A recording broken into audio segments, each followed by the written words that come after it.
What's a family secret you didn't get told until you were older that made things finally make sense?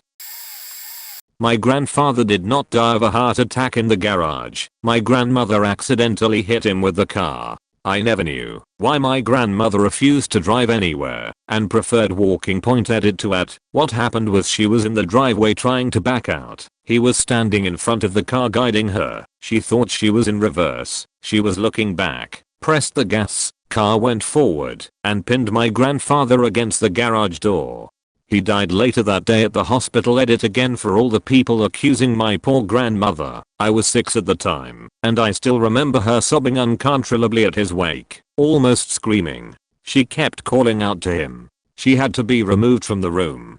They had been married 52 years. She never drove after that. She would walk miles to the grocery store. She borrowed a shopping cart and would bring that back and forth. She never spoke about how he died, but spoke about him all the time.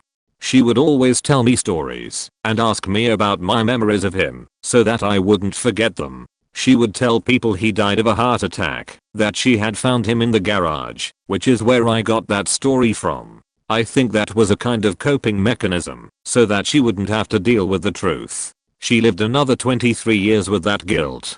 She was a strong lady. Many years later, I had overheard my dad telling someone that his father had died of a car accident. I interjected and said he died of a heart attack in a car. That's not a car accident. I was then let in on the family secret.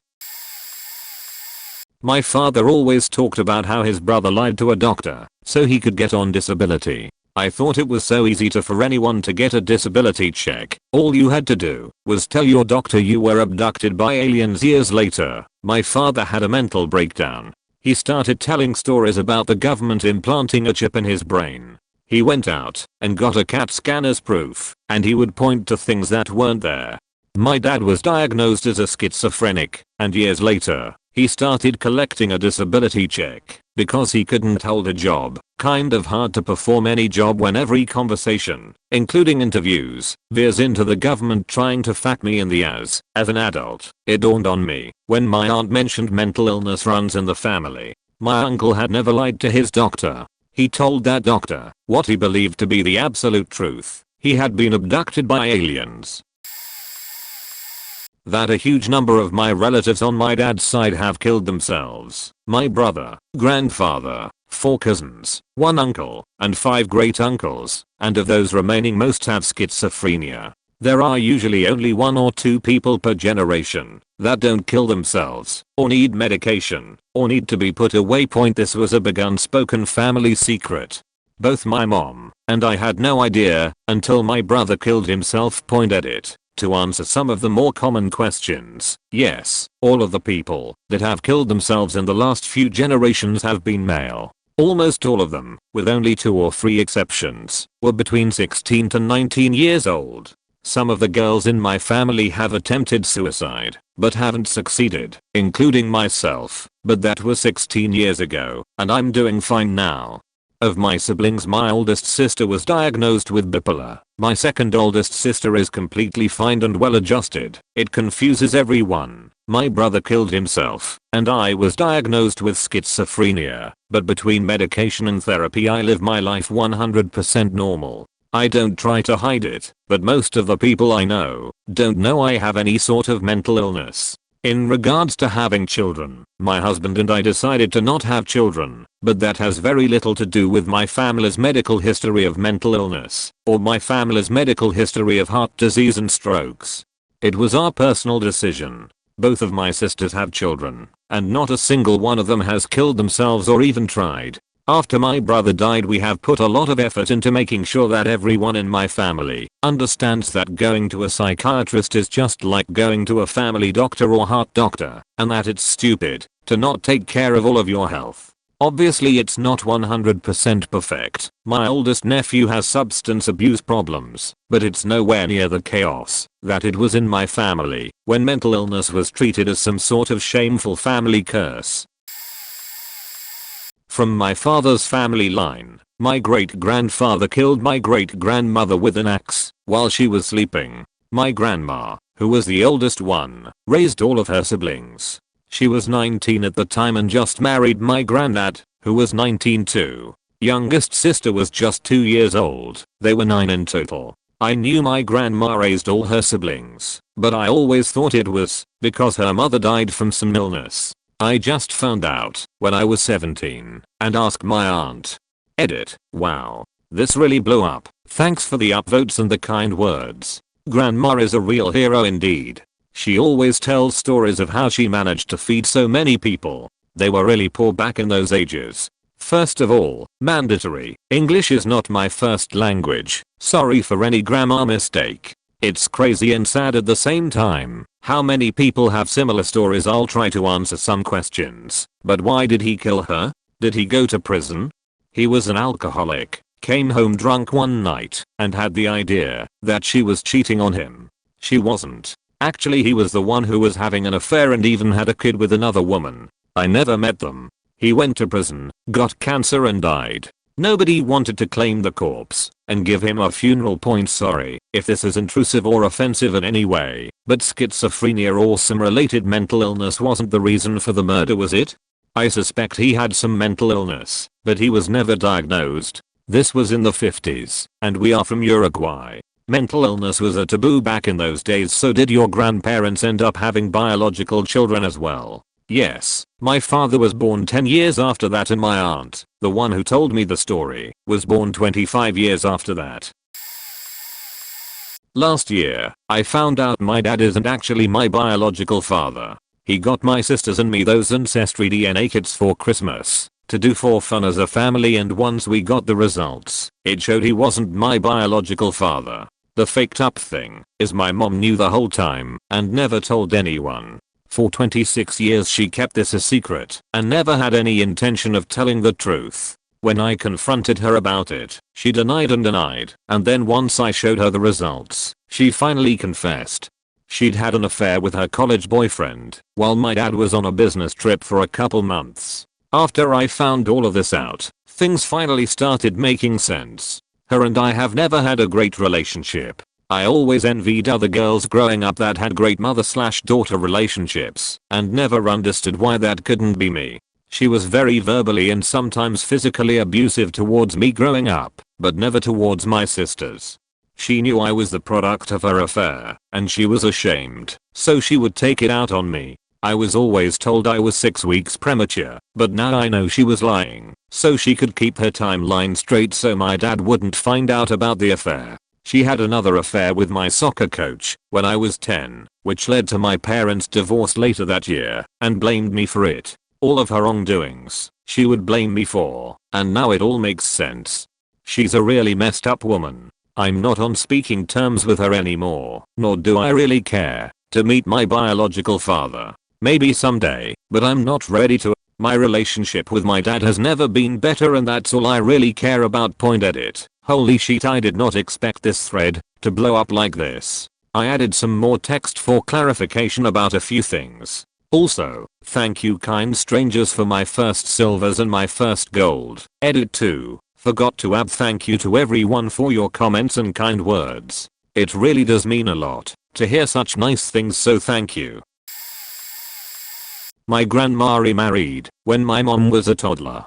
Turns out that BO dad was cheating on grandma with her best friend, resulting in a child and a divorce. He recently passed away after having no contact with us since he left grandma. Turns out our family was his secret family that his current family never knew about. He also mentioned that it's very likely my mom has a couple dozen half siblings in Vietnam. Also, he left all his money to his favorite prostitute in his will. Edit. Wow, didn't expect so many responses on this. Sounds like a few people are in similar situations too.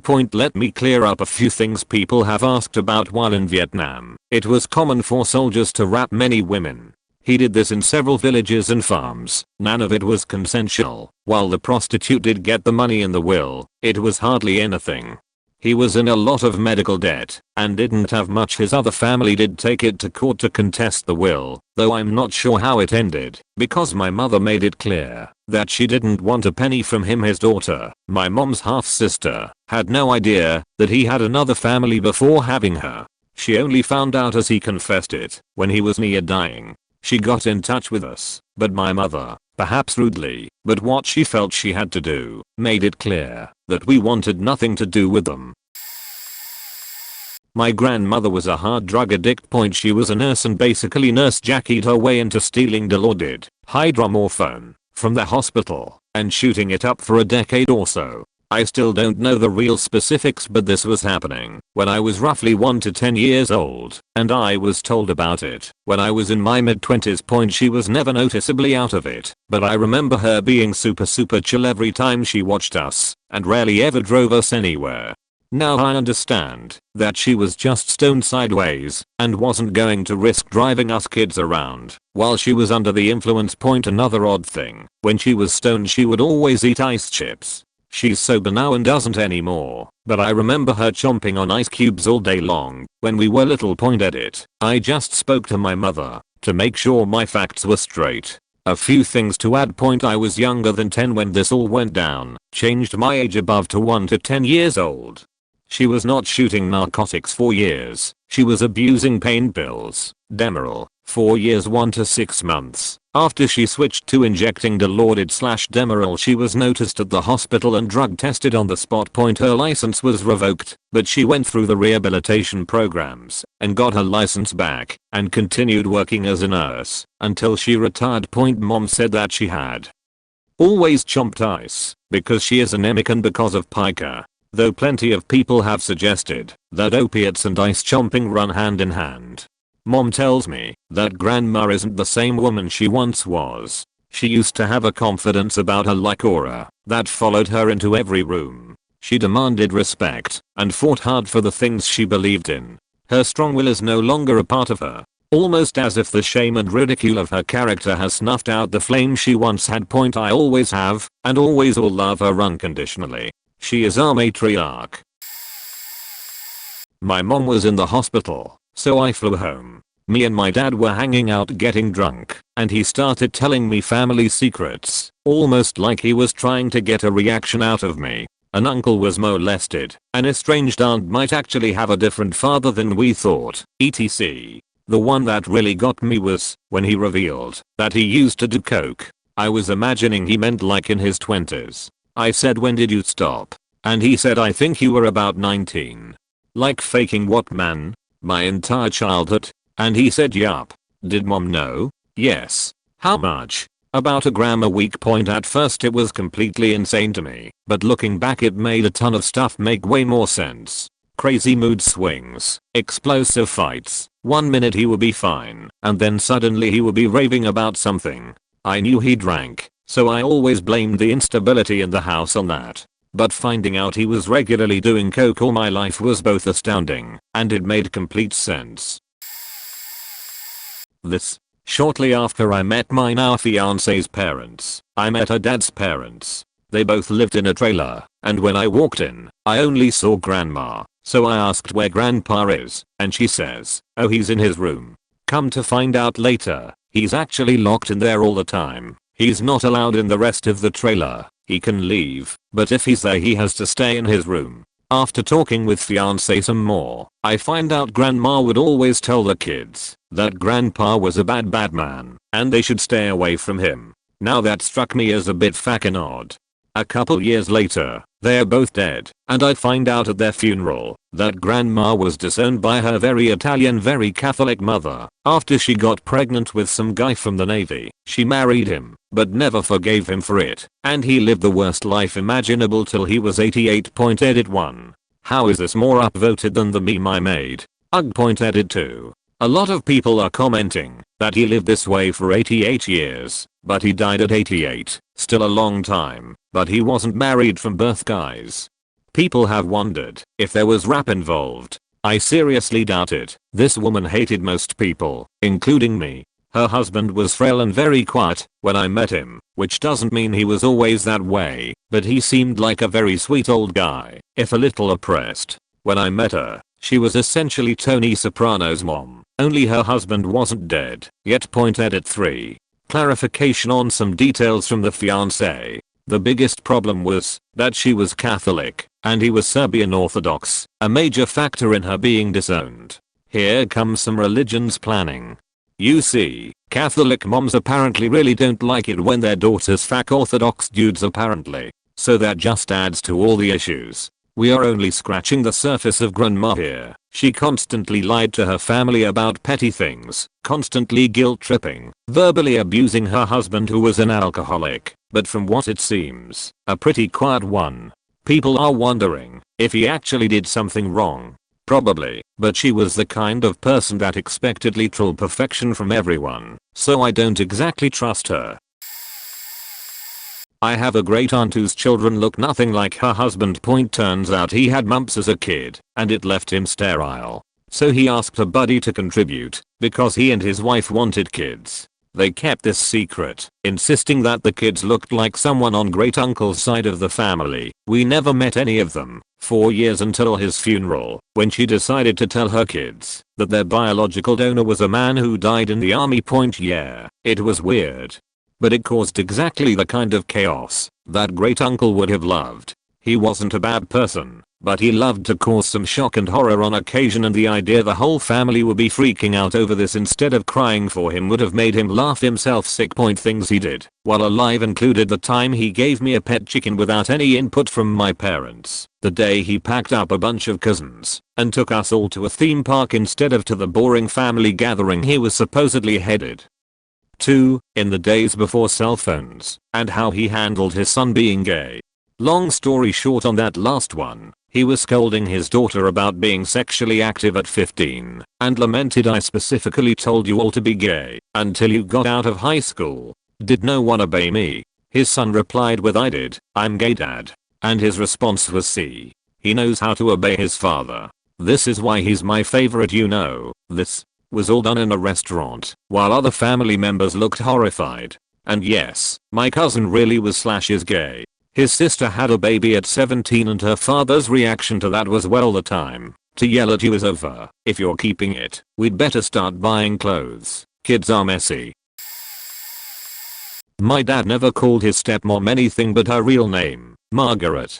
He has 7 brothers and sisters and they all called her mom or some form of that. When I got older it turns out my grandpa was actually cheating on my real grandma, my dad's mom, with Margaret, while she was dying for colon cancer.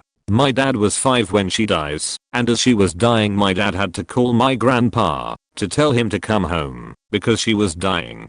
After that Margaret and her 3 kids moved in, and my dad was forced to live with his sister who was 18 and married. This was late 70s backcountry, so not abnormal for the time. From then until he turned 16, when he decided to move in with his best friend and his mom. So I learned that he probably has always had resentment towards Margaret because of everything that happened when he was so young, and never wanted to call her anything that resembled a mother, because that's not what she was to him.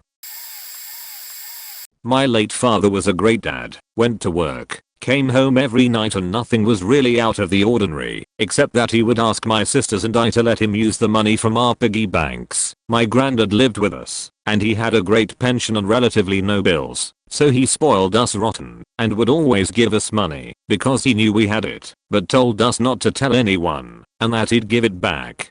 He would also really only have 2 moods, really cranky or extremely sweet. My sisters and I called it his nice face. This was all we knew until I was about in 8th grade. We went to a private school and my dad would tell us school was cancelled. There was a gas leak, institute etc.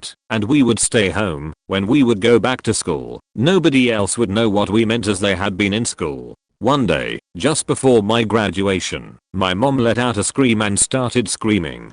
Our house was being foreclosed on and my dad hadn't been paying the mortgage and had been trying to cover up for the fact that he had been a functional cocaine addict. The nice face was when he was high. The school absences were because he'd spent tuition money on drugs and then had to pay before my mom caught wind. Apparently, it had gotten worse by this time, but he'd been an addict for more than 20 years and none of us knew. I was an only child and my mother was 40 and father 50 when they had me. They had gotten together rather late in life. My mother always told me that my father didn't want her to get pregnant because he was afraid she was too old and didn't want anything happening to her or the baby. After my father passed away at the age of 95, I took my mother to the social security office to take care of paperwork. One of the questions they asked was whether there were any other potential beneficiaries of my father's benefits, such as other children or ex-wives. Being an only child, I immediately answered no. My mother looked at me sheepishly and answered, "That's not exactly correct." It was then, at the age of 45 in the Social Security building, that I learned that my father had previously been married in his 20s and had had a child. Mother and baby died during childbirth. It explained why my parents never had children until late at life, and why he had not wanted to. Okay, so, when I was a little kid my uncle had something going on. As a small child the details were frequently lost to me, so after a while I just kind of accepted it. Now he is also a notorious checkester, so I never knew when he was being serious. One time I was sitting with my uncle, and he was talking about a recent doctor's visit. He told me, entirely straight-faced, that he had eaten some watermelon seeds by mistake, and they had taken root and sprouted in his stomach, so he had to get them removed. To my 8-year-old self this made complete sense, and I took his advice to be very diligent when consuming my soccer practice watermelon slices, avoiding all of the seeds, and that was basically it. I went on through life just accepting this whole story, never questioned it, until I was around 13, when somehow realization just clicked into place where holy shit, my uncle had cancer. Somehow this had slipped past my gullible child mind for years, and there was never a moment where my parents decided to tell me about it. Instead, at some point in my teens it was just common knowledge. My uncle is now entirely healthy, nothing ever came back, and he continues to troll me and my siblings whenever he gets the chance. The man I grew up knowing as my grandpa is actually my mum's stepdad. My mum's biological father left to get her a cake on her 2nd birthday and never returned. It wasn't until my grandmother tried to track him down for a divorce, after moving in with my grandpa, that he decided he wanted to see his children when my mother was 7 years old. Then, when she was 9, he rapped my mother. I always wondered why every year we went to the common Irish last name reunion when my family's name was common German last name. My mother told me when I was 13. We were at the common Irish last name reunion when my friend and I were swept up in the river. We almost drowned. I got out of the water before my friend and my cousins pulled her out of the water from their boat. A man that I had never actually met, though I saw him every year, had been running along the riverbank and pretty much tackled me when I got out of the water. I remember him stroking my hair and talking about how happy he was that I was safe. He grabbed me by the arm and walked me back to the campsite where the reunion was held. I remember feeling super uneasy because I was alone with him and everyone always told me not to talk to him. When we got back to the campsite, my mother came running for me, pushed the man, and started yelling at him about how he was never to touch me. When she asked me if I was okay, she asked if he touched me in any way that made me scared or uncomfortable. Then, she cried and told me that he was actually her dad, and what happened to her after that. Every time he saw me at the reunion, and when he was dying, he insisted that I call him grandpa, and it never stopped giving me the heebie-jeebies. That really sucks. There are only 2 outcomes in that scenario, and it sounds like your dad opted for the crappier one. I had a huge crush on a guy I used to work with when I was in high school. He was a few years older than me and had a steady girlfriend. One night we were closing and he started venting about his girlfriend and how he had been considering breaking up with her for some time. He had talked with her about the relationship and was just trying to figure out what he wanted to do because he wanted to end it. He was also considering trying to go back to school and she wasn't being supportive. A few months later, shortly before I left for college, he put his notice in. He said he had to get a better paying job because his girlfriend got pregnant. It came out later that she stopped taking her birth control because she was afraid he'd leave, so she wanted to get pregnant. He's a good guy, so he stepped up. It worked out. They now have 3 kids, got married, he's a great dad, and they seem really happy. But I'm sure those first couple of years were incredibly rocky. My grandma ran away with my grandfather when she was 15 and he was 18. She had her first child a month before she turned 16 and had 3 kids before age 20. They have 5 kids total and were dirt poor for a long time, but have been married for 58 years now and have 2, soon 3, great grandchildren, and they are young enough to be actively involved in all of our lives, and they do everything with us. I always wondered why my grandma looked so much younger than my friend's grandparents, and I didn't do the math until I was older. Edit. She didn't run away because she hated her family or because she had already gotten pregnant. She moved away with him because she loved him, and even though he had a lot of flaws all stemming from growing up homeless, yes, really, they worked through them all. She missed her mom and dad and siblings so much she told me she cried every night for like 3 years because she was so homesick. She had a very loving family, but they did not give her permission to marry my grandfather, so they ran away. I love them both with all my heart, and my grandma is an absolute saint. She's like my best friend. And at first they were dirt poor and my grandpa worked 2 jobs, but over the years he started his own office janitorial business, and it became successful, and my grandma did classes at community college, night school, online master's program, and eventually got a doctorate in seminary. And over these years they have been wonderful parents / grandparents, and I couldn't ask to have a better family. I joined my karate dojo when I was about 5, which I've regularly been to before, because my brother was a part of it before me. I never wondered why he joined or how he started karate when he was only 4, because it was just a regular part of life for me. I was only 1 when he joined the dojo. Once, I was screwing around on a school Chromebook and thought it would be fun to look up the names of my family.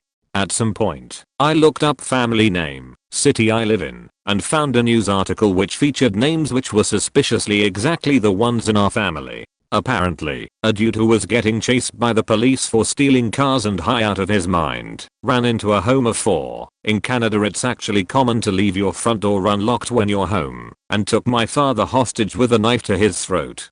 There was a part about my brother, aged 4 at the time, grabbing his plastic samurai sword. We regularly visit family in Japan, he probably got it there, and running to where my father was taken hostage. Point of course, my mother took my brother and ran, but I, aged 12 months, was left in my bedroom, sleeping. My father calmly talked to the crazy car stealing dude, and the police managed to get him out alive. When I talked to my dad about it over the phone, he said he still has scars from the incident. I asked my mother about it too, and she confirmed this all is true, adding in small details about running to the neighbor's home and the police being shocked by the information of a baby being in the house. A couple months later, I was trying to make small talk with my mother and ended up asking why my brother joined the karate dojo. She said, "You don't know? Something happened that made him want to get stronger." That was when I connected the dots, and that my brother joined the dojo at such a young age because he couldn't save his dad with the plastic samurai sword. TLDR, my family was attacked by a crazy car stealing drug dude, and my brother joined the karate dojo because of the experience. Point edit. Yes, I realize that keeping your door unlocked in Canada isn't very common anymore. This was years ago, and I would like to elaborate. This was when you were home. When you went out, you'd lock the doors, but when you were inside, you'd keep it unlocked. I mean, my parents learned from the experience, and my mom is very paranoid about whether or not we lock the door. My dad witnessed a friend of his shoot himself in the head. When he was a teenager, they were having a small get together at his friend's house, and he went to the other room and came back with his dad's revolver. He then put it to head and squeezed the trigger. My dad and his friends thought it was an elaborate joke until they started seeing the blood pooling around his head. My mom told me about this when I was around 18, and I didn't hear the story directly from my dad until this past Christmas. When I heard about it though, things started to make sense. Why my dad didn't want me playing with realistic looking when I was a kid. Point. Like, I remember I was playing with the neighbor's kid one day and he let me borrow one of his cap guns and we were pretending to shoot each other on my porch. My dad saw us pointing the guns at each other and flipped out. He grabbed the gun from my hand and smashed it into pieces on the railing and told my friend to go home. I didn't understand why he got so angry back then, but now I understand it was probably hard for him to see his kid pointing what looked a lot like a real gun at someone. Dad and his brother hate each other. His dad, my grandfather, was dying. He needed a kidney. Dad was a match and didn't donate. Once he passed, sheet kicked off for real. I always thought it was due to my dad not giving the kidney. My dad drinks a lot. It would affect him greatly to give up a kidney. There were many accusations about his drinking and being selfish. After the funeral we were asked to come take a lot of his belongings and his brother showed up and made a big scene.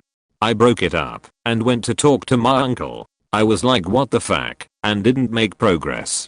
Keep in mind that I'm like 30 plus. In the middle of this last year it all became 100% clear. My uncle likes to play the victim, but was piece of shit trying to cover his ass. My uncle has been married 6 times. He lied to his wife about how many marriages he had. He is a serial cheater.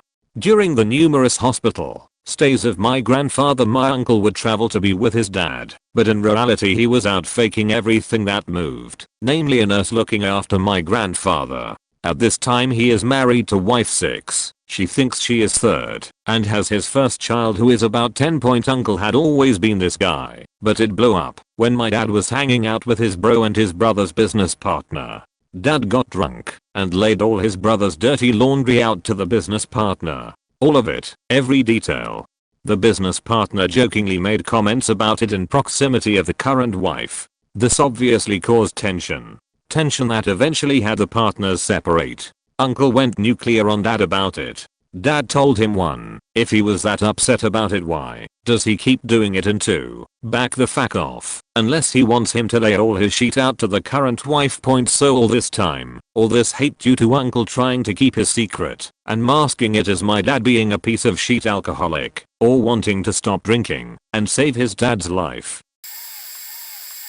My mother has had a rough past. She was kicked out of her house at 16 and got pregnant at 18 and decided to keep the baby, my half brother, after having several abortions before. His father hung himself. My mom found him, and so my mom had to take care of my brother alone. For 3 months, my brother was forced to live with his grandparents, his dad's parents, while my mom tried to pull her life together. When she finally did, she met my dad and later had my sisters and I.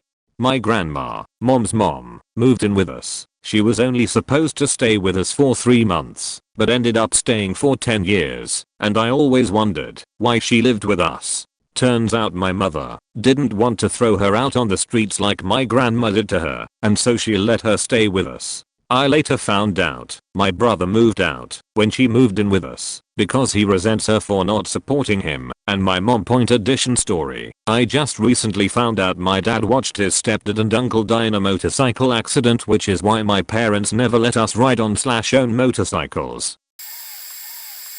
My parents separated when I was young, probably around 9 or 10, but the signs were there 4 years prior. My dad slept on the couch, and when I asked, they both said that the other's snoring kept them awake. They are both horrendous snorers, so this seemed plausible to young me. One day, my mom sits me and my half brother down to tell us that her and my dad, not my brother's dad, are getting a divorce. I didn't ask why, I just cried, but quickly got over it. They actually didn't get legally divorced until I was around 14, but that's besides the point.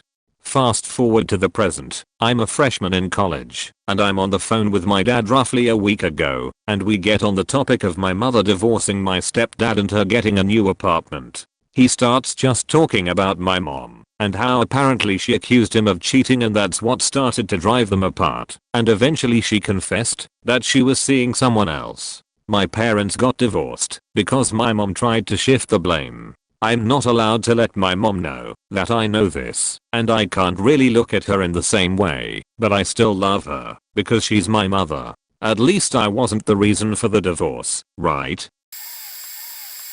Saw this above as well. I was 13 years old when I learned that my father was not my biological father. I confronted my mother and she denied it until I gave his name. It was my grandmother who told me drunkenly. Everyone in my family knew, extended and all. I ended up finding him on my own though Facebook and other avenues. I ended up meeting him at 14 and gained a whole family after that. Aunts, uncles, a brother and sister, grandmother, everything. I was able to spend 4 years with him before he passed away from cancer. I visit that side of my family every chance I get. They are some of the most genuine and loving people I have in life. But I wouldn't have changed it. I had an adoptive father, didn't know he wasn't biological until the secret was let out, that raised me since birth. I'm his only child, and I could not ask for a better dad. Even after him and my mom split, he was the best father I could have ever asked for. I really wouldn't change it for the world. My grandparents had one hell of a time getting together. My great-grandfather, grandma's dad, hated my grandfather. He hated his entire family. Turns out, it's cause one of his brothers, grandpa, was the youngest of 7 boys, married one of my grandma's sisters. Grandma was the third of 4 girls. He just never bothered to get a divorce from his first wife. First point also, same great-grandfather was such a bastard. According to my older relatives, he died when my mom was a kid because he was abandoned as a kid. He came home from school one day and his entire family had moved without telling him. It took him years to find them again. And grandpa's dad was his stepdad. Sorta. My grandpa found out in the 70s that he was using the wrong last name. Great-grandma married P, but then when P was gone, dead or left, she married B, but grandpa was young, so he never knew B wasn't his dad. He found out when my mom was in high school. Although, if you ask my grandma, she thinks B really is genetically his father. They look too much alike for coincidence. There you have it. My trailer park soap opera family. My aunt had breast cancer and later, a mastectomy. This happened when I was a little kid, like around 6 to 8 years old. I remember her being really sickly, chemo, and the family talking about how she might not be able to have children before she died. The most vivid memory I have is from when we went to visit her house, and I went sneaking around in her room, where I wasn't normally allowed. I freaked out and started crying, because there was a wig head sitting out with my aunt's hair on it. Her hair could come off. If this realization wasn't traumatizing enough, her drawer had boobs in it. I honestly don't remember how my parents consoled me, only that they were laughing a lot. It didn't dawn on me until years later that she just had multiple wigs after losing her hair, and the boobs were probably inserts so she could fill out a bra after she lost her breasts. R.I.P. Aunt Hope. I'm sorry, I thought you were some kind of cyborg with detachable bits. I found out I was Jewish in high school. I know some people might be like, oh why, is that so shocking? Well, here's a short history lesson. My grandmother grew up under a dictatorship in the Dominican Republic and couldn't practice her Judaism openly. She and other ancestors of the past, since the Spanish Inquisition, have not been able to be openly Jewish and have lived in extremely isolated communities where you could only marry cousins to continue the bloodline. Yes, this has caused a lot of genetic issues in my family, but there wasn't exactly a choice. Anyways, up to the present, I'm now the last practicing Jew in my family left, and first openly Jewish person. FYI, the Spanish Inquisition started in 1478 and ended like 400 years later, until 1834. Even after the Inquisition, there's still negative ramifications in the religious sector on how Jews are seen, since it's still believed that Jews killed Jesus. A lot of Latin Americans are religious, or at least spiritual, and the culture revolves around religious Christian holidays and traditions. It makes me sad knowing there's years of tradition lost that I don't know about. So basically, I had a mini identity crisis in high school because a lot of Hispanics are Catholic/Christian and don't really believe there's Hispanic Jews. Also, I don't really look Dominican, even though my ancestors were literally one of the first few people on the island. I wasn't Catholic per se, but one thing I always knew is that I was Jewish. I used to say it when I was young in Catholic school, but my teachers were confused, and my parents too. My mom found out we were Jewish and told me in some of the traditions we had made sense. Another weird thing is that growing up I used to wear this necklace with a Hebrew character, and my mom told me she thought it was the character for pi. I told her it wasn't. I'm more spiritual than religious, but I do believe there's something out there that led me to this conclusion. Before meeting my mom, my dad had a kid with this girl he was seeing. Baby had leukemia and passed away really young. He was a toddler. They split after the death. A year later she was dying due to drug abuse. She spiraled after the kid's death. She asks my dad to come visit her on her deathbed. She said that maybe he wasn't my dad's, but she was in love with her cousin who was a piece of shit druggie, who got her huked, and that she was sleeping with him at the same time. My dad had my oldest siblings already, and took good care of them as a single dad, so she figured that either way he's the better father and no one would accept an incest family. We will never know. My dad's dead, and we can't exhume that body for curiosity. I found out as my oldest sibling remembered this kid. He was about 7 at the time, and was then told not to mention anything after he died.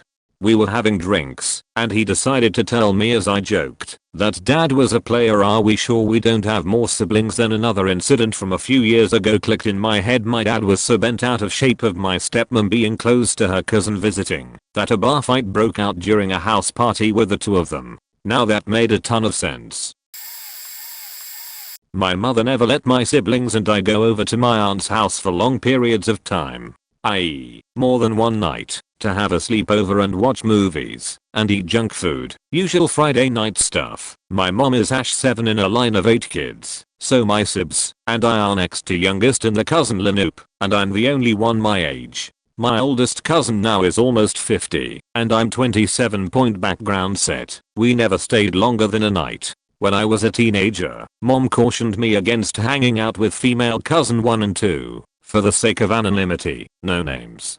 Then I hit high school senior year, and FC1 didn't seem all that great. She tried to get me to smoke, drink, watch porn, and denounce my faith. FC2 offered her address for birth control deliveries, even though she knew I didn't want to have sex before marriage, and let it hang in the air that when I turned 18, I could smoke with her, even though I didn't and don't smoke. I was 15. I knew FC1 had issues with reality, and that her brother was crazed, but I didn't know at the time that FC2 wanted to mold me into a little version of her, despite trying to keep me away from the other cousins and continually talking about them behind their backs. When I entered undergrad in 2011, mom asked me if I knew why she kept me away from all the other cousins and discouraged me from hanging out at my aunt's house. I didn't. I thought it was because it made me snappy and mean with my siblings. Turns out it was the place where my cousins gathered to smoke, drink, do heaven knows what other drugs, jerk it, and have sex with each other. My mother embraced being a hard ass in my eyes so she could protect me from all that crap, and I never even knew it until years and years later. She saved my and my siblings' innocence. Thanks, mom. Seriously. Thank you. Ever since I remember, there has always been discussion about the paintings. I never really understood what they were talking about. Now and then the questions regarding them just crop up. When my great-grandmother died and my grandmother brother passed, I learned that my grandmother owns extremely valuable and significant paintings. We are talking about in the hundreds of thousands of euros each. They are also very significant art history-wise, and many art experts have been there to evaluate them. Their histories are also tied to our family. If when my grandmother dies, these paintings will destroy the family, which is common knowledge among us, and something my grandmother doesn't want to happen. When my grandmother's brother died, part of the family refused to be in touch in any way. They want nothing to do with each other. This is just something that we don't talk about, but everyone knows it is looming. This shadow haunts the remaining family who have inheritance rights. Issue is that few of them have debts that has already been foreclosed from the inheritance. So my father is only one who has 100% control of their share. I never understood the talk about the paintings, but now I know. Now it really does bother me, because those paintings have great historical value, are significant art historically, and extremely valuable. Also they hold great value to our family, because some people in our family are in the paintings now. This all might sound posh, as if we are a rich family. We aren't. The family was rich back in the days of my great-grandfather. There is barely any cash, but there is a lot of historically and culturally valuable things. So valuable that, when my great-grandmother died, my country's National Museum requested to have 2 paintings. They were given with the condition that they are to be on display or they are to be returned. The National Archive was given huge dresser full of original sheet music. with the condition that family has right to see them if they want, and any personal things such as notes and letters are returned to us. As a lover of my nation's art and history, I want none of these things to be lost or sold to pay off debts. I also don't want my family not to fall apart. For me it was kinda the opposite, was told when I was younger, but I didn't come to fully understand how faked up the situation was until I was older. It's a pretty complicated story, but essentially my grandma stole my mom's house and made up an elaborate story to fool my mom into thinking that taxes were never paid on a house she bought over 2 decades ago and that it was foreclosed. The truth was that she fabricated the story to keep her house. My mom immigrated to America over 20 years ago and worked insanely hard to support herself and our family. She grew up super poor in Mexico, and so she's always had a great work ethic and invested her money pretty wisely. She bought property near Mexico City because she always had plans to return to Mexico. Unfortunately, she trusted my grandma a little too much and pretty much gave her the money to buy the property and never obtained any documents on the house. She told my now deceased Uncle Gabriel to take care of the house. He got to live there, rent out part of it, and with that money he was supposed to pay the taxes on the house. It was an insanely fair deal. Fast forward maybe like 10 years later, and my uncle told my mom that he never paid taxes on the property and that the house was foreclosed or something of the sort. Obviously my mom was super upset about the situation because she never knew he had stopped paying taxes on the house. She stopped talking to him, and unfortunately he passed away not long after, and it devastated my mom because she stopped talking to her brother over a house, and it made her feel insanely guilty. Fast forward another year or so, and my sister and I took a summer-long vacation in Mexico to visit my grandma. While we were visiting, we stayed in a house that my grandma said we weren't allowed to talk about with my mom. My mom was always under the impression that my grandma was living in the home my mom grew up in. I didn't question anything about it because my grandma raised me, and just like anyone else's grandma, you trust her more than anyone, right? It didn't occur to me that something was up until many years later when my sister and I were talking about our vacation.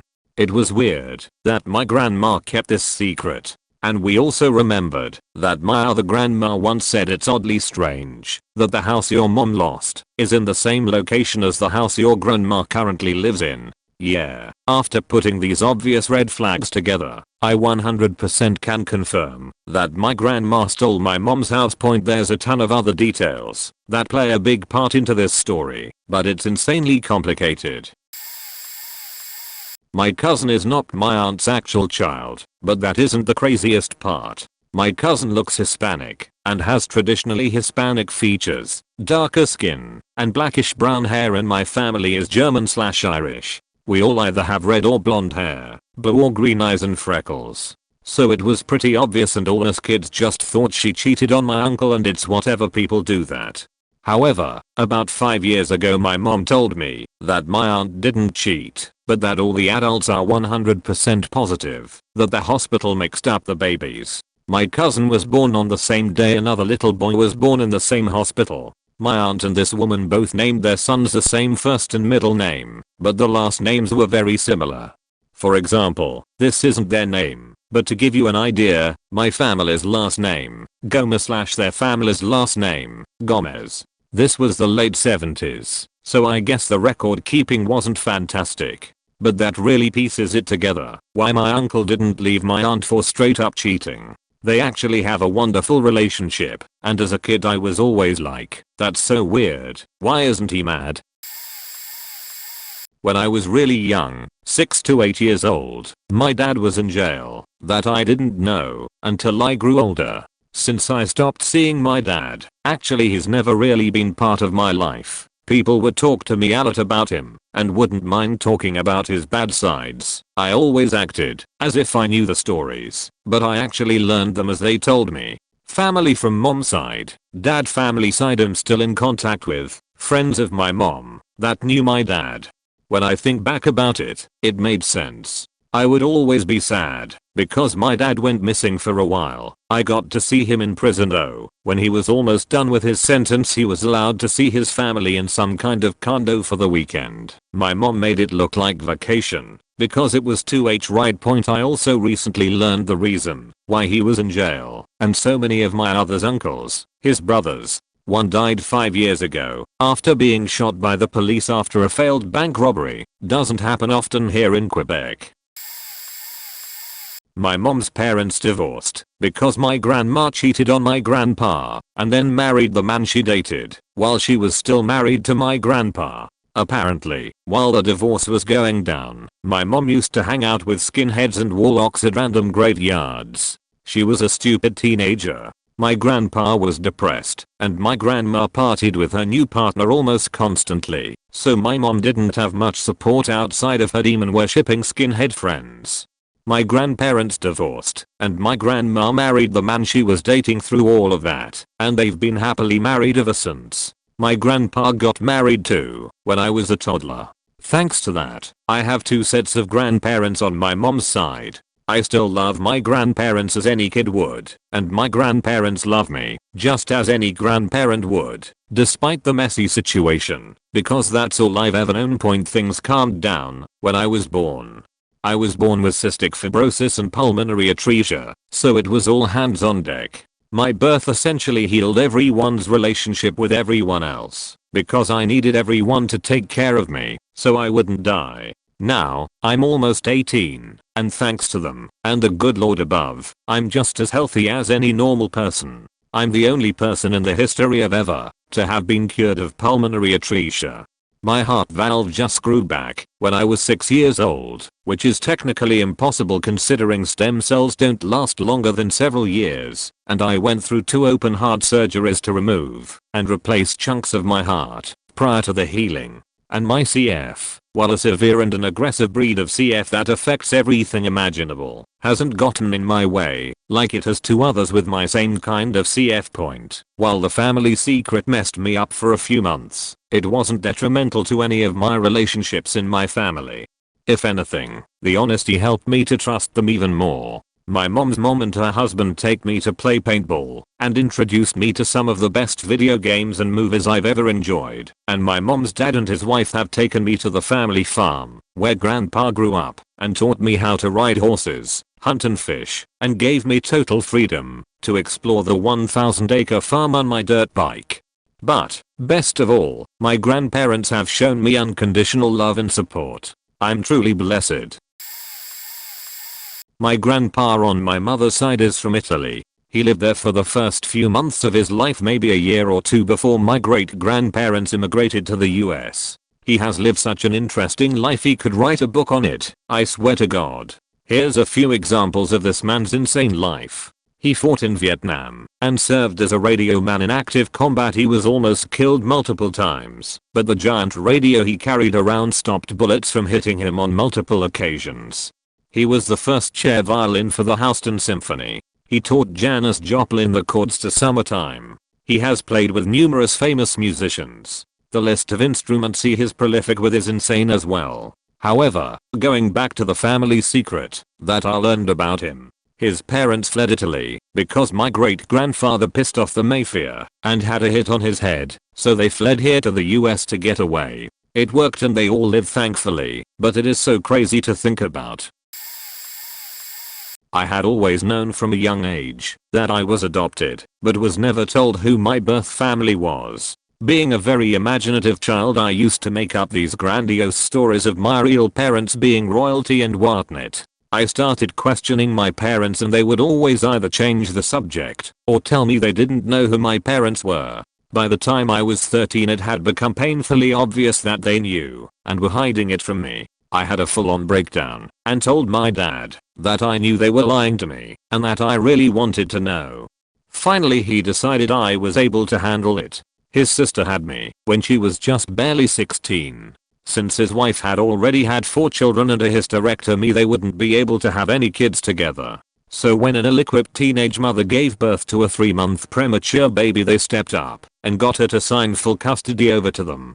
I'm thankful every day that they did, because I couldn't stand her, even before I knew she was my birth mother. She is unintelligent, obnoxious, and my half brother and sister turned out horrible. I got a great education, and had a fairly healthy family life in comparison to what it could have been.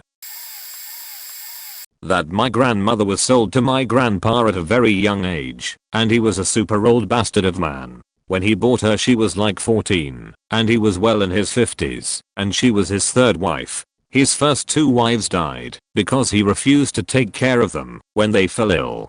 He was an awful man and didn't care for any of the kids or her. He ended up being killed by being run over by a truck. My grandma laughs about it to this day. However, this left her as a super young mom with like 7 kids to take care of. It makes sense for a few reasons. One being that my grandma loves my dad more than any of his other siblings.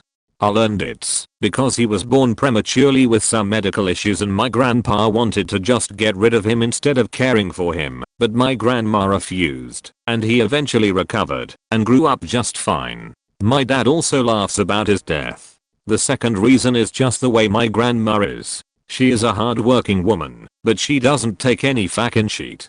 Tough as nails. She's around 90-year-old now and there isn't a single thing she won't take care of by herself. One day during a doctor's visit, it was determined that I needed 3 separate prescriptions. I was about 14 at the time, so my mother accompanied me to my doctor visits. After scheduling our follow-up, we exited the office and my mother was trying to figure out what one of the medications was called again. I'm one of 6 kids. My mother is unflappable. She might get upset or annoyed at times, but I had never seen the woman cry in my then 14 years. After filing through my prescription slips, she fell against the wall, as if someone just jump kicked her in the gut, and I watched emotion flood her face. I was lost. It took her a moment, but she collected herself and tells me to go ahead to the car. She said she would be right out, but had to ask them something. On the ride home, I did not know how to approach the elephant in the room or car and simply just ask if she's okay. She takes a deep breath and tells me that she was looking through my prescriptions and 2 were correctly written for me. The third had another name. She of course said the name and I feel as though I missed something.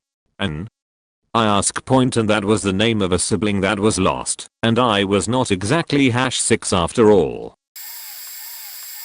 I was never really like my father, and I very vaguely remember my childhood being chaotic, staying with grandparents, and not having a father figure. When I was around 4, my stepdad adopted me and changed my middle/last name to conceal my real name. I would randomly be on a car ride with my mom, and at a random gas station this guy would come up and talk to me and be super friendly.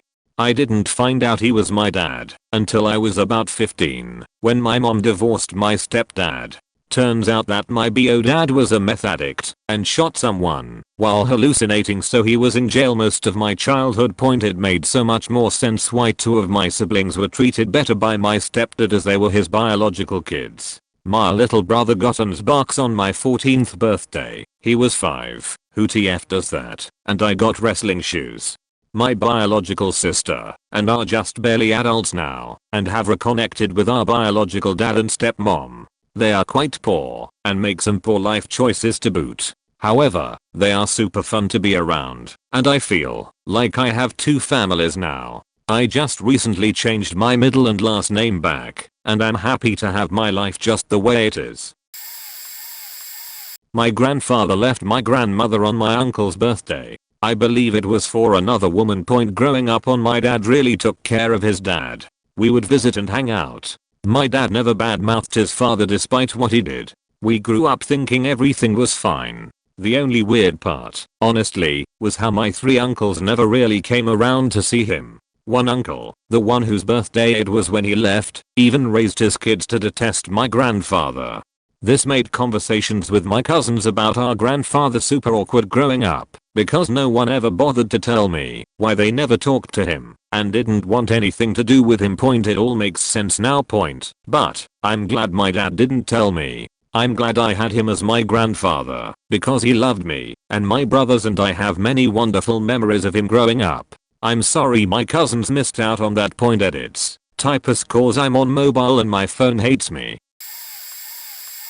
My mom's family. She had a lot of sisters, and they had family pictures from when they were younger. I knew all of my aunts except for one. There was a girl in the photo that no one ever talked about. Not my aunts, not my grandparents, and not even my older cousins. I had no idea who she was. I always assumed she was one of my aunts, and who died young, and no one ever mentioned her then. When my grandmother died, she showed up at the funeral.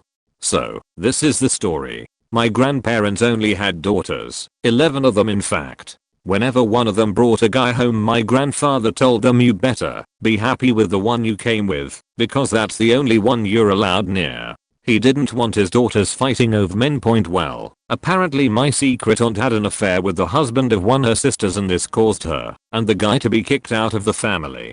They forbid my older cousins from ever talking about her or telling the youngest ones about her. They never talked about her either, and my grandparents never mentioned her. It was pretty intense. One of my aunts missed her so much she named one of her daughters after her. They really thought they'd never see or talk to her again. So for 20 years she was the best kept secret in my family.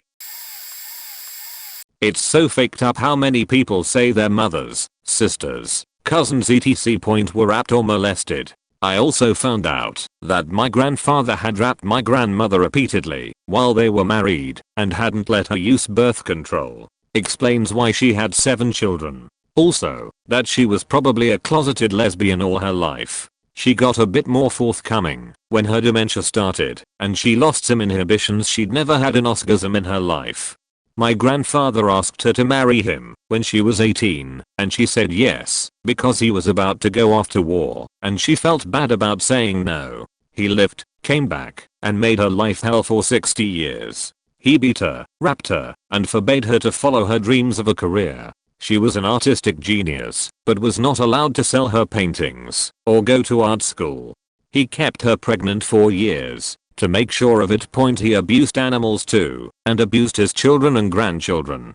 I didn't realize, until I was much older, that it isn't normal to have a grandfather who screams at you, or his wife, if you say a word, while he watches TV. I told her that I was dating a girl soon before she died, and she said, oh, I always thought it would be so nice to date a girl. They're so pretty. I like girls a lot more, really, but in my day you didn't do that sort of thing. Broke my heart.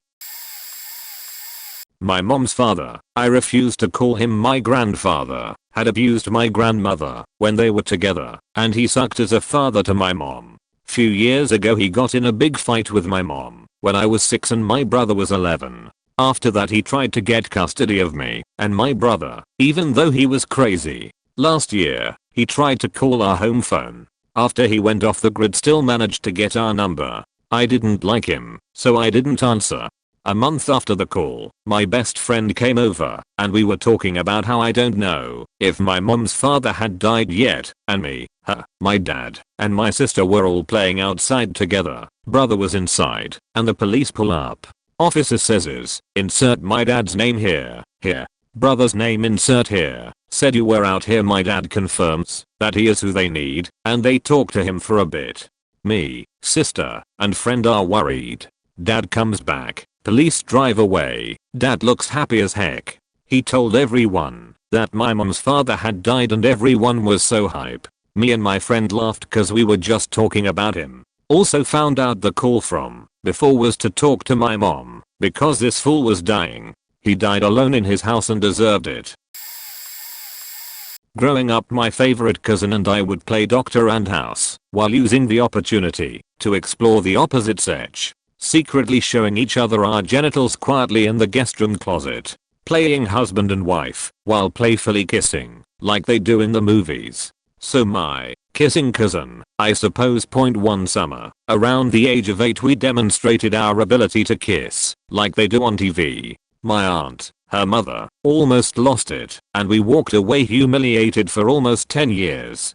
On my 19th birthday, my cousin wanted to be the one to break it to me after she learned that my father had slept with her mother. This was prior to my arrival, but my mom learned of the affair after he admitted to her, while pregnant with me, that he had slept with her sister the day he went to borrow the vacuum. Immediately after disclosing this, my mind raced back to every peep show closet touching, movie kissing, with secret tongue occasionally. And I'll let you touch mine if I can touch yours moment we had ever shared. After reflecting back for a few minutes I looked back at my cousin in horror. She smiled kindly and understandingly, and we have shared those secrets since point eventually my brother found out about the potential sister and he suggested a DNA test, offering himself as the proxy for dad's genetic code. Ended up that her mom had a list of candidates anyway as possible donors and my father lucked out, and we lost a potential extra sister. She found her real father 2 years ago, and has spent that time catching up. My father has confessed to multiple affairs since then, and diddling my sister when she was a child. He admitted that to her 6 months after the statute of limitations expired a few years ago. I'm almost certain that was a coincidence point, but hey, I didn't finger bang my sister after all. My grandpa absolutely adored his grandkids, just me and my brothers. He sold all of his belongings and moved from Missouri to Virginia, where we live, and lived a modest life in a trailer, just so his entire income could go to our college funds. He died when I was 10 and my grandma died less than a year later. When me and my brothers went to college I noticed my parents were having trouble paying for our college, which shouldn't have been the case, because I knew my grandpa had a lot of money. I had just assumed it was because my college's tuition was particularly expensive. My mom's mom let it slip one day when me and my brothers were 20 that when grandpa died he didn't have a will, so all the money went to my grandma. But grandma was so devastated from her husband's death that she never went out and got her own will. She died suddenly before she ever got one. But doesn't that mean her only son, my dad, gets all of her belongings? Nope. Turns out my dad wasn't her biological son. My dad's bio mom died while he was in college long before I was born. There was no reason all this was kept from me and my brothers, it just was. The money ended up going to my grandma's only living brother, a gambling addict I knew nothing about. My parents pleaded with him, he can have everything else, just give the kids their college fund. That's the only thing grandpa asked for on his deathbed. But no. He refused and gambled it all away. My brothers and my parents are all in debt now, which is the last thing grandpa wanted. But what keeps me from being angry is that I know just how proud of me he would be just for graduating college at all. TLDR, grandma and grandpa were mobbed up. When I was a little kid I snooped around a lot. My grandparents ran a family-owned insurance company in southwestern Florida, and I always snooped through their stuff. Their desks, filing cabinets, closets, etc. I never found anything, though. Literally, I found nothing. No documents, no manila envelopes, no incoming mail, no outgoing mail. I remember it being incredibly boring when I had to stay there with them while they worked. Their phones never rang. Nobody ever came in. I guess that's why it was so boring. It didn't make sense at the time, and as I grew up, I had to spend less and less time in their office. They had a nice home, a pool, boat, nice car. This was back in the 80s. I remember in 8th grade, 1990, they moved out of their house into a condo. Then they moved from their condo into a tiny apartment. I moved away and only saw them rarely after that. They were my dad's parents. The grandparents who bought clothes instead of toys, kind of grandparents anyway. After my grandma died, my dad and grandpa got drunk and told me the story of how they moved to Florida from New York. My grandmother's brother had connections with the mob. He wasn't made or anything, but he worked in their orbit. One day my uncle told my grandma and grandpa that they, my grandparents, were going to make an insurance company, all legit.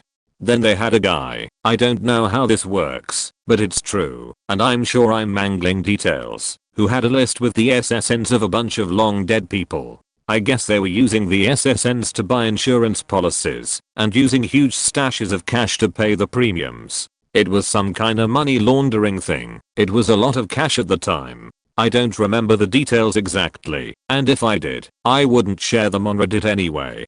Well, some people got indicted. This was all still in New York, and somehow my grandpa and grandma got shipped to Florida with a new legit insurance company and a nice house, and that was that. This all happened before I was born. That's how dad came to Florida and how he met my mom. But it all made sense later. The insurance company they had in Florida I'm pretty sure it was legit, but I'll risk my soul if they ever had a customer.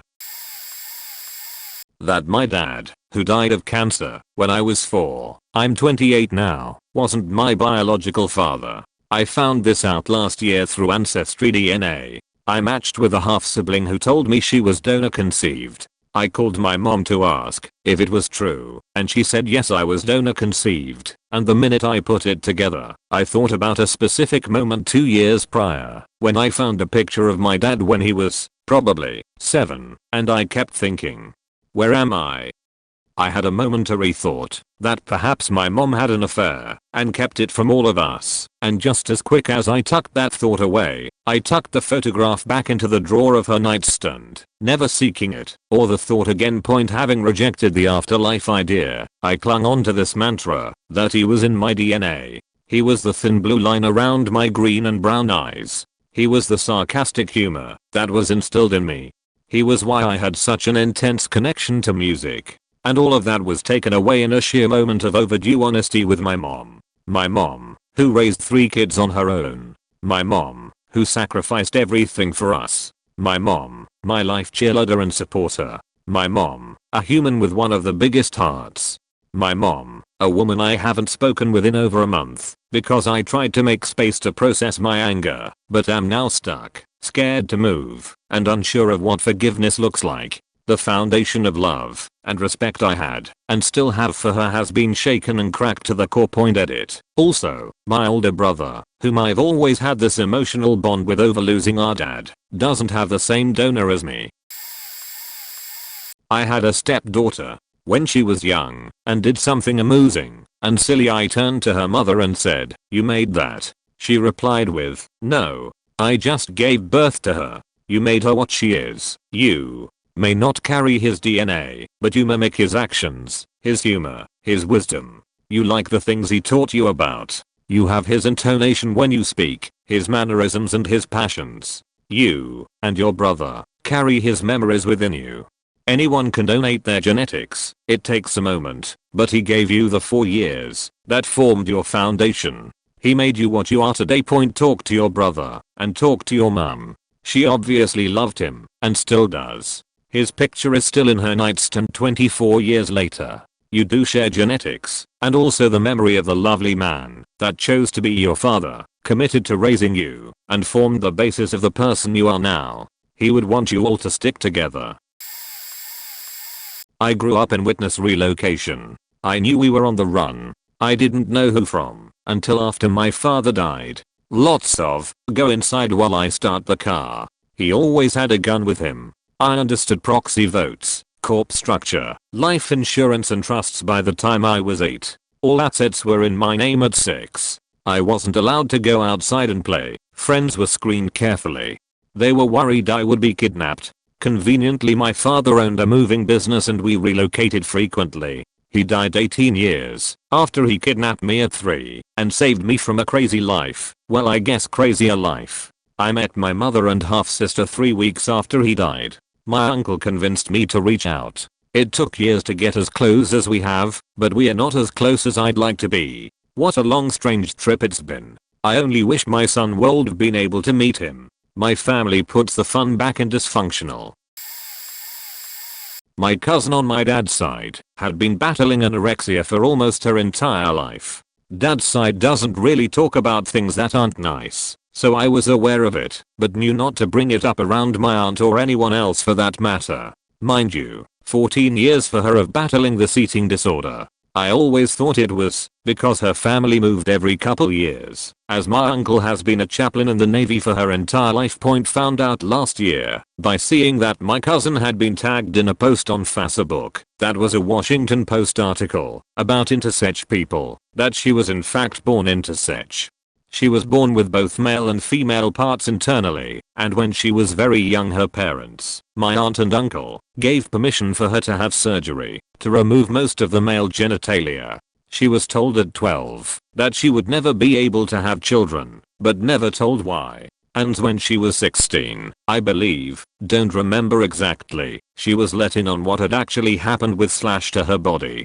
In the article, she literally says when talking with my therapist after finding out, she said back quote, "It makes complete sense that you've had an eating disorder this whole time. You had no idea what was going on with your body, and food was all you knew that you could control. My nana, our grandmother, passed away some years ago. I have no idea if she even knew. I have no idea if my grandfather knows. But I'm glad I do, and my cousin is proud to finally know, and to be confident enough to share about it in such a big way. Also, she has beaten her anorexia, and she is one of the strongest women I know." My parents were cheating on each other.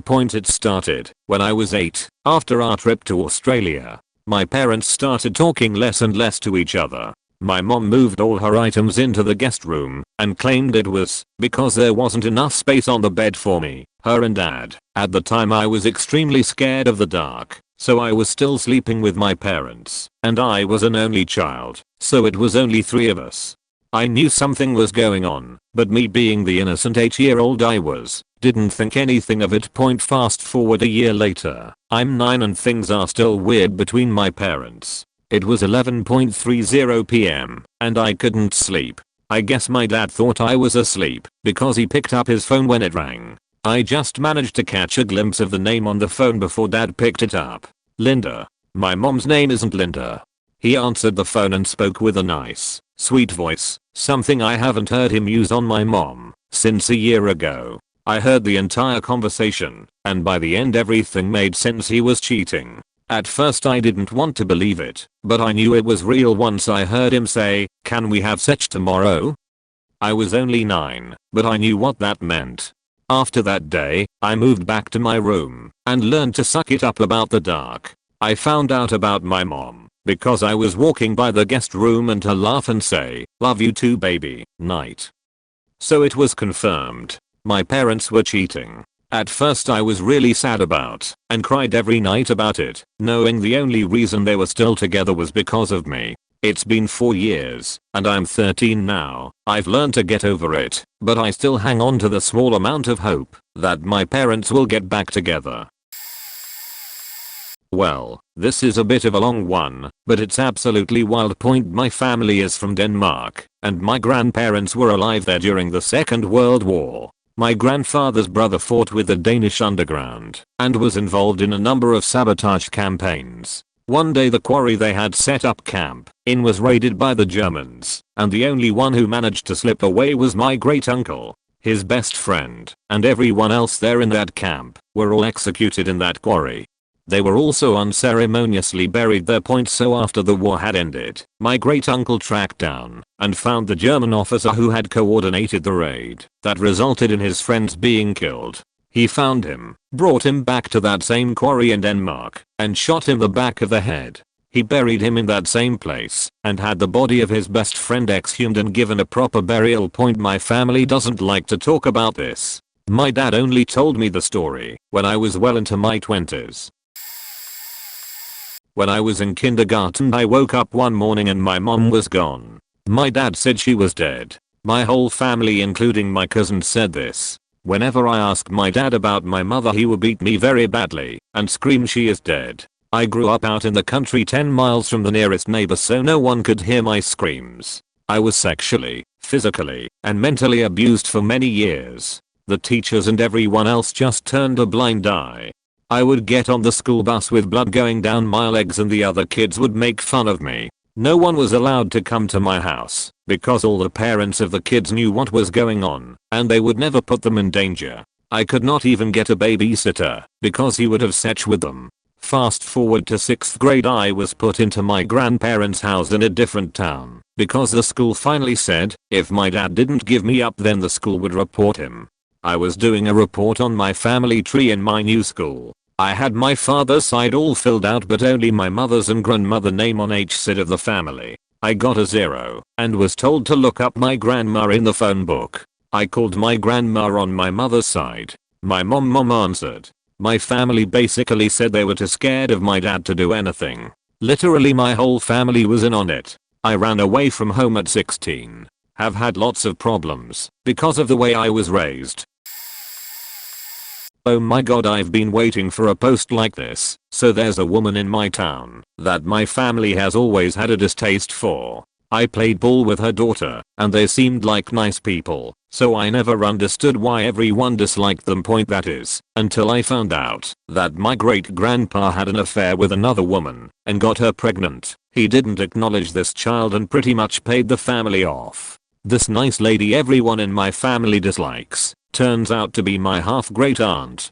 So yeah, I learned that and thought, oh shit, that's why point my great grandma never really forgave him. Or so my nana has said. She's actually not in the best health and has mentioned wanting to go home and be with her deceased sister, but not once has she said anything about my great grandpa, who passed away 13 years ago. It's kinda sad, and it made me think about my great grandparents' relationship growing up. If there were any problems, they hid it very well. That my oldest older brother isn't my brother. I have 3 older brothers and we are half siblings. Same dad, different mom, or at least that's what everyone in the family was told. Point. When my dad met my brother's mother, she was newly pregnant from a man who was very abusive and generally not a nice person. She was honest with my father and told him the situation. My father is remembered as a very good and stand-up man. He was the best man I have ever known. That aside, he agreed to raise her child with her as his own. For his decision to do so, and to be the kind of father the kid would have never known, he was named father on the birth certificate. They were married, and eventually had 2 sons together. The oldest was always different humor, different demeanor and different facial structure. We never knew until my father was dying of cancer that his oldest son was not his. My dad would not have had it any other way. That was his son and he very protective over that fact. Point. None of us knew. Not the older brothers, not my mother even, who he was with for 26 years before pancreatic cancer took him. It was until he was dying that we were told. Point. I have 3 older brothers, always, but my dad's wishes it. Grandma. I was always shooed off when asking my family about my father. Grew up in a single parent household, just my mom and I. My entire family deflected like the answer was the plague, so eventually I stopped asking. I moved out, joined the military, and started my own life after high school. At 23, went home on leave and thought enough is enough, and asked my mom who my father was. Turned out, it was a guy who was 2 years her senior, and whom my family and his family were close friends.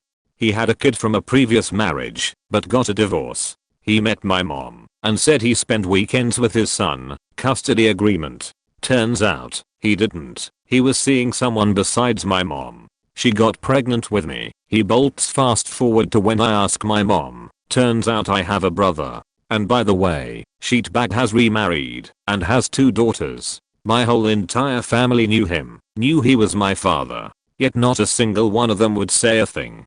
My grandfather took it to the grave rather than tell me. Turns out my brother and sisters had tried to contact me for years, and my family blocked it and played interference my entire life. Point. All in all, my family chose to keep me in the dark. Everyone knew. My mom's family, his family, my older brother's uncle and my mom dated for years, so he knew. The kicker, my father was living minutes from me my entire life. Tried to get a hold of him, but never could get through. Bastard shot himself in the head almost 1 year ago, so now I'll never get answers. My brother's death. He had cancer from age 4 till age 8. He fell over and banged his lip, and it triggered rhabdomyosarcoma. Correct my spelling, if it's wrong. I've only ever heard it said, not written down. He went from doing really well and recovering to being dead 2 days later. I was always told his cancer came back, and 2 days later he died in his sleep. Point. Really story was they discovered tumors in his chest cavity and did an operation, pulled his lungs out etc. Point, and cut away all the tumors, 26 in total. The surgery was a success, but the consultant who placed 4 drainage tubes, 2 large and 2 small, decided to remove the 2 large drainage tubes. A junior doctor begged for the tubes to stay in, but the consultant overrode the decision and said the junior doctor was too inexperienced and didn't know what he was talking about. They took the 2 large tubes out. The 2 small ones weren't enough and the liquid pressure built up in his internal cavity. He went from happy and smiling and recovering to overnight being ill and hard to breath, and early hours second day he suffered 3 massive heart attacks because his arteries couldn't pump blood to his heart, and he died. So he died in agony over the space of a day, and the consultant just said the pain was normal because they had to crack the sternum bone and operate internally. Turns out that junior doctor was right all along. And my brother died due to an asshole consultant. Side note, this in the UK, we don't sue due to negligence. Well, it's not normally done. My parents adopted 2 boys when I was practically a baby. One younger and the other a few years older. One of them disappeared and my parents went through hell to give him to another family. Of course I always wondered why, but my parents' answer would always be along the lines of, he just had to go. It wasn't until I was 14 that my parents felt I was mature enough to know the truth. Turns out when my parents first adopted those boys, I would wake up screaming in the middle of the night and I would be repeatedly say the words, bat, bat, bat, and it would take hours for me to be consoled. My dad, being the protective father he is, decided one night to stay up all night hiding in complete darkness, waiting for whatever it was that made me scream like that. He ended up catching the older boy in the act of attempting to molest me. My parents gave the older boy away to another family. Of course they disclosed absolutely everything. But the family my parents gave him to are very religious and felt with therapy he could be rehabilitated. When the older boy tried to get in touch with my family realized he has sociopathic tendencies and quickly nipped that in the bud. As for the younger boy, he is every bit my brother and he will be graduating from basic military training in 2 weeks.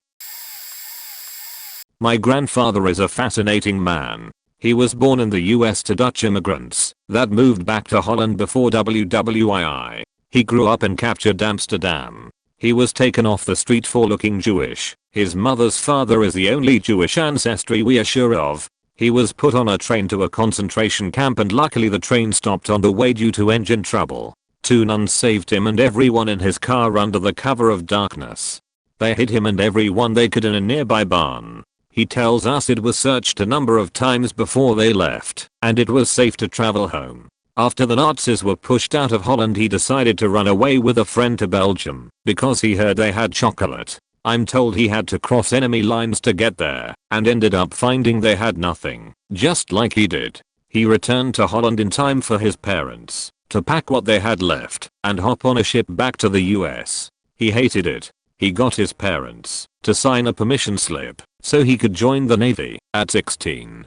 His plan was to jump ship somewhere in Europe. He was stationed in the Pacific. He stayed in the Navy for the Korean War and did the things one does when you get out. He married a girl, had 8 children, and started a successful business still in operation today. What I didn't find out until I was older was that he abused his children, including my father, fairly regularly. He's a cruel, selfish man with clinically diagnosed narcissism. He forced his children to work at the business and manipulated them and engineered situations that forced them to quit school and work for him full time. All the while threatening them that he would take away everything and force them out of the family if they didn't do exactly what he wanted when he wanted it. I grew up knowing him just as grandpa. He was good with his grandkids, but definitely played favorites.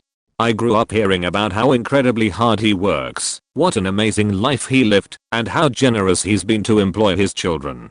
I never knew my father wanted to be a graphic designer, but was forced to quit school and work at the business. My father had to listen to his father tell him that he'd be nothing if it weren't for him, and he could take it all away whenever he felt like it. It took me years after my parents told me what he was really like to reconcile the 2 images.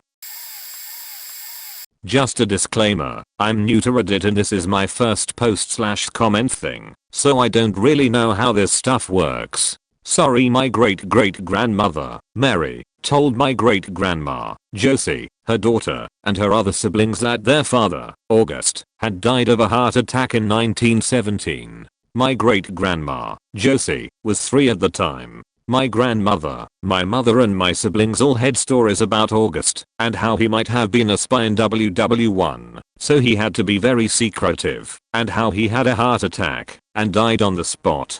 However, whenever these stories were told they always had plot holes. We just assumed it was because the woman telling them, my 94-year great-grandma Josie, had Alzheimer's and couldn't clearly remember things. Before she passed, she told her daughter, my granny, not to go looking for anything about August. My granny didn't seem to think much of it and obeyed her. Years after Josie passed, my mom started looking into family genealogy.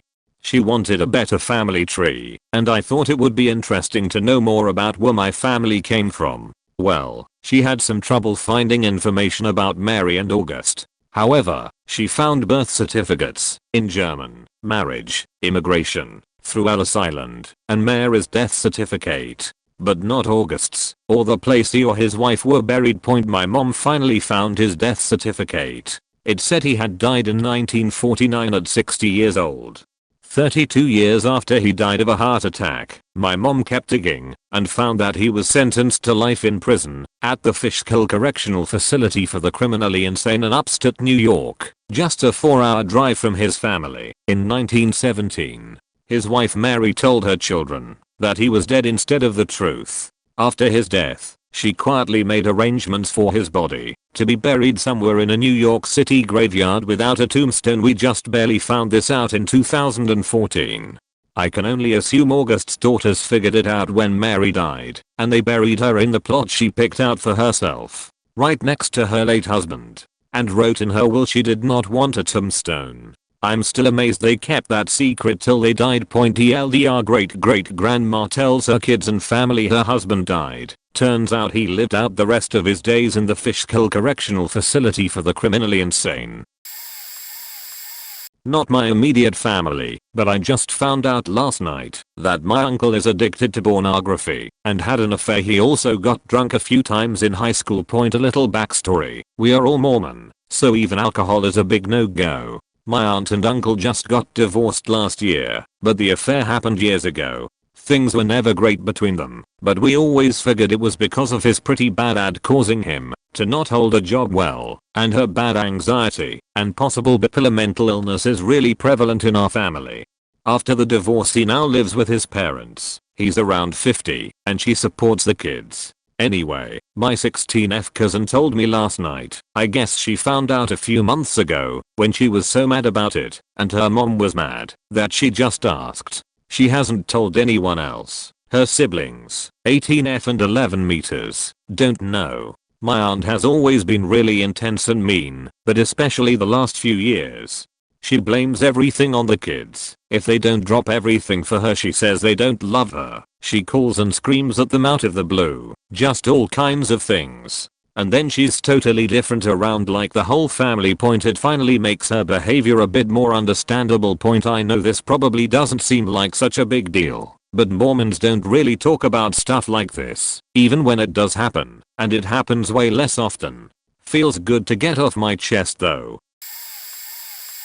Growing up with 3 aunts and 4 uncles, I never understood why every family gathering was filled with passive-aggressive spiteful behavior. Every Thanksgiving or Christmas was just hateful. There were many reasons and many interpersonal stories, but I found out as a teenager that the one that started it all was my cousin Bob. One of my aunts got pregnant at 17 and my grandmother convinced her to put the baby up for adoption. And by convinced, I mean harassed, screamed, and threatened to disown. And the moment she put him up for adoption, her older sister, 19, adopted him. She was jealous that her younger sister was going to have a baby first, and she was my grandmother's favorite, so they conspired to take my aunt's baby away. Everyone knew, but it was the thing no one talked about. The 2 aunts just bickered and stared daggers at each other at every family event. My cousin Bob found out when his BO mom got a little too drunk at one event when we were teenagers and blurted it out. My family is all kinds of faked up, which is why I don't talk to them anymore. When I was around 15, we were going to my grandma's 60th birthday, and it dawned on me that the numbers didn't add up because she would have been 14 when my dad was born.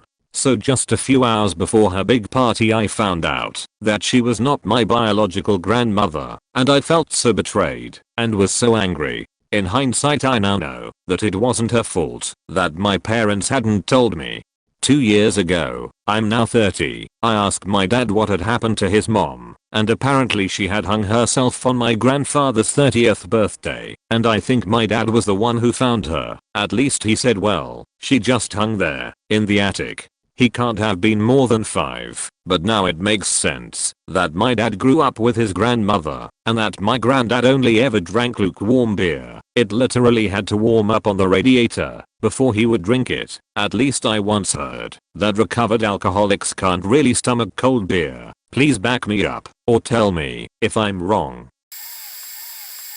When I was 17, having never even dated, one night I was going out with friends, and my mother called me back into her home office. Irrationally angry, she says, if you get pregnant, I'm not going to raise the child. My mother was often irrationally angry, so even though this topic had never come up before, and never came up after, I didn't think much of it. So now my mother thought, when I hung out with a group of friends we were getting it on, at least it was interesting. Years later, she confessed to me that when she was 16 she had gotten pregnant. She was sent to live with family in another state for a year. Even her brother was told only that she was visiting family. Her child was adopted out to someone in her minister uncle's parish, not her choice, and she was sent home. She was given the advice, you be so good that, if anyone hears about this, they will say who? Her? No, not her. And then she was super late to the party here, but when I was about 20 I found out why the rest of my dad's family was wealthy and my parents were not. My grandfather, my father's father, invented carbonless copy paper and the family pulled in a huge fortune from it, which my grandmother lavished on her other children and all of my cousins. We always waited until around noon to go over to grandma's on Christmas, which I later learned was because my dad didn't want us to see my cousins opening new bikes and video game consoles when grandma always got us dollar store toys. One time mom and dad needed to borrow $1,000 and my grandma hired a lawyer to draft a contract to make sure they paid her back. Hiring the lawyer was probably a bigger expense than the money they borrowed. It turns out that when my dad was 17 he discovered my grandmother was having an affair. He went to the house of the man she was having an affair with and threatened his life with a shotgun and blew a big hole in his fridge, which, at the time, probably cost a fortune. Realizing that he would likely go to jail for it, he drove 3 states away and joined the military. After he returned from the military they repaired their relationship on the understanding that my grandfather would never know. My grandfather had an aneurysm and passed 3 weeks before I was born. After he passed away my grandmother decided my father no longer had any leverage over her. She loved having grandchildren, and she was always happy to have us around, but she held a grudge like nobody's business, and she was hell-bent on making sure my father knew he was second class to her, so she made sure to spend as little money as possible on his family. My brothers don't know any of this. My dad told me, because one of my cousins committed suicide and my grandmother, who was starting to become senile, told me at the funeral that she knew I had depression and was a screw up and always thought I would kill myself. She didn't understand why my cousin had, because he had so much going for him. Afterwards I told my dad I didn't want to see her anymore and why. He thought it was important that I understand that my grandmother wasn't a saint. I'm not sure she was ever the person I thought she was when I was a kid. My whole family is Catholic. When I was 9 or 10 my dad converted to a very different religion. My mum's mum changed in her behavior towards him. She wasn't nasty, but for the rest of her life she was only coldly polite to him at best. I put this down to her being a very devout Catholic. Later I discovered, when she was younger she met and fell in love with the man who would become my mum's dad, my granddad. He was an atheist and her family strongly disapproved. She also kind of disapproved herself as her faith was very important to her, but she was madly in love, and after some persistence on his part, she married him at a registry office. For her entire marriage she went to church every Sunday, but didn't take communion. She was convinced that what she had done meant she was beyond redemption, she was living in sin, and would go to hell. So when my mum met a nice Catholic boy, my dad, and got married to him, my gran was over the moon. Until 20 years later, my dad converts and upends the whole redemption narrative. I don't think she ever forgave him. Religion can be nuts. Here is a little story of how a perfect little family of 4 with a daughter and a son went to shit. Growing up, my parents had a family friend named Scott. Scott was a cool guy who hung around the family every so often. He was apparently mentally ill, and at some point, when I was around the age of 10, he committed suicide by pills. Was found with a Bible in his lap and something else in an old apartment. At 11 years old and parents are getting a divorce. It really tore me up, but it got better as I grew older. I enjoyed having double Christmases and all the usual selfish things children can get out of divorced parents. That was until I was about 17. At 17 I start asking questions and shit. Not getting any answers, but it comes about that my mom had cheated. Okay, so I didn't see this coming. I'm pretty upset about it, because apparently everyone knew except me. Even my older sister knew. But wait, that's not all. At around age 20 I get in a biblical argument with my sister about something stupid. Out of spite she screams at me that she's not even my real sister.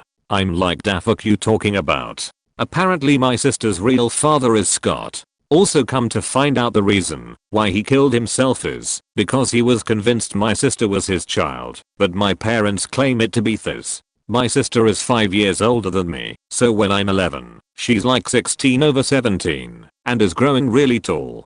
Like too tall to be my dad's, because he's 5 feet 8 inches and my mom's 5 feet 1 inch. Finally clicks in his head, so they file for divorce. They never got a paternity test, because neither of them really wanted to know what they already knew. Plus my dad continued to raise her, and look out for her still to this day. All in all, my dad is a great man, and deserved none of any of that. If he would found out earlier, I might not be here today. If you made it this far, thank you for your time. For as long as I can remember my aunt was divorced. She lived with her 3 children, 2 boys and a girl. I have a large family, and my aunt had a large home, so our family usually had holiday gatherings at her house. During these gatherings, her ex-husband would occasionally stop by to see the kids. He rarely ever came inside the home, and if he did he was there for a few minutes then left. I used to get embarrassed, because every time he would show up, my mother would scream at me and my other female cousin to get in the house, and we would have to go down to the basement until he left. My aunt always seemed very embarrassed at the way my mom acted, and it embarrassed me as well as a child. I thought my mom was nuts or just really hated the guy. Over the years he stopped coming by at holidays. Fast forward about 20 years and I have my daughter who is at this stage about 3 years old. My cousin, one of this specific aunt's children, decided to have Thanksgiving at his home, and our whole family goes. His father is also there, and this time he stays pretty much the whole time. As soon as he walks in, my mom tells me to get the baby and come outside, freaking out just like in the past. Once outside I finally confront her about the way she is acting after all that time. Fuck's sake, I'm nearly 30 at this point. What the fuck are you on about? That was the day I found out why my aunt divorced him. She caught him in the act molesting their daughter at age 6. I was shocked. I'm like, why is he here? Oh my god. Mom told me that my aunt and her kids simply said it was in the past and that he was invited now because they had all forgiven him for the past, because he had changed his evil ways and we need to accept him as part of the family because he deserves to be there. No. We got in the car and left, and that is the last time I ever suffered his disgusting presence and never will again. The worst part is 2 of his kids have girls and they always allow him to be involved in the kids' lives, even the child who is the daughter of my cousin he molested in the first place. Who the fuck forgives a pedophile? That my mother had another son, which she was forced to give up to adoption, and was raped. Separate incident, when she was 17 at gunpoint by her ex-boyfriend. Apparently Midwest USA was not the best place to grow up as a woman in the 1960s/1970s. She was ostracized from the community and her family for being pregnant outside of marriage. Religion played a major role in this. They kept women in that situation hidden in a separate center and forced them to give up their children within a few seconds of birth to adoption. The fear being, if they held or saw the child they would develop a connection and not want to give up the child. It was very secretive and hidden from society. When she was wrapped in a separate incident, the police did not investigate her case. since it was an ex-boyfriend and they thought it was consensual and she just regretted it. My whole life she was extremely pro-life. I now know this was due to the hardships and burden she went through in giving birth to a child out of wedlock in 1970s middle America. Additionally, she was extremely protective of exposing anything about sex to us, not allowing us to date until 18. She also carries a lot of anger with her, which I didn't realize was not normal until later in life. My dad died of a heart attack, but every time it came up I could tell there was something they weren't telling me. Everyone stops. No one says anything. They all look to my mom. She says heart attack. Then someone asks about the weather. That kind of thing. I knew he died alone and poor, but I was assured that his ex-wife living down the street checked on him weekly, and a guy from his church group did too, and the apartment manager knew he lived alone and needed to be checked on. I thought it weird my dad had a note on his door and another on his fridge with our emergency contact info and instructions to check on him. He died of a heart attack and his body was cremated against his will. While looking for my birth certificate I found his autopsy results. His death certificate said heart failure, but it looks like they couldn't be sure because by the time they found the body it was jelly. Significant losses to the face from insects and animals, his dog and cat I guess. His body was found in the hallway outside his bathroom, so it may have started as a heart attack, but doing the math, date of death. The last time anyone heard from him, the last time he turned on his computer, his last email, last read email, he probably died 4 to 7 days after collapsing in the hall and wasn't found for 2 to 3 weeks. I was told others had contacted him. Father's Day, his ex-wife had checked on him and so had the church guy. Neither did anything or told anyone, even though the whole point was to call us if he didn't answer. He was inside slowly dying the entire time. He didn't show up to church the second Sunday either. His car was in the normal spot. No one had seen him for weeks, and I learned on Father's Day they had all left messages only. No one actually spoke with him. I called the cops and told them to break down the door if they had to. They found a liquefied body dead for 2 to 3 weeks, hence the need for cremation, as embalming can't be done without veins. I'm having trouble forgiving the church guy for not calling the number on the door when my dad disappeared for a week. If you accept the job, do it right. But I'll never forgive my ex-stepmom. Going through my dad's computer, there were emails where she told him life insurance paid out in event of suicide along with a complaint he owed her money. She had also sent him a DNR form to print out and sign, which would be fine if you hadn't just suggested suicide to someone. I think she knew something was wrong, but wanted him dead for the life insurance, so she kept quiet while he was collapsed on the floor slowly dying of dehydration. She told me she checked on him, but thinking back to the way she worded it, she wanted me to believe he was fine without actually saying she saw him. I hope, but also fear, he heard me leave a message on Father's Day. He had an old-fashioned answering machine, so he could screen calls. The hope is he knew I loved him. The fear is he heard all these calls while dying and was relieved, thinking help was coming as we would all notice when he didn't answer his 9 kids on Father's Day. The ex-wife was furious when she found out he had made me his beneficiary 6 months before his death, which was right after she remarried. She got Prudential to put a stop check on the life insurance while she hired a lawyer. She then tried to get my siblings to gang up on me and demand she get the money, her kids technically, threatening to tie it up in court until it all went to lawyers. They eventually released the money to me, telling me her claims were all moral instead of legal, as in she deserved it, because she had to deal with the asshole and the last one, to be married to the guy and he promised and that's what he really wants, even though he wrote a will explicitly excluding her. This is probably going to get buried, but my family, on my dad's side, was nobility in the Austro-Hungarian Empire until my great-great-aunt or something Maria, using real names obviously, because they are dead now, was one of the mistresses to the crown prince. What's his name? Well, for some reason Mr. Prince thought it would be a good idea to buy a hunting house in Mayerling. He brought my aunt there, and she happened to be the one mistress he wanted to die with, so they had a murder-suicide pact.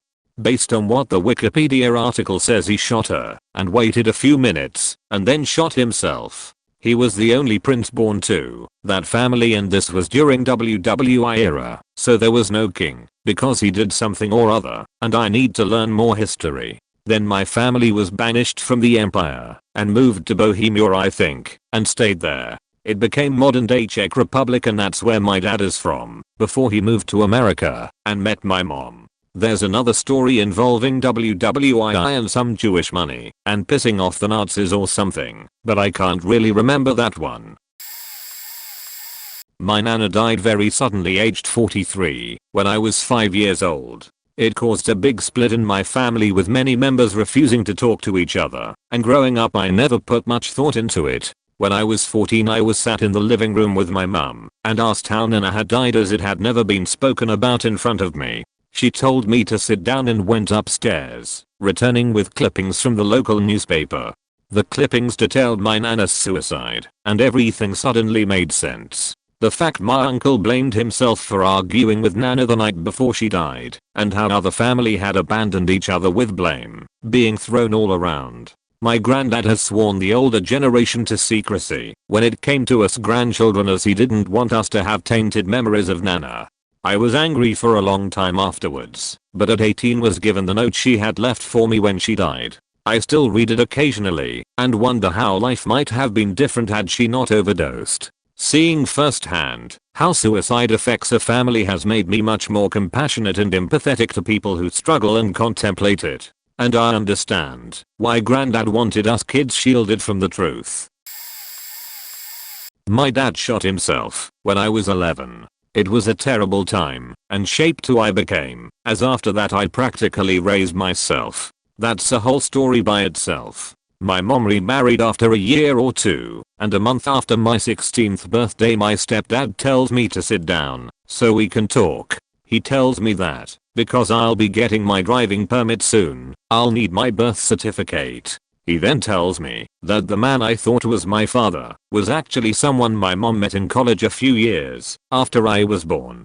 They had let me believe for my whole life that he was my dad, and I still love him and consider him to be my real father. My biological father wasn't in the picture, as my mother got pregnant at 16 while still living with her parents / my grandparents. They made her stop all contact with him, and I never thought anything was ever wrong or suspicious at any point in my life until then.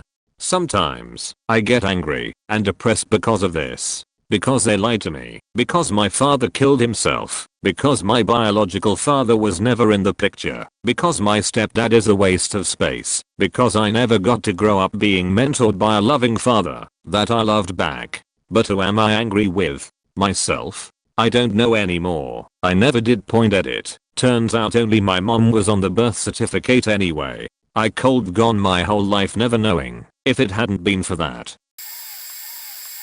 I have really bad PTSD pointers. I remember it. Life was good when I was little. Then, when I was 6, my parents got divorced and my mom broke her back. I didn't know how it happened, but I was a kid, so I didn't question it. At the time, my dad was really abusive. I remember him lining us up to watch him start breaking everything in sight, or him sitting on the couch making out with his prostitute wife trying to get us to watch porno with him. By the time I was 11 or 12, I asked my mom if he had crippled her, and she confirmed it. What I didn't learn until later was how bad it really was. It turns out that just before the divorce, he had been sleeping with his future prostitute wife and was planning to leave my mom. She was furious. Over a short period, their fights had escalated to the point where he was literally trying to kill her. He hit her with his car, bashed her head into the front door until she couldn't move, and beat her with a 2x4. Turns out I watched all of that happen to her. So one day my half-sister on my dad's side just vanished. She was still alive, so much I knew, but my dad told me that she will be gone for some time every time I visited him. He also said he didn't want to talk why she is gone, so that relatives don't panic. This went on for 2 years. Here comes 15 years old me having all sorts of theories. Cancer, STDs, etc. Until I found a text written by her in her room. I was always sleeping in her room, since there weren't enough beds, where she sounded pretty crazy. So my consensus was psychological something point. Now finally one day, while my father drives me to his home, he says my sister is there, one of her female friends too. I'm excited, go to the living room just minding my business until she comes down to greet me. Nothing unusual apart from what I learned later. 500 cuts on both arms. Went bowling that night with my father, my sister and her friend.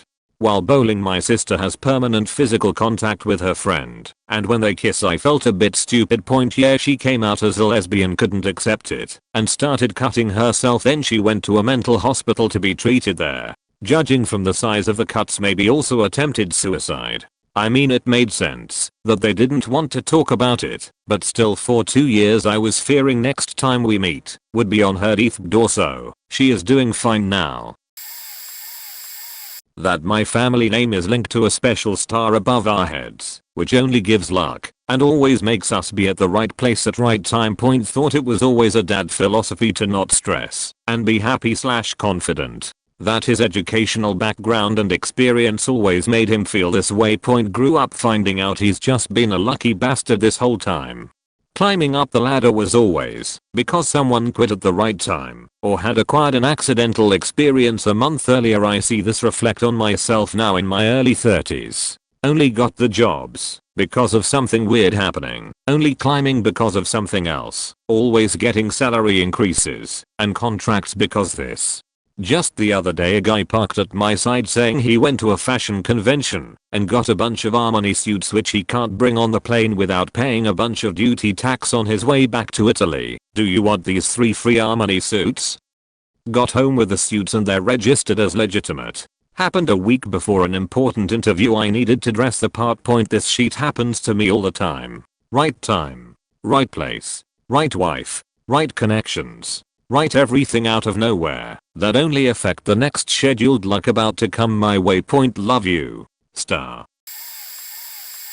My parents got divorced when I was 6 and my mom remarried right away. When I was younger and my dad would come to pick me up or drop me off, he would always sit in the driveway and honk the horn. He never came inside. And my parents never spoke to one another once I was old enough for all their conversation to go through me. I just assumed back then that my dad was hurt over the divorce and hated my stepdad. Turns out, my dad had taken out a loan in my mom's name after the divorce without my mom's knowledge and never paid it back. This was in the days before Credit Karma and all those sites where you could check your credit anytime. My mom and stepdad found out when they went to buy a house and that defaulted loan showed up on her credit. It was for $5,000 and my stepdad had to pay it off. My dad was scared of my stepdad because every time he saw him, my stepdad would basically be like, "Where's my money, beach?" So that's why my dad never came inside. My dad is lucky they just paid it and didn't take any legal action. I don't think he ever paid them back. And my mom never told me until I was older because she wanted me to make up my own opinion of my dad. She didn't want her bad opinion to affect mine. I lived in Pensacola, Florida when Hurricane Ivan struck. It destroyed everything. I didn't learn any of what comes next until I was about 15. My family was forced to live in a FEMA emergency camp for a while because our house was completely gone. While there, we were so poor we had to eat dinner from the vending machines. The way they phrased it, however, we were on vacation and we were so lucky we got to eat out of the vending machine. Child me was ecstatic. After we left the FEMA camp, our insurance company scammed us from any money we were promised. They did this by originally promising my parents, when they first moved to Pensacola, that flood insurance was unnecessary because floods never occurred and everything would be covered under hurricane insurance. When the hurricane happened, the insurance company told us that, since the water had come under the doors and not through the windows, it was a flood, for which we were uninsured. A bunch of people in the neighborhood sued, but my family just took the FEMA money. The people who sued would win, but they would only win about as much as FEMA promised. And years later, because my family was so broke, my parents had to file for bankruptcy. This was near the time of the housing crash as well. My dad was forced to rebuild our house from scratch, using what he could buy from local hardware stores. I'm so thankful that my parents were able to do all of that and still keep my brother and I happy. It just amazes me. that my biological father had been to jail twice for the same offense. So, when I was young it was just my mom and I would get to visit Daddy Kevin every so often at my grandparents' house. Also I was far too young to understand what divorce was. Then he went away for a while. I was always told by everyone in the family that he was at school getting a master's degree lol. Then a couple years later my mom gets remarried to the man I consider my actual father. Been married 19 years now. And Daddy Kevin came back and had a new wife and a kid, my half sister. At this point I'm about 6 to 7 years old. Then again all of a sudden Kevin is gone, and so is my half sister. No one is saying anything, and everything is very hush hush. So jump a couple more years, I'm 10 years old and still have no idea where Kevin is. In typical kid fashion I think I did something wrong. So after a big family event I just break down in front of my mom sobbing about how Kevin doesn't like me or want me as his daughter. Well, I was in for a wake up call. I'm not kidding guys, this rocked my world. Apparently Kevin was an actual sociopath. I'm not using that word lightly. He verbally, emotionally, and sexually abused my mom. They met when she was 18, and when my mom got pregnant with me, she was 19. He tried to force her to get an abortion. When she didn't go through with it he freaked, but they did end up marrying, because he promised he would change. So fast forward I've been born, and he's still acting very strange. Apparently he was very obsessive over me, and my eating schedule, my sleeping schedule, and would track my bathrooms in a notebook. One morning, I'm about 1 month old at the oldest, I'm crying for something, and Kevin tells my mom he will take care of it. Then like 5 minutes later my mom says she heard the most blood-chilling scream. There is a difference between a baby's normal cry and a scream of pure pain. My mom says she can remember it like it was yesterday. She still has nightmares about it. I was laying on my changing table, all twisted, strange and purple, because of how badly I was hurt. I was taken to the Ear and Child Protective Services we're called, because I had a broken arm, 5 broken ribs, and a cracked skull. Babies just don't break those things on accident. That is what Kevin was saying, that it was all an accident. I was taken from my mother and put in a foster home. After a long trial and Kevin being the sociopathic liar that he is, finally admitted to the crime. He was in jail until I was 2 years old. My mom had me back at this point with full custody, and the court granted him supervised visitation. Then a few years later he does it again. He did it again to my half sister. Now that he was a repeat offender he was put away for a long time, until I was about 10. He was also on drugs, an alcoholic, and a sex addict. After finding out the truth I refused to see him, until I was 15. I'm now 22 and married. I see him from time to time. He's married again, no kids, but it still makes me feel sick when he picks up my little cousins. I'm still incredibly close to his parents, my paternal grandparents. They helped my mom out so much, since she was a single mother, because of their so. All of this made all the strange visitations, the strange looks from family members, because I was born out of wedlock, and basically everything surrounding my earlier years makes sense. Kevin also never paid child support, stole from my grandparents, took loans out in my mother's name, and the list goes on and on. He's nothing but a sperm donor for me, but I have a dad that chose to be my dad, and he's the best dad in the world. Screw you, Kevin. So many adopted cousins. Turns out my great uncle, two adopted children, even offered to adopt me. My parents split when I was 2 years old and my father was raising me on his own. My uncle mentioned this to me when I was 17 to 18 years old and posed the question, can you imagine how much different your life would have been?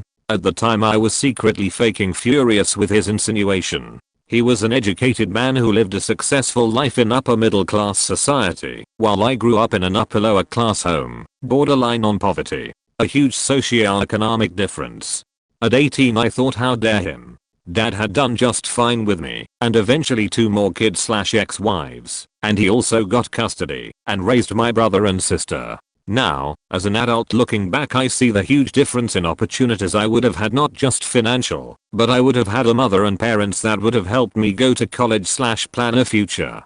Growing up I did not think there was any possible way to go to school, because I didn't know of the many options for assistance. My father, I loved him with all my heart, was just ignorant of these things, and had no interest in education. A few years ago my wife asked my dad if I really was an honor roll student throughout school, and he honestly didn't know that I was. I can't lie, even at 40, that stung a little bit. Why am I still typing? I need a therapist. My mom was taken from her mom, my grandmother, because of a drug problem. My mom had always thought her dad walked out on the family before she could even remember, so she had no idea who he was. My mom's neighbors ended up taking in my mom and her younger sister, eventually adopting them. My mom got back in touch with her biological mom in her 20s after her adoptive father died. They maintained a relationship for about the last 10 years of my grandma's life, helping each other cope after my aunt died of cancer. Then cancer took her too. At the funeral, a lady asked to speak to mom after privately. The lady asked if my mom knew her father really was yet. It's at this point that my mom found out her adoptive father was her real dad. He had an affair with the neighbor lady and had 2 children as a result. And his wife knew they were his kids. That's why they felt obligated to take in my mom and her sister, but never told them. My mom never let her adoptive mom know she found out the truth. She wasn't mad at all, just felt like it didn't need to be discussed. She understood why everyone did what they did. That my biological father was abusive, tried to kidnap me, and went to jail. He started dating my mom when she was 15, and he was in his 30s. I was the result of that relationship, and my mom has me 2 months before her 16th birthday. He used to beat her up and a lot, and I have memories of being 3 and watching him slam her into a wall when she was pregnant with my sister. She wouldn't let me visit him anymore after that point. One time I was at the fair, and I was getting in line for a ride when I felt someone pulling my arm. I look up to see him, and he said I had to go with him. As he's leading me to the car, I hear my mom screaming and see her running towards me with police officers. She grabbed me from him and put me in her car while the cops talked to my dad. I remember my mom crying all the way home, but I didn't understand why. Years later, and I now realize he tried to kidnap me. I didn't see him anymore after that day. It turns out he ended up going to jail for several years for various things. My family thinks I've forgotten my early childhood years. We don't talk about it, and my family always changes the subject when I bring it up. They don't know that I remember a lot of it, and they keep everything from that time period a secret from me. My mom did have me meet him again last year because his 2 new daughters, my half-sisters, wanted to meet me. It was a very uncomfortable experience, but we talked a little, and finding out most of this stuff explained a lot of my weird childhood. My youngest uncle was a fantastic guy. I didn't know this because my mother was always talking shit about him. I thought he was poor because he was lazy, that his wife was a conniving bitch, that he tried to steal things from my grandma, and all kinds of conspiracy stuff. So we never saw much of him. Then I met him a while ago, and he and his wife were so lovely. He wasn't lazy. He had to quit his job as a teacher because of a nervous breakdown. He and his family were the only ones who accepted me as a lesbian. Turned out my cousin is gay too, something my parents failed to mention. We just hung around and had a great time. Then he got ill and died in less than 6 weeks. At the funeral, it turned out that after he lost his job, he volunteered at hospitals and hospices, and he was the one who looked after my grandma until she died. I still get mad that I missed out on spending time with basically the only nice guy / family in the family. His wife died too. My grandfather was a schizophrenic, a violent one, who survived World War II. My mother had a terrible first half of childhood and spent a majority of that time afraid her father would leave her as a result of her actions. She was around 4 or 5 at this time. This makes sense as she has a very hard time understanding what it means to have a stable family. The irony of all of this is that she has been a fantastic mother. There are times of my own childhood where I resent her and what she did to me. All of the unfair things and heartbreaking hypocrisy with which I was raised was contextualized once I found this out. This was one of those things that makes me wish I had the capacity for time travel. I could have made my mother's childhood so much more bearable if I were there. If I could provide the treatment I understand now for her father, I could have helped her, and then I could have helped her raise me. I could have helped her understand that the world is not how she sees it. I could show her that she is capable of being who we needed her to be. All of the anger I felt toward her would not exist, and all of the fights we have had would be inert. I hold so much anger to her because she can be a selfish person. But she is so because of fear and not because of greed. She has narcissism as a personality trait because the only thing that was modeled to her in a meaningful way was the opinion of others. That is all that matters to her and is all that will. In a way, I have made it a goal of mine to mend relationships in repentance of our relationship. So I guess there is that. When I was under the age of 3, my mother walked in on my older cousin molesting me. He was probably 8 or 9, I'm not sure, but I didn't remember it, and my grandmother and aunt made my mother promise never to tell me or to take any legal action. I grew up weirdly idolizing that cousin, but we were never allowed to be around each other without heavy supervision, and if he ever was alone in a room with me someone would come in shortly after, and things would just get really tense between him and the adult. It wasn't until years later, when I was fully grown, and my grandmother passed away, that I learned what had happened. It really bothered me, and having experienced sexual abuse by someone else who was supposed to be protector made me really think everything that happened was my fault. It put me into a really deep depression, and I didn't leave my house for over a year, because I just didn't want anyone to see me. I hated myself a lot. It took a long time to pull myself out of that dark place and to start healing, and I'm still on that road to recovery. I still met my great-grandpa when I was very young, and he was somewhat of a persona non grata in the family. He was invited to mere family events, but never visited or spoken about. After his death I found out that from 1934 until 1945 he was helping/hiding socialists, communists during the dictatorship, and also Jews after the Anschluss. He was arrested twice, but due to pure luck got out unharmed. I did not understand why the family would be mad at him for doing that. As it turned out, pretty much every other family member old enough was a Nazi. Not fanatics but supporter, or at least they tolerated what was going on.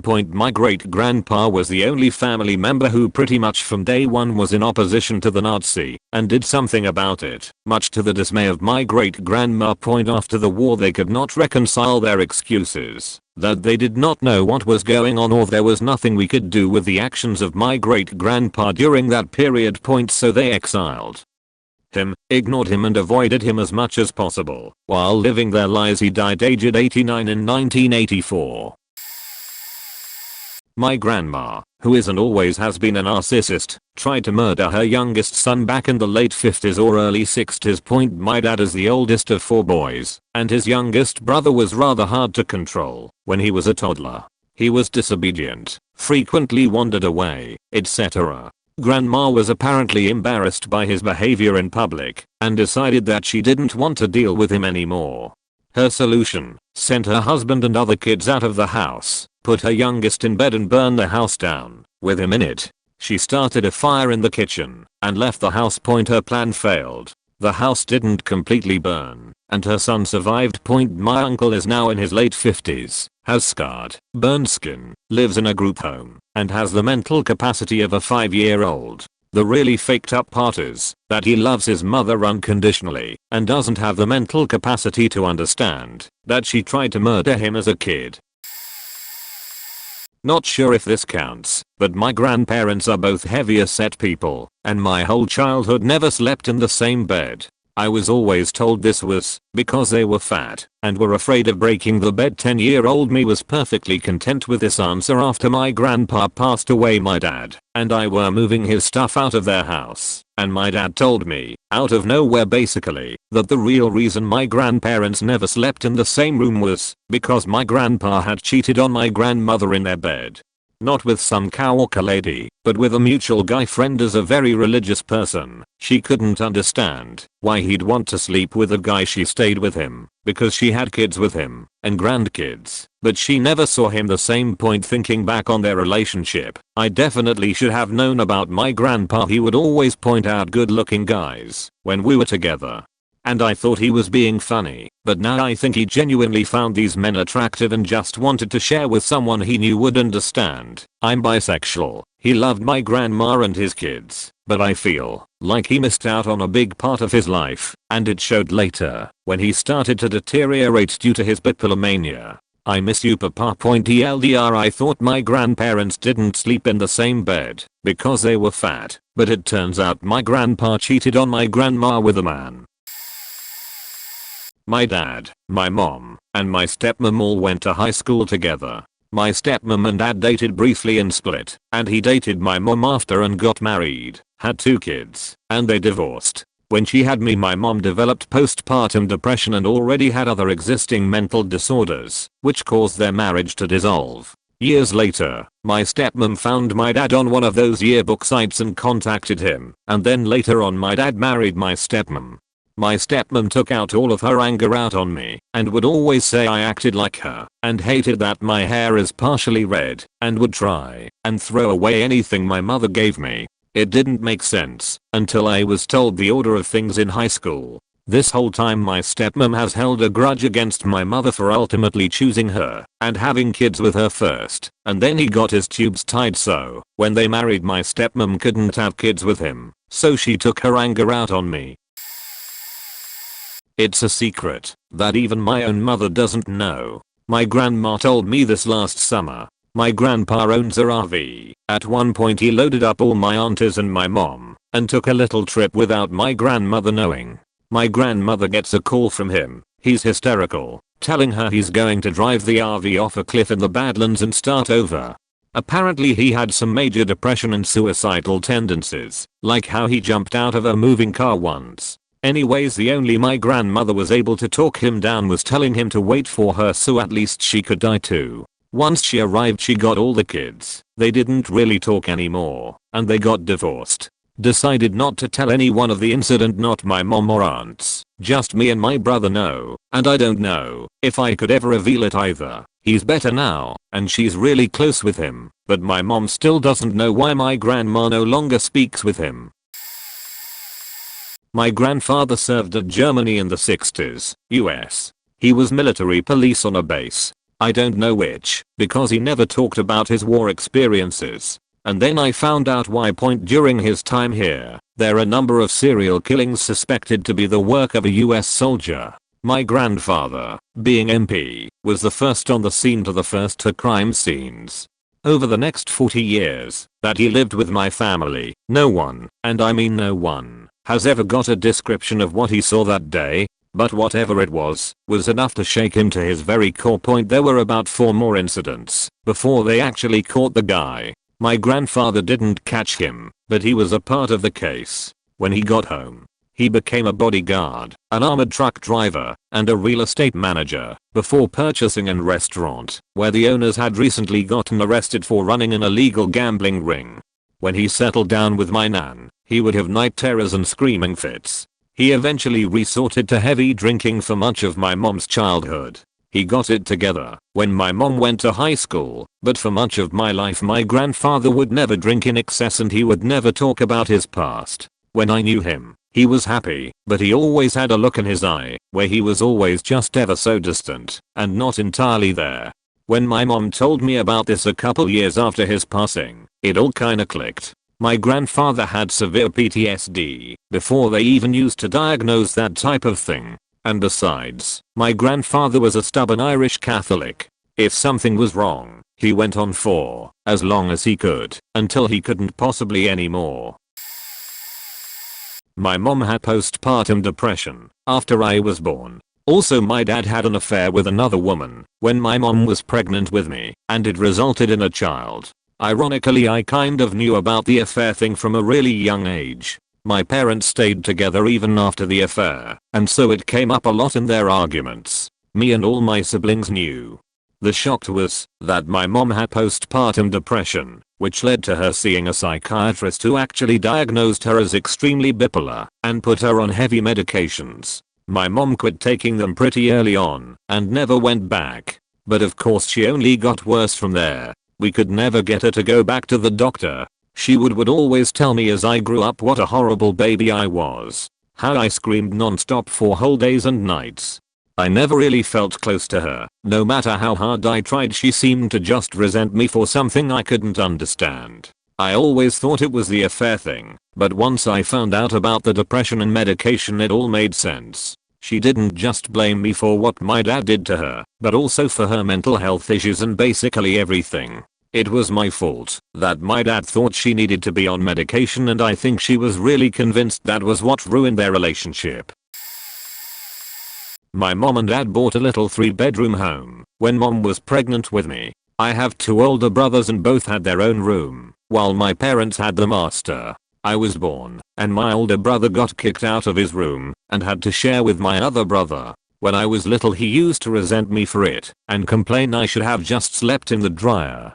When I was around 21, I was thinking about this randomly while visiting my mom. I asked her why she didn't just have my older brother share while she was pregnant with me, so my oldest brother didn't get used to having his own room, or why not get a 4-bedroom with smaller rooms. Our rooms were pretty big.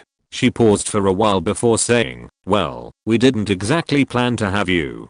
Explains the age gaps between me and my brother's second story. Didn't know my whole family was exposed to TB when I was 4 until there was an outbreak at my college and we had to get tested. I told my mom and she said I had to get a chest X-ray since the skin test would come up positive for me. Oh, and make sure to watch out for if you ever cough up blood or anything in the future. Thanks, Mom. TLDR, I'm a TB carrying accident. I was in high school learning about JFK, and we discussed that he was murdered by the mob theory and the teacher named one of my family members as the head of a mob family. I was kind of dumbfounded, but didn't say anything about being related to him. I got home and told my mom about these awful things my teacher was saying about our family. She told me to have a seat and explained everything. Then I understood all these things that I thought were weird but just accepted. Like I thought he had a lot more younger friends than most old guys did. Turns out they were his bodyguards. Also, my father never went with us when we visited, and my dad skipped his funeral, which was incredibly unusual for my family. This was because my father had a top secret clearance and would be risking his clearance if he didn't completely separate himself from this guy. Although never openly discussed, I believe my grandfather was running drugs and or guns for him. He was a barber, yet frequently traveled up and down the East Coast for work. My mom only told me this once, since she said that it's a controversial issue in the family that were never brought up again. My cousin is always restricted by her mother when going out with her boyfriend. It even went to the point her mother, my aunt, had to third wheel my cousin and boyfriend in their date. When I discussed this with mom, she said my aunt had a history. In her younger days, my aunt one day told my grandparents that she is going to a party. Then she never came back the next day. My grandparents then came searching for her, for she went missing for several days. She was even reported kidnapped. A week later she was found okay, but she wasn't talking or anything. She said she slept over with a friend. Then they found out she was pregnant after the incident. Mom didn't know what exactly happened, whether she was suspectedly raped or ran away with her boyfriend and accidentally conceived her oldest daughter. She is still a bit paranoid of my younger cousin getting dates. Not sure, but it kinda makes sense why she is too restrictive. Lol, my cousin is 23 as of now. That I have an older brother that my other older brothers and I never met. My mom was a runaway in the 70s. Ran with lots of bikers in SoCal. How she met my first 2 brothers' dad. Had my oldest brother at 18 and the second at 21. She did lots of drugs and wasn't a good mom to them, and neither was their dad. About 14 years later she's with another biker, some gypsy joker, gets pregnant, bails, and gives him up for adoption. She did drugs with both me and him during the pregnancy, chiefly meth, and I know it's affected me, but I still haven't met my brother, so I don't know how it affected him.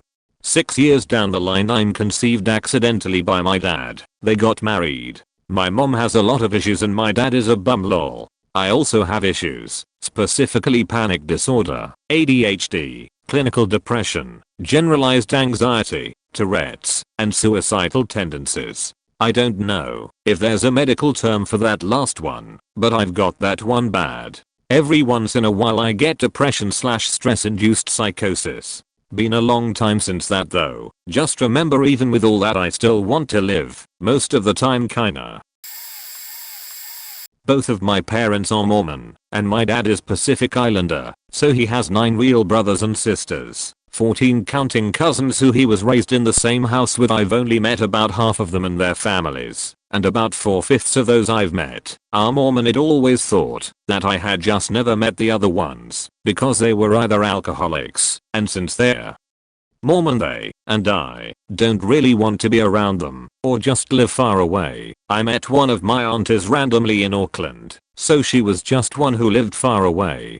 I found out a few years ago, by my mum letting it slip, that I have 2, that's right, count them, 2, trans aunties whom I've never met. I'm gay, and this was a welcome revelation to me, that I've got other LGBT family members. It did confirm that I'll need to cut all contact with my family when I get older though, which is a bummer. I really like some of my cousins. Hella late to the party on this one, but here goes. When I used to visit my grandparents, on my dad's side, as a child there was always one bedroom I was never allowed to go in. So, naturally I snuck in there and checked it out when unsupervised. It was a bedroom that was half packed away into a load of moving boxes, but there was a thick layer of dust on everything. I always figured they'd just given up on renovating that room or something. Years pass, and during this time my dad's sister Kath is mentioned from time to time, but I'd never met her. I was told once that she died of a heart attack before I was born, but never any details, which is odd for my family, because their health and other people's health is all anyone ever talks about. Finally, last year after the death of my grandparents and my dad, I asked my mum what really happened to Kath, and she spilled the beans. Apparently she was strangled to death by her ex-boyfriend who, for financial reasons, she was still living with at the time, but it gets worse than that. To cover his tracks he chopped her body into little pieces and hid her remains in a wheelie bin, which he then proceeded to lock away in a storage facility. This was in a notoriously hot summer, mind you. Worse still, when my family inevitably came looking for her, this was in the days before mobile phones, they left her sticky notes around their shared house asking where she'd been, and that sick murdering bastard played along, pretended he knew nothing. My dad always hated the guy and had his suspicions, so he tipped off the police. When they raided the house they found receipts for carpet cleaning supplies, which, given his and Kath's poor financial situation, was extremely suspect. After almost a month of public appeals and volunteer search parties, her body was finally located and recovered from the storage facility, as people had started complaining about the smell. My dad, 20-something at the time, was then asked by the police to identify her body, or what remained of it at that point. It scared him for life. Apparently Kath had been in the process of moving back into my grandparents' house when it happened, hence the half-empty room. I guess it was always too painful for them to empty the room themselves. I can see why they never explained the story to me as a kid.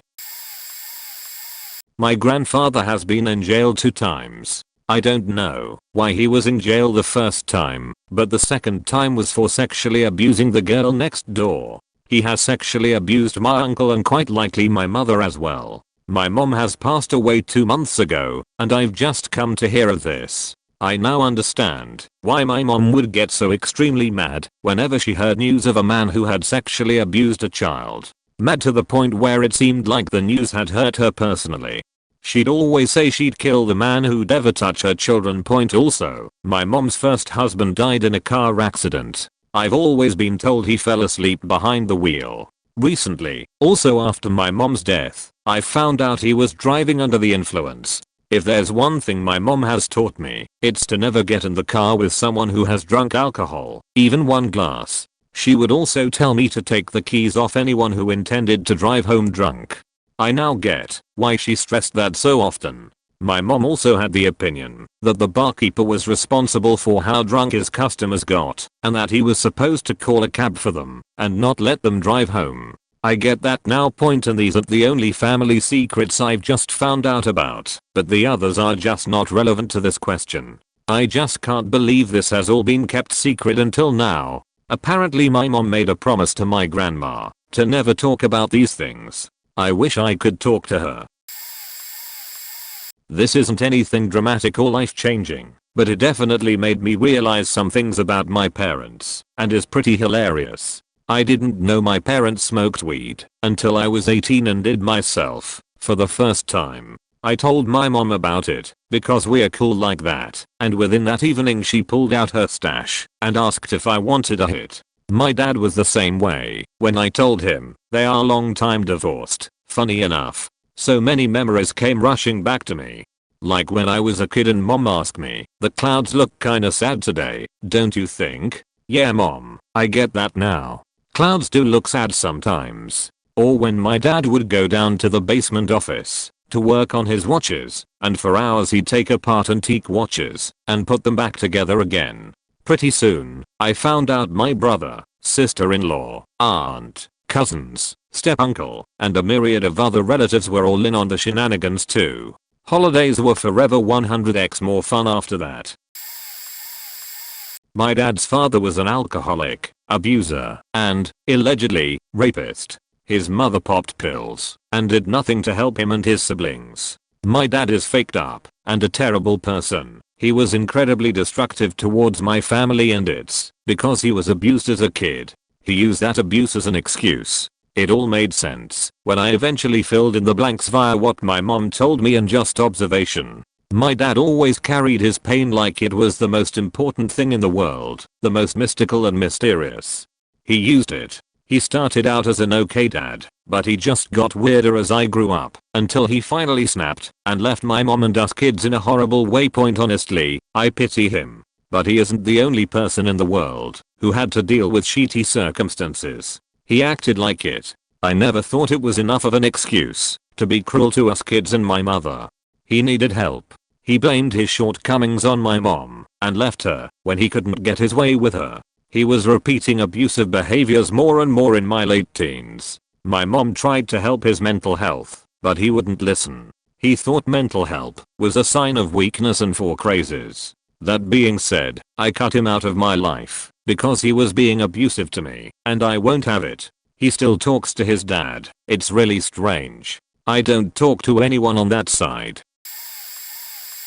I was best friends with one of my cousins growing up, who's the same age as me. Like, as close as sisters. Both our parents were divorced, so she'd stay with me at my dad's one weekend, and I'd stay with her at my uncle's, my mom's brother, the next. We'd hang out together after school doing homework and playing, etc. Always together. Her dad. I didn't really know what white trash was at the time, but he kinda was.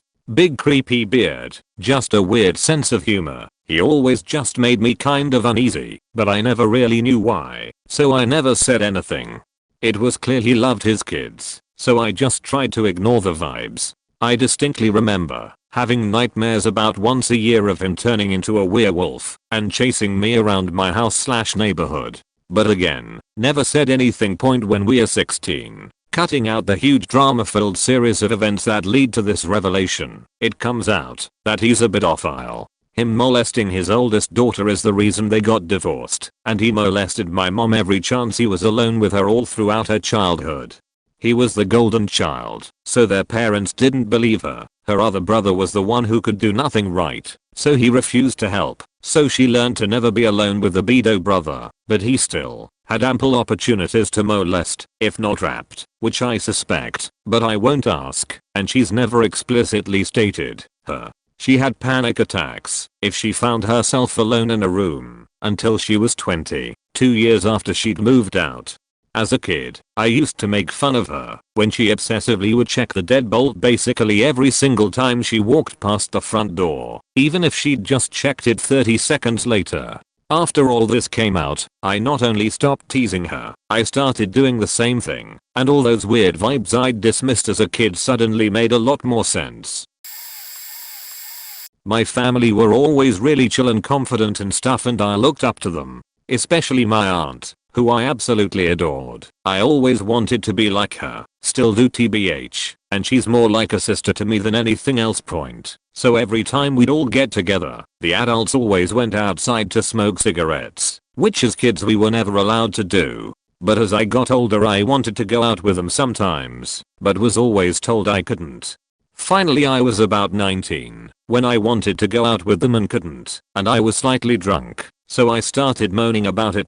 My mum then came up to me and told me the reason we weren't allowed to go out was because my aunt smoked weed and she never wanted us to know, especially since my dad did too. Everything suddenly clicked into place, from the smell that was always in her room, to the way she was so chill about everything. And then later on I'd catch a whiff of weed whilst walking around town or somewhere and realize it reminded me of my dad and aunt.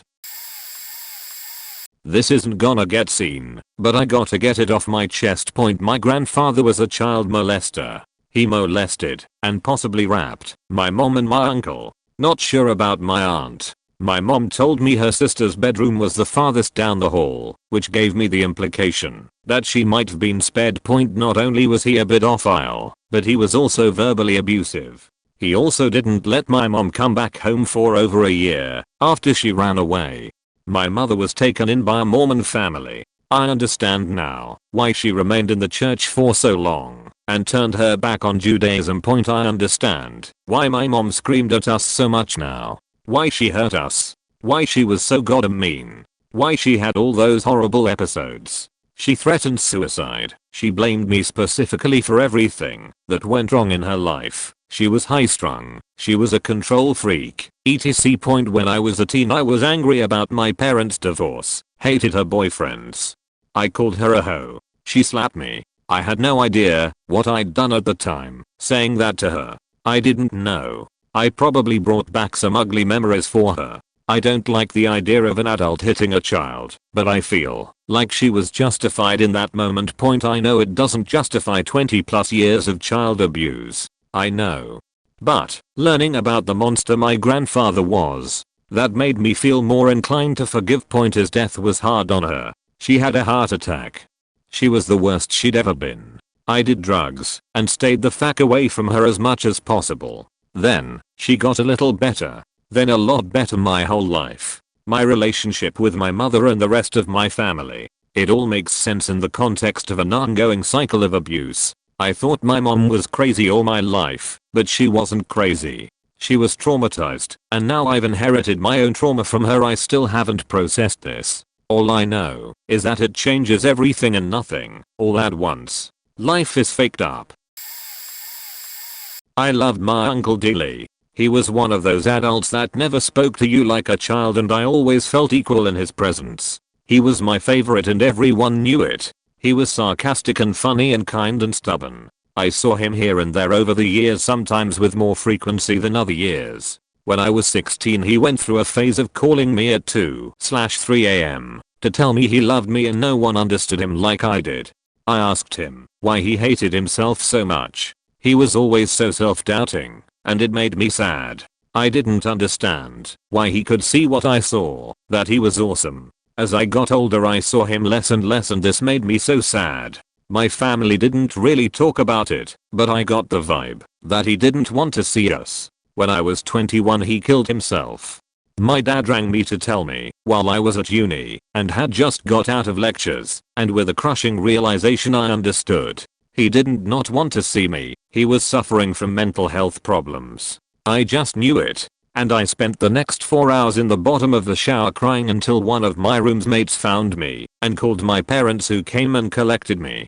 I found out that my uncle was an alcoholic and had been in and out of hospital with chronic depression his whole life. The last time I saw him I was 18, and I assumed he didn't want to see me very much because he never made a real effort to after that. Now I know the truth. I would have made all the effort to see him, knowing he was so sad and alone. I love you, Uncle Andrew. You are the best and brightest star in heaven now, and I think about you every day. XXX. My mom and dad were engaged when I was born. My dad was an alcoholic and beat the shit out of my mom when he was drunk. My first memory at 18 months was him strangling her in the kitchen. The last straw for my mom was when he was randomly shooting while drunk and nearly shot me. We lived on a farm. He was far away. My tiny ears started to run towards dad cause I didn't understand what was happening. They both served in the same police station, and growing up I met a couple of friends who served with them. My mom was kicked out. The law back then stated you weren't allowed to be pregnant out of wedlock and serve, and thought nothing about them, or gifts they gave me. My dad served in a war here in Africa, South African here, and caught a disease that resulted in him not being able to have kids, so deep down he knew, I think. Anyway, my dad sobered up by the time I was 8. So I used to visit him on school vacations, and he was a good and supportive dad. My mom grafted her ass off as her only qualification was police college, so she started learning how to program, and got a job as a junior programmer. I remember sitting next to her desk, drawing until I fell asleep. By that time I could also make my own lunch and dinner. I never felt neglected. I somehow knew she did this for us. She went on to have a very successful career, eventually heading a department for a Mayer corporation, second to Microsoft, and even trained their British and French branches, which she earned. She worked her ass off. My dad stayed in the police and became a detective for the homicide squad at HQ Point forward to near Christmas. When I was 14, my mom got drunk, Dutch courage I suppose, and told me that my dad was not my biological dad and that one of the friends from the police, who was their captain, they had an affair when my dad was beating her and his wife was prostituting herself for alcohol money. Not making excuses, just saying. He asked her to tell me because he was dying of cancer. FML. I remember it felt like everything I knew just blew into a trillion shards of glass. This did such a number on me. He died 3 months later, and to be honest I never had feelings for him. For a long time I resented him, because he shattered and faked up my life cause he wanted his conscience clear when he died. I couldn't cope. I started acting out, and got addicted to heroin. I was so angry and such a mess. I cleaned up the vacation time after graduation at 17. I don't know how I held up the grades. He was just a sperm, with a conscience apparently. I never saw his family again, and don't want to. My dad was the one who cleaned my diapers, who taught me to ride a bike, whose shoes I danced on, who drove 400 kilometers and back for every sport event and academic night, the one that was there for me. He passed away just after my 18th birthday on a Monday. We were supposed to have a dad and daughter fishing weekend that weekend. My mom passed away when I was 25. Pancreatic cancer took her in 7 weeks. I was her primary caregiver, so at least I had that time with her. I got married last July, and it made me think about them a lot, and how much they loved me, even though they messed up, which I've learned all parents do in some way. They would be proud. I married a wonderful man who adores me. We have a beautiful house with 3 beautiful furbs, and I have a successful career helping people. Blood doesn't make you family. Filling out paperwork at our Department of Home Affairs, I put my dad's details as my birth father. My dad's side on my birth certificate was always blank. I think both of them would agree. I have 2, both regarding my mom and her foster parents. TLDR at the bottom. Point 1. My mom's foster father died when I was really young. The inheritance money, however, a portion was to go to my mom and her foster mother. My dad told me, when I was 18 working at his employer for a summer job, that my mom got manipulated and baited to sign a document that redirected the inheritance to her foster mother. I knew that her foster mother had a gambling addiction when I was younger, mainly because she went bankrupt and homeless for a while, but I never knew that the money was from the inheritance until my dad told me when I was driving the both of us home from work. All 50 grand down the drain. It makes me wonder what my parents could have done with the money when I was younger. My dad was seriously heated when he told me about this in the car. He felt like I should know, and I do want to know. I want to know every secret there is. Note, mom's foster father and mother were very abusive, even to me. 2. My mom was an orphan in Vietnam, fairly common, and was set up in a lot of child labor. Since she is quite pale for a Southeast Asian, the foster parents, Vietnamese, thought she was a hybrid child, a product of the French or Americans during the Vietnam War. They decided to adopt her and use her as some legal reason to migrate to America or France, but it turned out she was not a hybrid child. This, in result, made the foster parents adopt another child whom I refer as an uncle. Uncle is a mix between an African American and Vietnamese. There was a lot of rap cases during the Vietnam War. Now, the foster parents have an American child which gives them some green light to get an American sponsor to pay for their trip to the US. What I didn't know was that the sponsor was my dad's brother-in-law who was in the Viet Navy, sided with the US, but basically, mom's foster parents tried using her as a way to get out of Vietnam. Didn't work that way, however. This was also how my parents met. My dad was also homeless at the time, crashing on the couch his brother's place, and my mom felt bad for him, and somehow they married. I love them to death, though. Point TLDR. Story 1. Mom's foster father died. Foster mother stole all the inheritance money, supposed to be split. Foster mother gambled it all, 50k away. Story 2. Mom was adopted by foster parents in hopes she was a hybrid child to move to America. Ended up not. Foster parents adopted another kid who finally got their sponsored plane ticket to the US. Sponsor is my dad's brother-in-law and my dad lived with him. That's how my parents met, got married a while later, had my brother and then me. My mom and I never had a healthy mother-daughter relationship. When I was young, she wouldn't hesitate to beat me up for little things I did, and she treated me differently to my two brothers. I was scared of my mother and would always go to my grandmother for comfort. I knew something wasn't right, but I didn't understand why. We would fight all the time and my stepdad would try to get us to make up. One day the fight got so bad that I eventually asked my dad why she hated me so much. He must have spoken to her about it, and she called me over to have a chat, and she was sobbing. I've never seen her so upset in my life. She finally confessed that I was the result of rap. It was an arranged marriage and she didn't love my biological dad. But he locked her up and rapped her for a few days until she managed to escape and ran away whilst pregnant with me. It made sense from that point on why I sense hate from her and why we were never close. But we are in a much better relationship after she told me. We haven't had a fight since. But it has scarred me a little from how she treated me. I've had to see a psychologist to work through it. I've posted this before, but hey, so when my grandmother died we all found out that when she was 13 in Argentina her older brother, which none of us knew existed, except my dad who promised to keep it private, became psychotic and was hospitalized in a mental institution. Remember, this is 1930s Argentina. Over time, my grandma lost touch with her brother, what with moving overseas and so on. It was always her secret shame that she abandoned her brother. Her brother apparently later died while still hospitalized. Alone. Fast forward 70 years, grandma dies and my father goes to Argentina. We live in Israel now, to meet with family and find and pay respects at said uncle's grave. He starts going from cemetery to cemetery, searching for his uncle's grave. He can't find it. Maybe he was cremated. So he starts going from mental hospital to mental hospital. Of course we don't know where he was hospitalized, searching through records. Soon enough he picks up on a 70-year-old trail and follows his uncle from hospital to hospital, some of which closed down decades ago.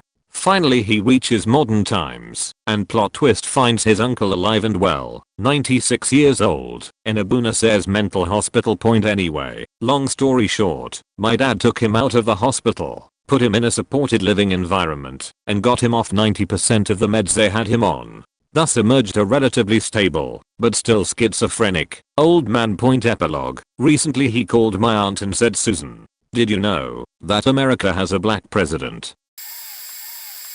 When I was in 3rd grade we were out in the woods behind our house playing. We heard a bird crying, and of course had inspect. A small baby robin, who we named Cheapy, had fallen out of its nest, and as a 3rd grader, wanting to so very badly be a Power Ranger who saves the world, we decided to bring him home and give him a good life. We make him a nest in the backyard in our apple tree, dug up worms to feed him, gave him my Barbie blanket, etc.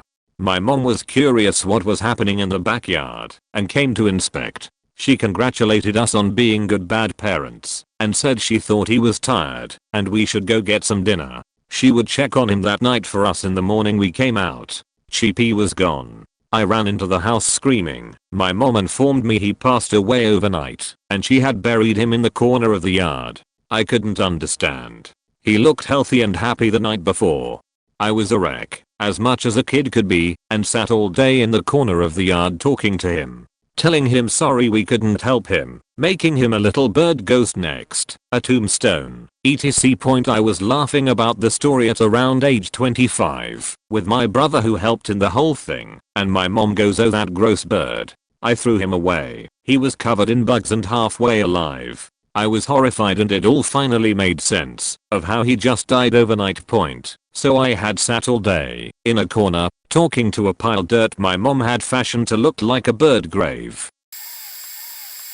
I never really realized why I wasn't allowed to spend the night with my dad's parents. Also, I never understood why the women in my family were so emotionless about the abuse I had experienced from men, family and not.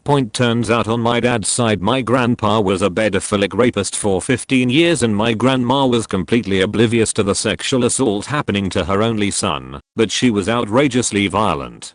This explains so much about the problems I have with my father, who is comparatively amazing, but in reality, was also extremely physically, emotionally, and psychologically abusive. On my mom's family, every male family member was either a womanizer or a rapist or both. My grandmother had been assaulted throughout her teenage years, until she married by her dad and uncles, and her dad was an alcoholic womanizer who frequently cheated on his devoted wife. My grandfather molested my mom's teenage, but legal 18 or 19-year cousin, and my mom walked in on them when she was home from college. She was sworn into secrecy. Also, my only female cousin's first husband / father of her 3 children was a pedophile and was arrested for child pornography. He stalked her for years afterwards. My parents defended her. This list could go so much deeper, but these are the faked up stories that were closest in proximity and relations.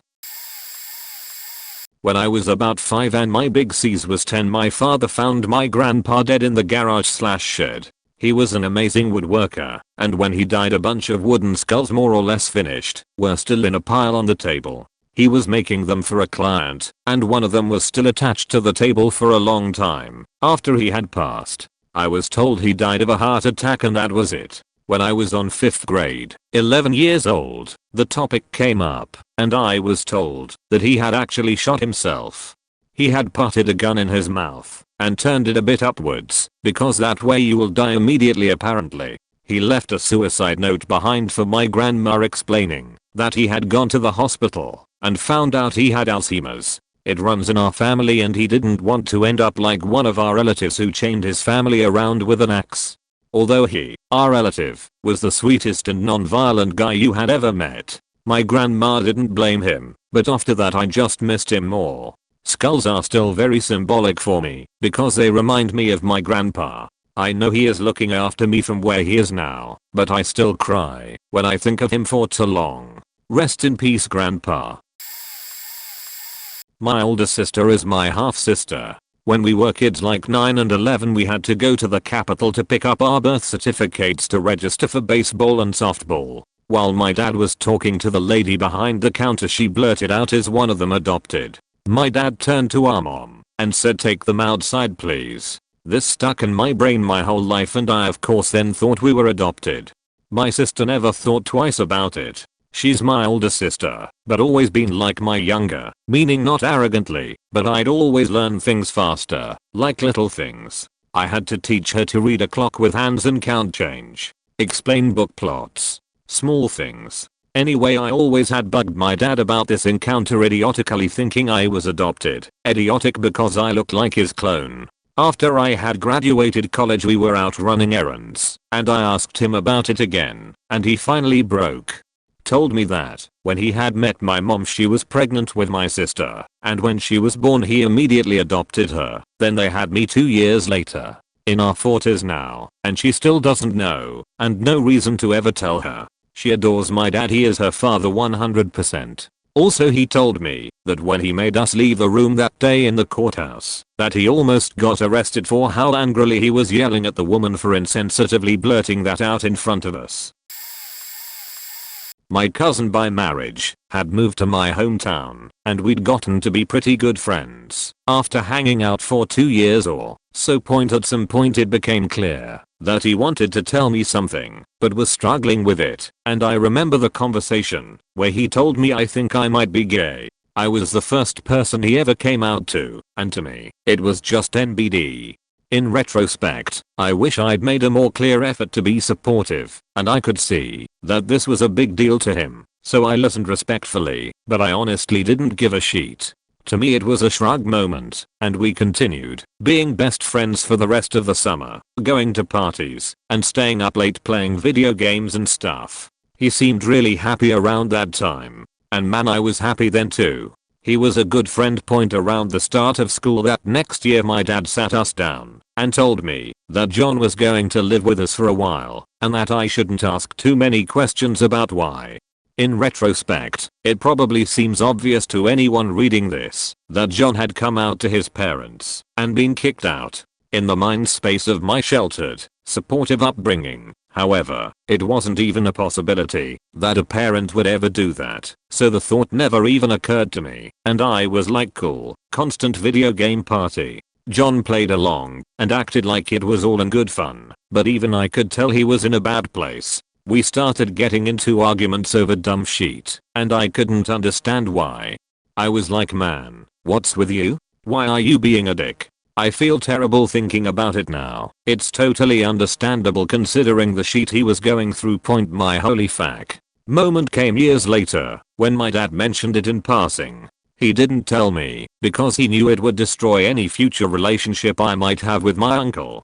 And he wanted to leave the door open for reconciliation if my uncle came around, and to keep the messy shit within the nuclear family without my constant resentment. My dad was awesome. We lost touch over the years, but John was big into video games, technology, and internet, so I guess there's a chance he might read this. John, man, if you're out there, I hope you're in a good place. I miss hanging out with you. My grandpa shot himself while my dad was still in college, so my siblings and I were all just told that we didn't have a grandpa on that side of the family. My parents sheltered us a lot, so I didn't even really know what death was until I was about 10 or 12 years old and my great grandma passed away. My siblings all kinda knew that he died because they were older than me, so they got some of the story, but not the suicide part. Sometime after my great grandma's funeral, I guess my parents decided that we were all old enough to know the truth about my grandpa, so they sat us all down and explained what happened, and I just remember being completely mind blown because I had been repeatedly told I had no grandpa on that side of the family. I wasn't told that he had died. I was just told he didn't exist. I was never shown photos of him or anything. Keeping in mind I was only about 10 or 12 at the time, I hadn't really gotten the full grasp on how babies were born, so I had just come to believe that my grandma had 4 kids entirely on her own. So when I was younger, cops had come to my house to see my older brother. They went into his room and then later came out with a box. My mum told me that my brother did something illegal and that they had to confiscate something of his. Now I had seen my brother do some drugs before, so assumed this was the cause of the cops and didn't question further. Fast forward about 5 years later, I think, my brother's moved out and now has a kid and another one on the way, and I'm in my final year of high school, already pretty stressed with exams etc.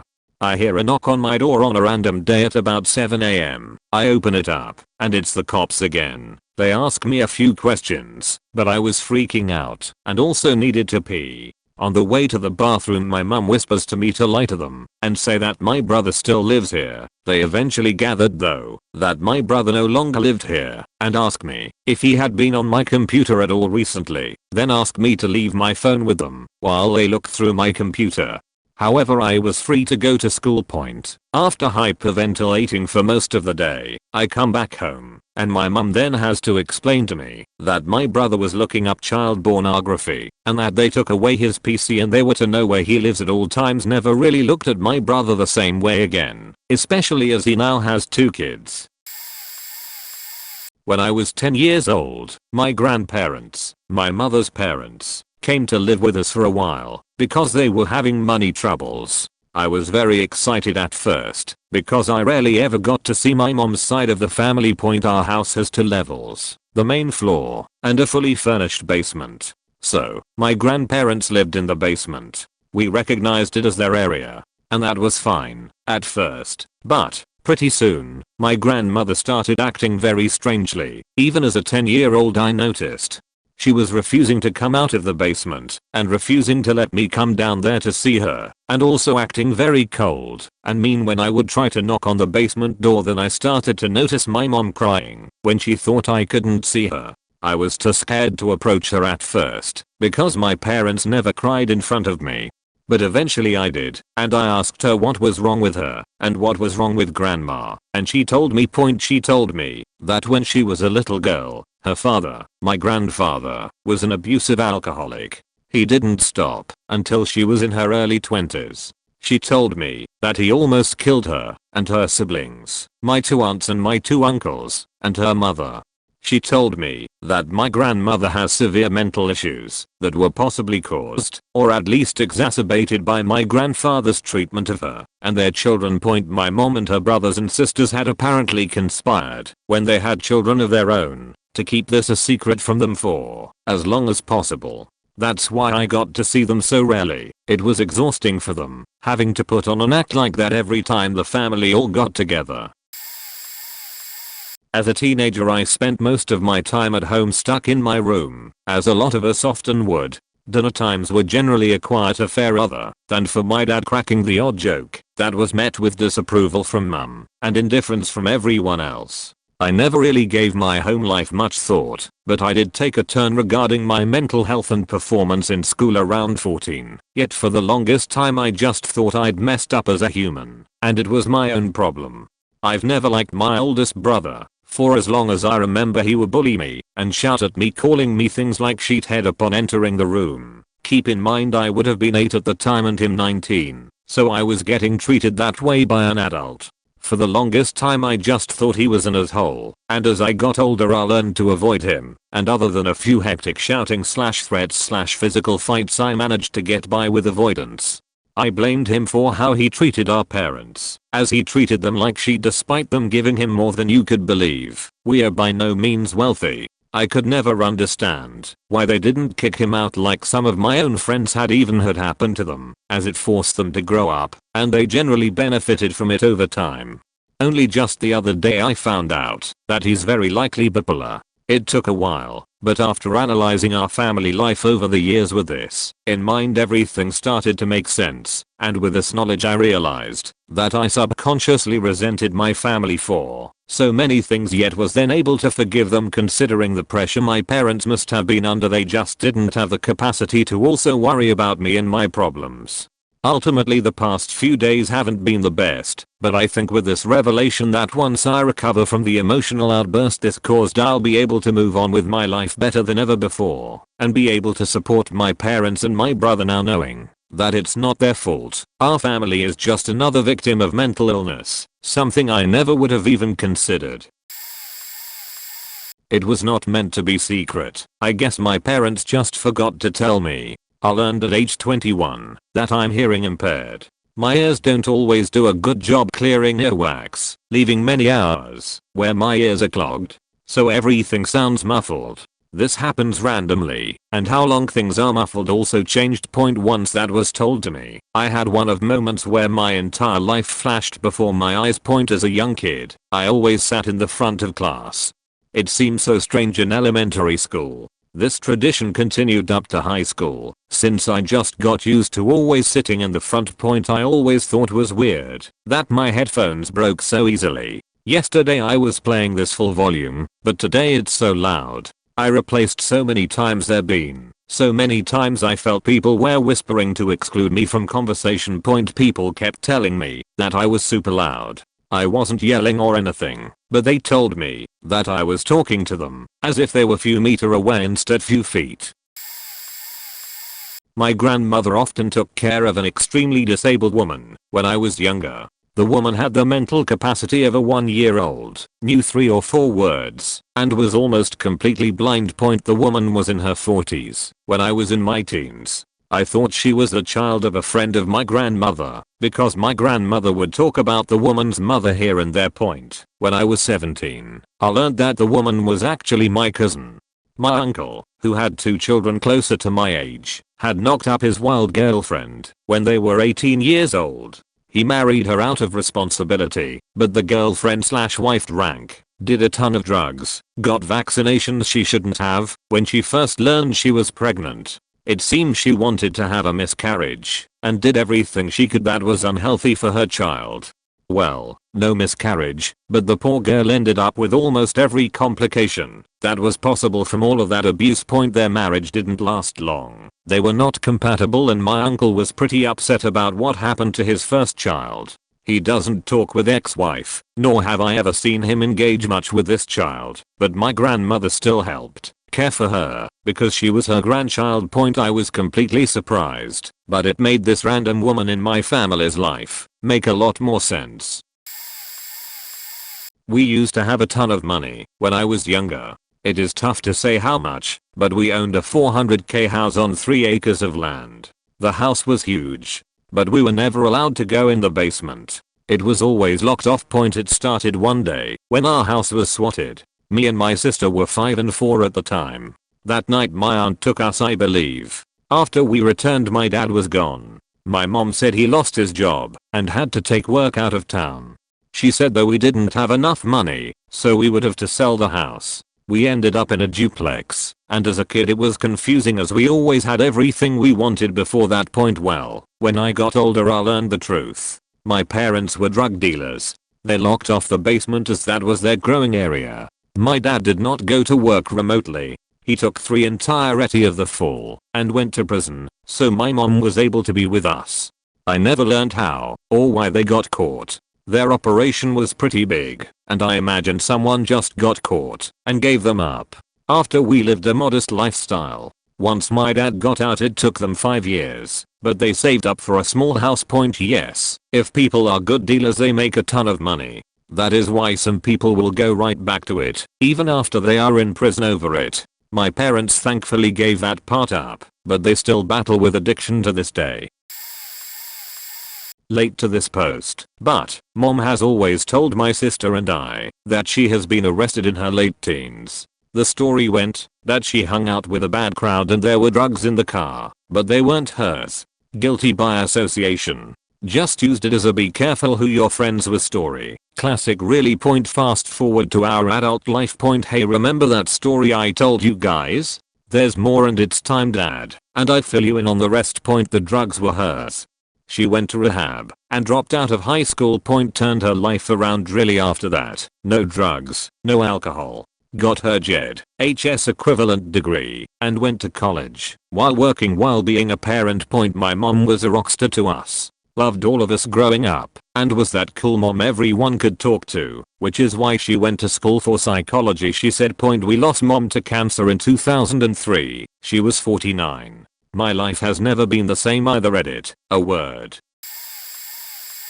Bit late to the party, but growing up I always wondered why my uncle would come to visit with his male friend and not his wife or girlfriend. I wondered why we all lived in Australia and why he lived in Denmark. I wondered why he always had fantastically bright shirts, excellent shoes, and why he was always so well put together. Clearly my uncle was very gay, and as a child I had no idea, never crossed my mind, that there was anything wrong. It was just little, had no idea about homosexuality. Also my uncle was married to his male friend. And they both had a lovely life in Denmark, something that was only just recently allowed in Australia. As I got older I was told that I had 2 uncles, and that hopefully I'd be able to understand that they were still the same people, regardless of how they chose to love. I'm pretty sure I replied with something along the lines of, "Thank God someone in this family is finally interesting." I have only met my uncle once. He was already sit in the living room of our house and had been let in by my elder stepsister. She was 15 at the time when he knocked and asked to see my mum, stepmother to stepsister, so she didn't know what was gonna happen next. Mum walks in with me and twin sister and spots her brother sat on the couch and freaks the fuck out. Twin and I are told to go to our room and shut the door. Lots of shouting then happens and never see uncle again. This happened when I was 3 or 4. When I turned 18 it turns out that uncle was a sexual predator, had raped my mum, his own sister. When they were younger he was about 14 and my mum was 8.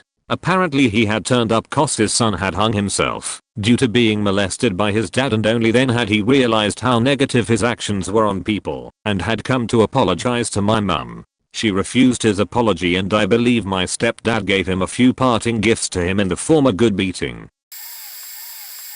My dad raised me as a single father, but I was allowed to stay with my mom on big school breaks, summer, and Christmas vacation, with daily check-in calls to my dad. He was strict, and she was more of a friend than a mother. I always wondered why I had to live with my dad and not my mom, and would sometimes resent my dad for keeping me with him. When I reached my mid-late teens, he finally explained why he wouldn't let me. My mom is not the most stable person, mentally or otherwise. When I was born, my dad filed to assume full custody of me, and my mom took me and hid out for about a week. No one knew where she was, and my dad spent that entire week camping outside her apartment door waiting for her to come back with me. She took me as a last-ditch effort to keep my dad from leaving her, not because she was scared of losing me. The judge sided with my dad, and he was awarded full custody.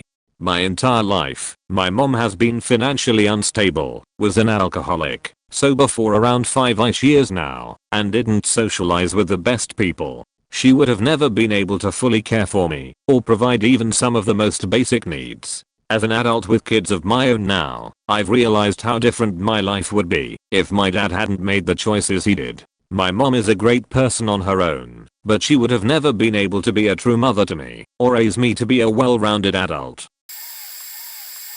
When my sister and I were little, my mom was dating this fellow whom we'll call Murray, who was an absolute gem. He treated us like we were his own kids, and he positively doted on my mom. For several years we lived in a big old farmhouse, and the basement was infested with spiders, so none of us went into the basement. Now, Murray had one major flaw.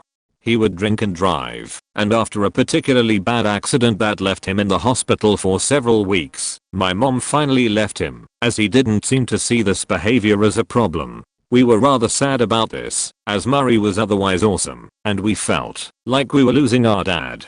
To this day I consider him more of a father figure than my bio dad ever was. So years go by, we get the news that Murray has passed from a heart attack. While we were reminiscing, I mention how much I was scared of the basement on account of the spiders. She gets quiet for a moment and tells me that there really weren't that many spiders, but they encouraged it to keep us out of the basement, since that's where Murray was growing his weed plants. You see, Murray sold weed. Not that I was old enough at the time to know that, and though the drinking and driving was definitely a factor in the breakup, Mom also worried that if the police ever found out about Murray's business she would lose custody of us. I'm grateful I knew him, and I'm sad he passed. For all his flaws, he really was a good dad to us. My dad never told me much about my grandpa, because while he was getting divorced, my dad already finished high school and moved on to college. My grandpa was an absolute fuckhead. The marriage was on sticks before it started, because it was a shotgun wedding, and they got thrown out of their Catholic high school. But let's go forwards not backwards. As my dad grew up, my grandfather studied to become an accountant in their basement constantly to make income.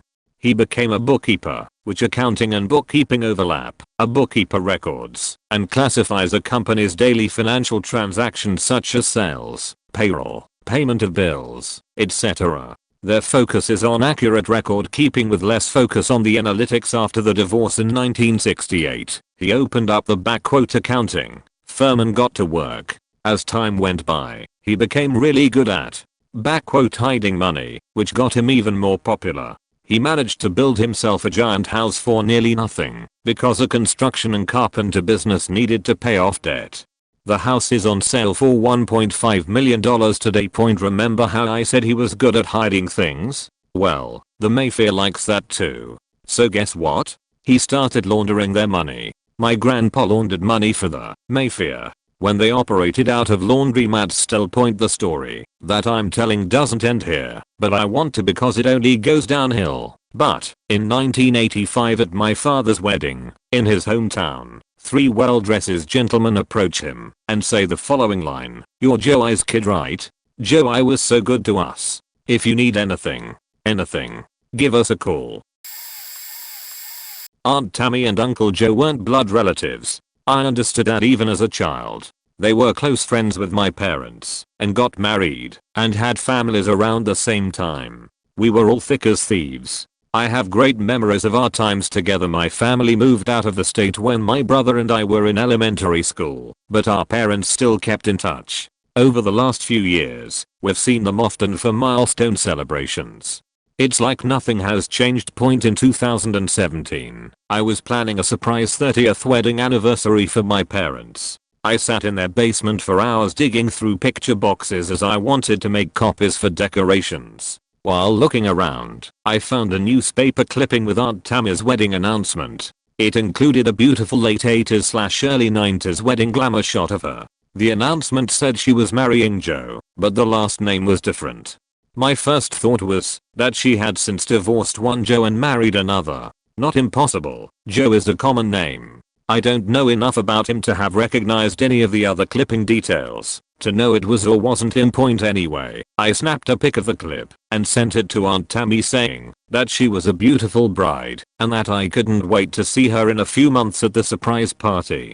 She responded immediately that I was to destroy the clipping and never speak of it, and especially not share with her kids or even my brother, who is much closer with her kids than I am. She said she didn't want to talk about it and that if I had questions to ask my mom. I felt super shitty. Like I had done something wrong. Had this other Joe died? Why couldn't I tell my brother? I was hesitant to ask my mom because I didn't want her to start poking holes into why I was snooping around old photos in the first place. A few months pass and the surprise party is a success. Aunt Tammy, Uncle Joe and their kids didn't come, even though they said yes. A few days after the party, my mom asked me who I had invited that didn't make it. I was then reminded of the wedding announcement for Aunt Tammy and asked my mom about it. She looked sick to her stomach. Turns out that Uncle Joe was the man in the announcement, but they changed their last name shortly after marrying and before having children.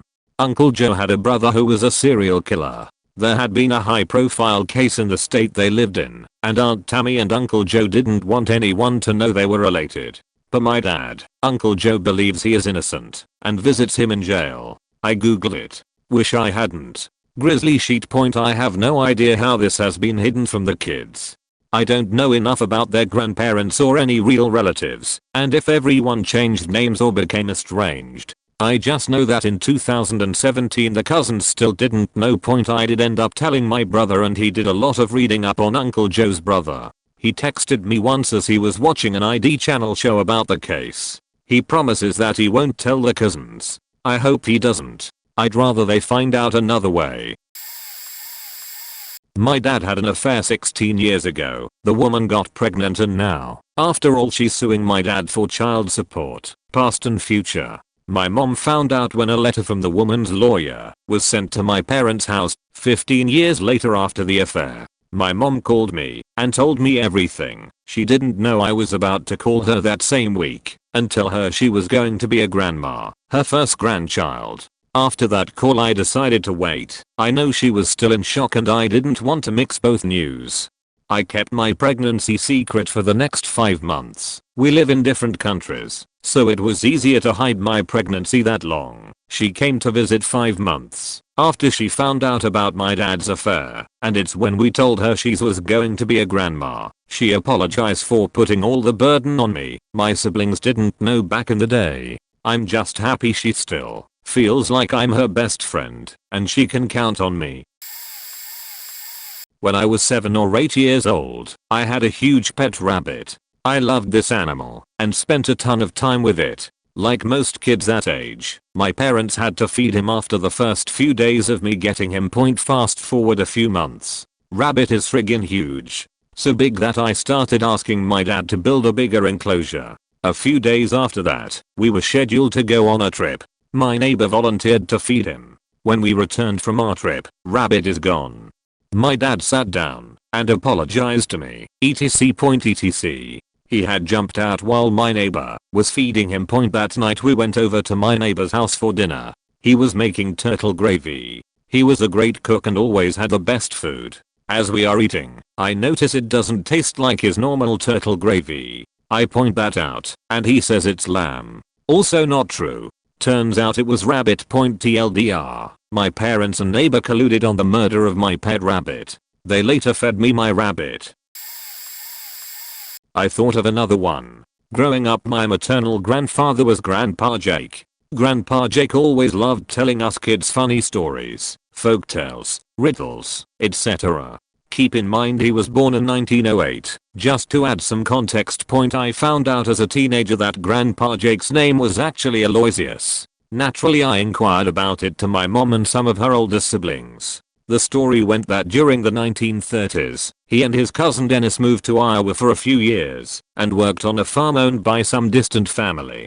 When they returned to Kai, he was going by the name Jake and his cousin was going by the name Dink. No one could tell me why. Theories came about that they had gotten in trouble in Iowa and had to hightail it out of there and change their names. Another theory was that this was after WW1 and just before the outbreak of WW2. My family were originally from Germany just a few generations back, and we thought maybe he wanted a more American sounding name. Flash forward to my mid-20s, and I'm at a gathering being thrown by my distant cousin. This distant cousin's grandpa was Dink. Now Dink had been dead for a number of years by this time, same with Grandpa Jake, but his wife was still alive and was in attendance. So I asked her about the story and she covered her mouth and laughed. She says to me that Jake and Dink love jokes and pranking people. The name change was nothing more than a joke, and my grandfather kept up the premise of the joke for over 70 years. That my uncle had a life-threatening medical issue that required him to switch genders. This was the late 90s/early zeros when it happened, and I was told. I never really thought anything of it. Just Uncle Randy is now Aunt Rachel. Okay. I don't have much contact with them as they live an isolated life, but recently I asked my mom about it, because to adult me, it didn't make sense. This was a story I have explained to my friend/husband, just simply believing it was true, because it was what I was told. When I asked about it, my mom said that yes, he just felt he identified as woman, but tried to convince the entire family it was due to a medical issue, but had recently admitted it was a choice. It seems like such a ridiculous lie. A medical condition springs up after 45 years to force a gender change, but also brought to light how anxious she was about the truth coming out. FYI, I live in the South. My aunt lived in O at the time. Finally, a good one I can participate in. From a young age I had a cousin that was my favorite, named Brian. He was into Star Trek at a time when it was nerdy and unpopular to be. So whenever we had family functions, he and I would play with all my Star Trek stuff. He was older than me as well, which was nice, since I thought he was cool. But whenever we played, there was always an adult watching us or encouraging us to play in a more public area of the house. I thought nothing of it, and eventually they moved far away, so I never saw him again. About 3 years ago he connected with me on Facebook, and we started chatting again. He wanted to meet my family, etc. It was when I told my mom and dad about the reconnection that they told me the story. He had sexually molested my sister as well as a neighbor boy. Due to his age at the time of the molestation, my aunt and uncle convinced my parents to allow them to send him to a treatment facility for youth mental illness instead of pressing charges. My sister called me that same day and told me about what he had done, and that is why she was always super protective about me around him. It all began to make sense. As for my cousin, I blocked him and cut off all communication with him. Last I heard, he was in severe financial trouble, has 3 illegitimate children, a depressed wife, and his career in acting hasn't gone above grade D straight to VHS movies. Brian, if you somehow read this, I hope you choke and die. That my dad was the child of an affair. I found out when I was 17 that my grandpa on my dad's side was never related to me at all, and that my dad's mom had him after an affair with a married man twice her age in another state. Turns out she was actually a pretty crappy mom for most often dad's life. She showed up at her husband's house after 2 years away with no explanation and left my dad there with him for years while she partied. She came back every once in a while to see him, but my dad was raised by his adoptive dad. That man and his family never once denied him anything and raised him as their own, giving them their name, no questions asked. They were an incredible family. He passed away before I was born. Unfortunately, I'm the oldest grandchild and my sister, and I had an amazing relationship with my grandma. We never knew about any of this, and she became an excellent grandparent. My guess is because she wanted to make it up to my dad. I remember my dad always being a little cold around his mom, and I never understood why until he told me all this years later. I'm so impressed that he put aside his own issues with her to let his girls have a good relationship with her and to let her back in. My grandpa was always my biggest hero growing up. I was the oldest out of his 5 grandkids by a pretty big margin, about 10 years, so I've always felt that out of all of his grandkids, I knew him the best. He and my grandma always seemed to have the best relationship. He worked as a doctor, she was his secretary, they both had hobbies, they went to church together each week, etc. From there, they had my mom, who in turn had me, of course, and my aunt, who has 4 kids. As a kid, I grew in a family where hugging and kissing on the cheek and showing your affection was the norm. My grandpa would kiss me on the lips until I was almost 12, which I never thought anything of. When I turned 12, I remember thinking that he was the one out of all of my family members to kiss me on the lips. By this point, I was obviously pretty grossed out, but brushed it to the wayside. Around the year 2016, I was 20. I heard from my mom that my grandparents were getting a divorce, but when I asked her why, she hesitated before telling me that my grandpa was gay. He had been gay for quite some time, which suddenly explained quite a lot. What's more is that he was, and still is, dating a guy who is 9 months younger than me. So my grandpa is almost 70 and his boyfriend is 21. Recently, I saw a post on social media where his boyfriend commented that they had been together for 5 years, meaning that they were together while my grandpa was still married to my grandma, and while his boyfriend wasn't even 18 yet. Now I'm stuck in this awkward space where I haven't talked to my grandpa in over 2 years and want to try to talk to him again, but can't get over his relationship with this kid and him bailing on my grandma. Also, being the oldest of the grandkids, I'm the only one who knows what's really going on, so there's that. The women in my, largely Christian and conservative, family have a long history of being sex workers, or in the sex trade, and this wasn't really discovered until about 3 years ago. It all came out after my sister revealed her move to LA was not to work for a marketing firm, but to continue in sex work. She'd been keeping it understandably under wraps since she was 19. Everyone in the family seemed to explode until my aunt revealed she'd done born too. And apparently my grandmother had revealed to my aunt that she had been a French model for years before she was engaged to my grandfather.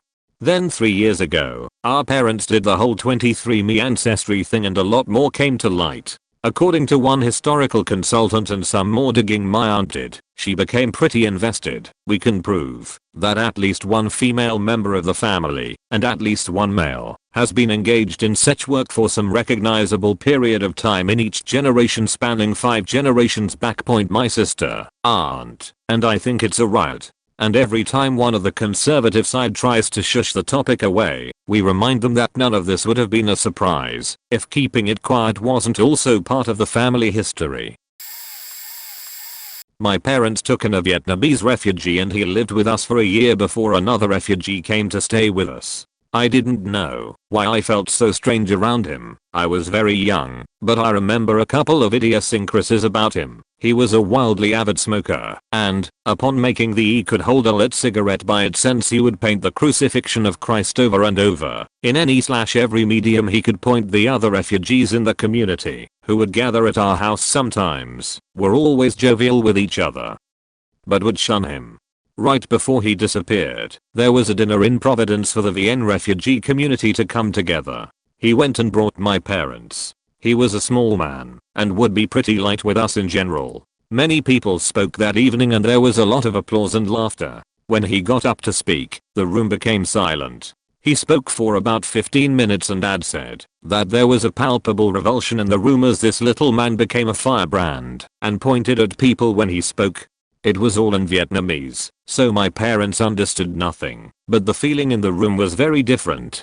It was a kind of terror. When he finished, there was silence and no one else spoke. When I was 20, I asked about him, and my father told me that our boarder had been the lead interrogator for Arvin Sagan. He had done some horrible things, it was later told to us, and when he left VN, it wasn't a matter of whether or not he'd be captured and killed at the hands of others, it was a matter of who would get him first, the North or the South. And that's my story. Comment #10869, so right near the front.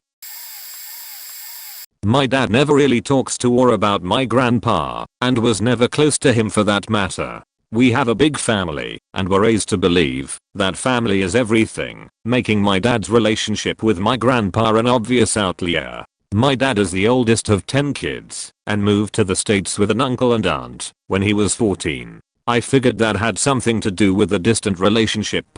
While I was in college, my dad asked my brother and I to go with him to go visit my grandparents. My mom couldn't join him, and it was obvious he was desperate not to go alone. So I booked a flight for a 3-day trip. One of the nights there, my dad gathered with his siblings. He's not a drinker, but being there with his siblings, he let loose. All skeletons came tumbling out of the closet. I found out how my grandpa had been an abusive drunk. He left his wife and kids several times over to starve, my dad taking the brunt of these leaves by skipping many meals, making sure the younger ones ate. My grandpa had a second family that he did provide for, that they would see around town. This left my dad to take to the streets to sell or beg. I also found out he killed my dad's brother when they were kids. He was on a drunken rampage, placed both kids on the back of a pickup truck, and pulled out full speed on a cobblestone road. My dad managed to hold on, his little brother didn't. He fell out of the bed and died of the impact. My dad was 6, his brother was 5. I found out how these images still haunt my dad. My mom doesn't know the story as my brother, and I heard that night, and my dad hasn't brought them up since then either. I've asked my mom to stop guilting my dad to visit his dad. Given his upbringing, he could have easily been a terrible and vindictive person. Instead, he took the opposite route. He's not a drinker, he is incredibly loving and affectionate and a great listener. I'm sure he's been the father he always wanted for himself. I have always looked up to my dad, but I left that trip with a whole new level of understanding, respect, love and sorrow for him. My grandpa suffered a motorcycle accident some 25 years ago. He was drunk. The impact left him disabled, and the brain damage left him with the mindset of a 5-year-old, leaving my grandmother to care for him. After all I heard that night, I can only assume my grandmother was a saint for caring for him through that ordeal until her passing point. Now that my grandpa is in the last few years of his life, late 80s, my dad sends him money for the essentials, but does not make an effort to go visit, since my grandmother passed. In the 70s, my father was in the service stationed on a South Pacific island for about a year. I remember that year being real nice, mainly because he was not around to hit me. Anyway, I was told that during his year away he had an affair with one of the young female Peace Corps workers. There was a native population, and, while he was drunk, was driving a truck, and ran over one of his subordinates not once, but twice. The guy was flown back to the States for treatment. My dad flew back to visit him, and did not call our family. My mom was working a full-time job and the 4 kids had developed into an overeater, me, sister into witchcraft, spells, drawings on the floor, incantations, etc. Brother with migraines, so severe he was tested for brain abnormalities, and the other brother stuttered and could not form complete sentences. A few months later, I'm sitting down watching cartoons. There's a knock at the door. I answer it with the chain still on. Some guy in uniform asks if my mom was home. "Who are you?" I asked. He said, "I'm your father." I tell him to wait here, close the door, and go wake up mom, and told her some guy was at the door, said he was dad. Everyone gets super excited, but I go back to watching cartoons, and had to get up to turn up the sound, so I could hear over there squawking. TLDR, dad cheated on mom, almost killed a guy with a truck. I did not give a fuck about him. My great grandfather ran a moonshine operation in Kentucky. Someone snitched on his operation and he went to jail. Great granddad broke out of jail, found the guy who snitched on him and killed him. Someone told on him for killing that guy and my grandpa killed that guy too. He used to give my dad a gun to hold and tell him to shoot the ceiling asking where his dinner was. When he was a baby. My great uncle beat the shit out of everyone and went to jail. When he got out they knew he was out when barns would end up burned down all along the route on the way back to his home of people who had wronged him. My grandma used to get into bar brawls with my grandpa and they would fight back to back at times, using pool cues and bottles. My grandma also was a jealous woman and beat up a woman who hit on my grandpa in her own home while she was in the shower. Another time my grandma went with grandpa to Sonic and the girl flirted with my grandpa not seeing her in the car. She went inside and beat the shit out of this girl. My grandparents were super religious growing up. I would have never guessed any of this. My grandpa's boozing past ECT. My parents played in the church band, and it wasn't until I was in my mid-20s I learned my grandparents changed after my grandpa almost died in a pool swimming drunk. They became super Christian after that point to add to that my grandpa had to move from his hometown after trying to run someone over in his car. My dad revealed to me recently, while we were alone on a car trip, that one of my uncles, the one that is now a psychotherapist, used to do drugs and that long time when we didn't visit him was when he was in rehab. In fact, he revealed the first time I stayed home by myself was when they went to get him out of jail once. B. My dad knocked up a woman sometime before meeting my mom. The woman had initially told him to not get involved with her any further in terms of money and stuff like that. Nevertheless, my half-sister spent some time in our house before I was born, but left after having trouble with my mom and brothers. In recent years the woman and my half-sister, with whom I have no relationship with of any sort, aside from knowing she exists, have reached out to my dad, demanding that he pays for his grandkids' college tuitions, and that he interacts more with them. Reports indicate resistance on both fronts. C. My oldest brother was the result of my dad unintentionally knocking up my mom when she was 17. My dad insists that they married because they really loved each other, and hey, they've been married for nearly 40 years now with no signs of divorce in sight, so I have no reason to not believe it. But the fact that my dad married my mom when she was 17 and he was 28 makes me suspicious. D. He had a situation with an anonymous woman that almost got him to divorce my mom. This happened around the time my middle brother was born. Not much was revealed about this, but he claims there was never anything, and things were just misunderstood, and he worked it out with my mom. When I asked my mom, she got angry and cried for a bit, telling me that gaining people's trust after losing it is very hard. I've decided that I don't need to know, and will not press further. That my parents simply grew apart and broke up. Until I was 13 I only talked to my dad 3 times and saw him in person once, with my mom and grandparents present. Then I was told that he's actually a paranoid schizophrenic and my parents divorced because he became paranoid, stopped taking his meds, and moved into a studio alone for 6 months, leaving my mom alone with 2 toddlers.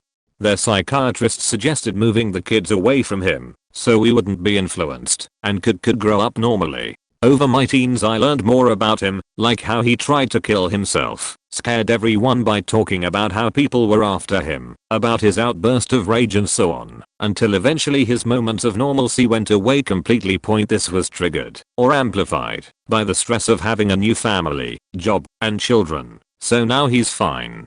He takes his meds, hasn't had a bad day in 2 decades, and he's a very kind person who likes taking care of his parents now that he's on disability pension and has the time. Since turning 18 I visit him once a year and talk to him weekly, so our relationship is great. I'm really glad that I learned the truth and decided to make that first visit and get to know him after high school. My godmother was a greedy bitch. She would always expect money. Our family took her to Disney because her daughter was in the marching band, and my mother loves booking vacations, even if it is not her vacation. Seriously, she seems to enjoy doing it. She didn't have to pay a dime for the room, or the flight during spring break season, or most meals. She had to pay for breakfast. She complained the entire time that she was hungry for some breakfast and how we refused to get her breakfast from Epcot. She also complained when we would ask her to babysit my brothers and I. We were little sheets to be fair, but all she did was just sit us in front of a TV with old Cartoon Network shows on, and as a kid, I was terrified of the monsters on Courage the Cowardly Dog show. When I didn't sit in front of the TV, she got mad at me, and I was too much trouble and she would expect money for babysitting us. When our family stopped giving her money, she cut ties, and to this day, she hates my mother, and she claims that my mother doesn't want me, my aunt, to see you. I was told this a few months ago and it just made sense of why I haven't seen her in 4 years. I kind of want to see her again, but at the same time, I don't.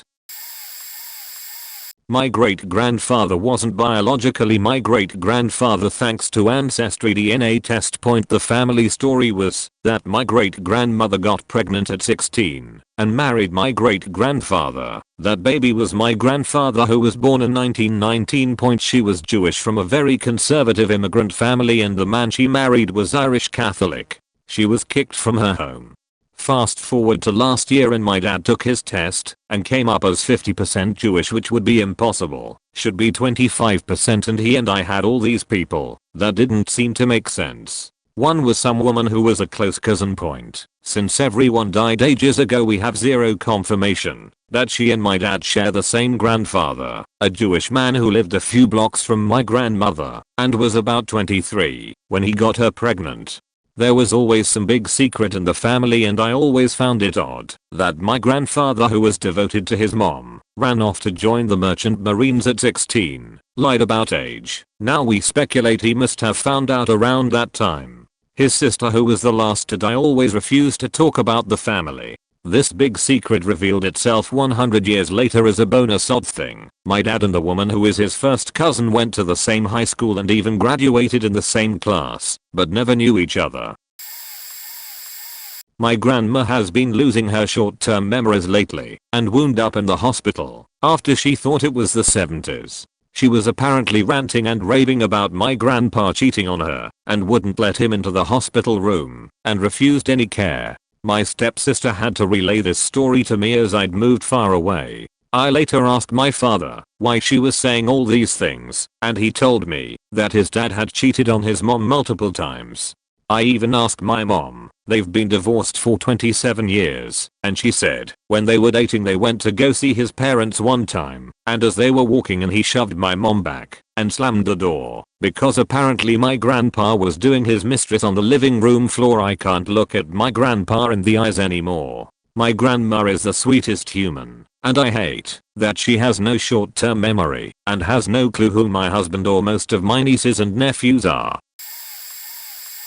I was always told growing up that my grandfather would have been on the beaches on D-Day if he and a couple of his buddies hadn't dove face first into a yellow jacket nest during the final days of basic training. He and his friends were theoretically in an army hospital stateside when they heard about the massive casualties from their division. According to legend, I owed my existence to those nasty yellow bugs. Whenever we thanked him for his service, though, he reacted strangely, saying he didn't want our thanks. He would use his VA benefits, but he would never use military discounts, talk about his division or unit, or even what made him sign up. On his deathbed, he finally told us the truth. He signed up while drunk. Then he sobered up and was horrified.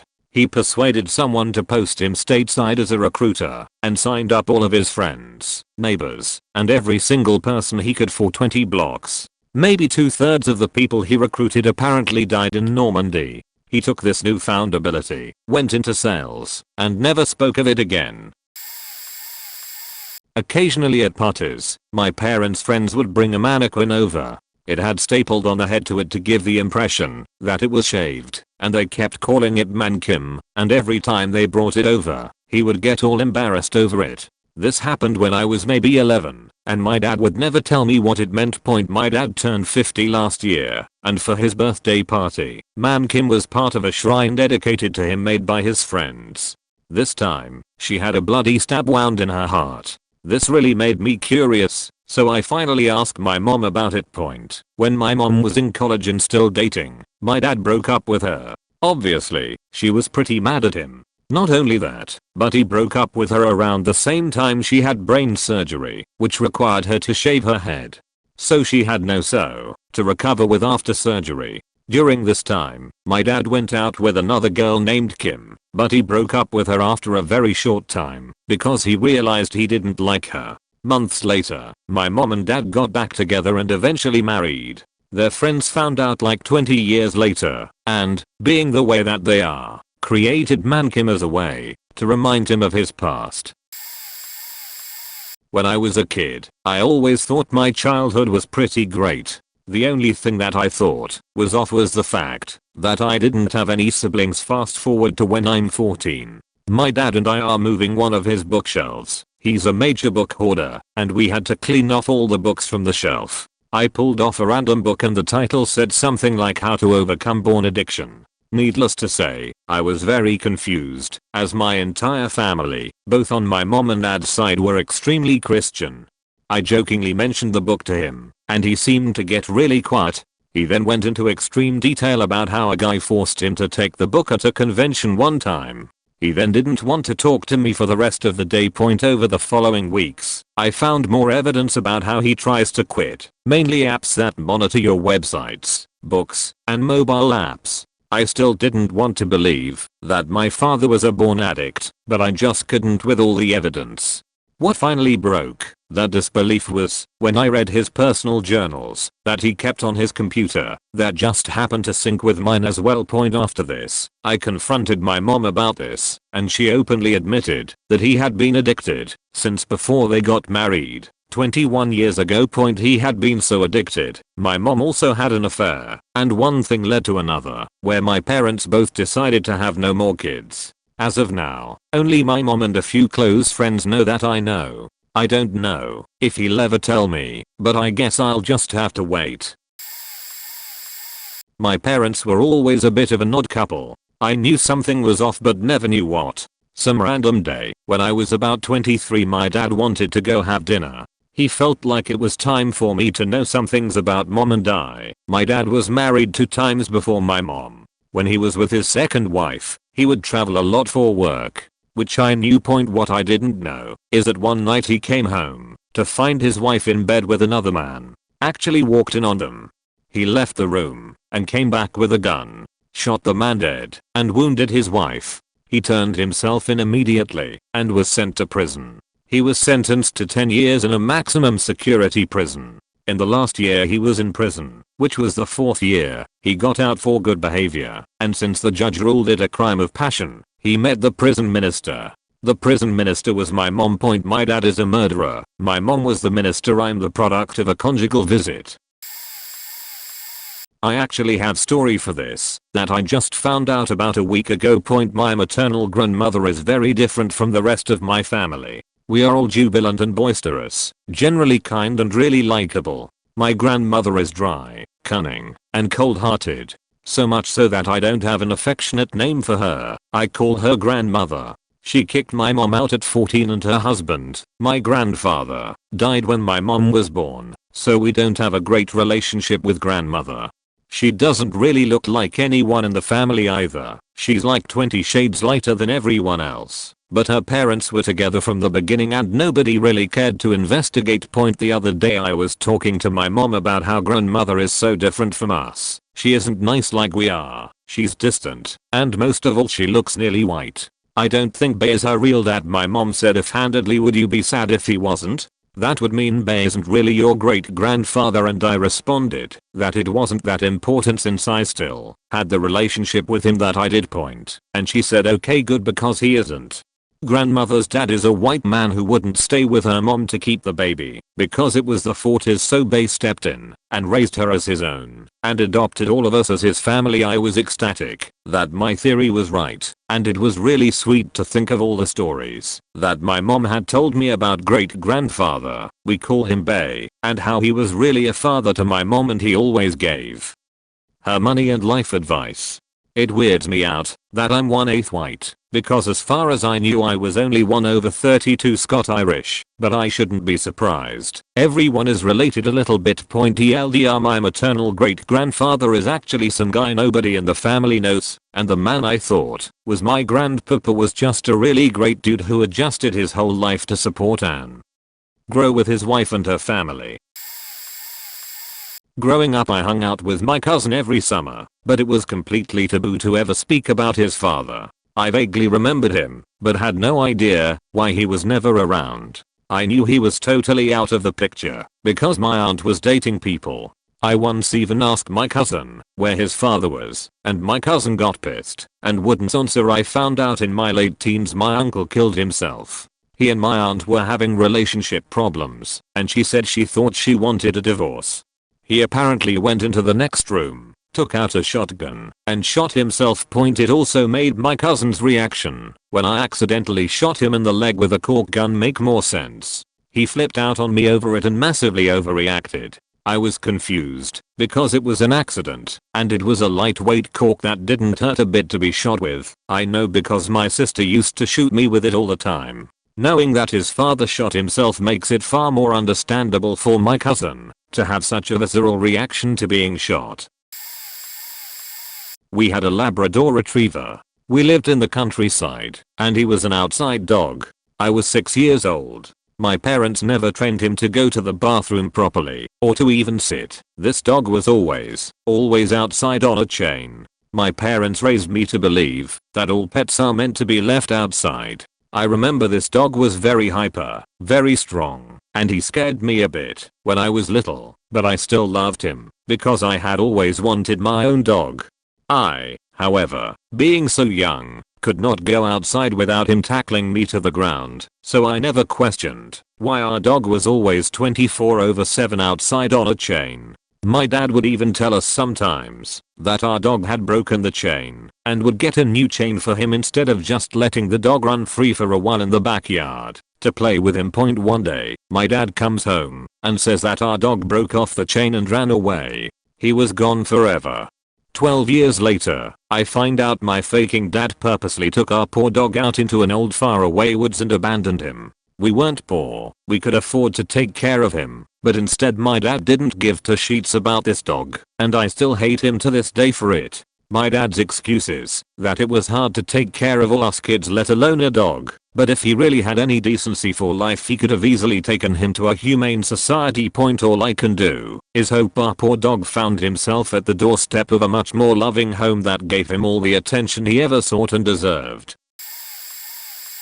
Our dad used to live in San Diego when my brother and I were little, and we would stay there during the summer off from school. We lived in Jersey. He had a dog, a Shar-Pei, and one day we came back home from day camp and the dog was gone. Our dad told us that he gave the dog to one of his coworkers who was moving to a farm in Hawaii because it needed more space to run around and whatnot. We were young, so we believed it. Fast forward to 2014, my senior year of high school. My dad, my brother, and I were out for dinner and my brother asked what actually happened to that dog he used to have when he lived in San Diego, because he obviously came to realize that the farm in Hawaii story was pretty far-fetched.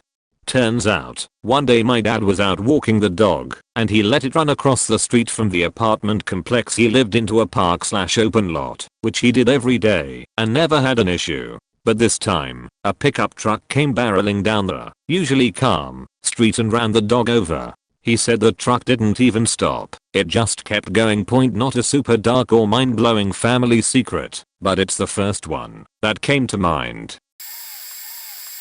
Probably too late, but whatever the grim outlook on my father's side of the family, his grandparents were first cousins, giving birth to his mother. She had heart problems due to it. Now you'd think, after marrying someone outside your family would cause the genetic problems to fade. My aunt was found dead in her apartment. She was very healthy, and the theory behind her death was that she passed out and hit her head on the bathroom sink, causing blunt force trauma to her head, killing her, even though the autopsy showed her died before hitting her head.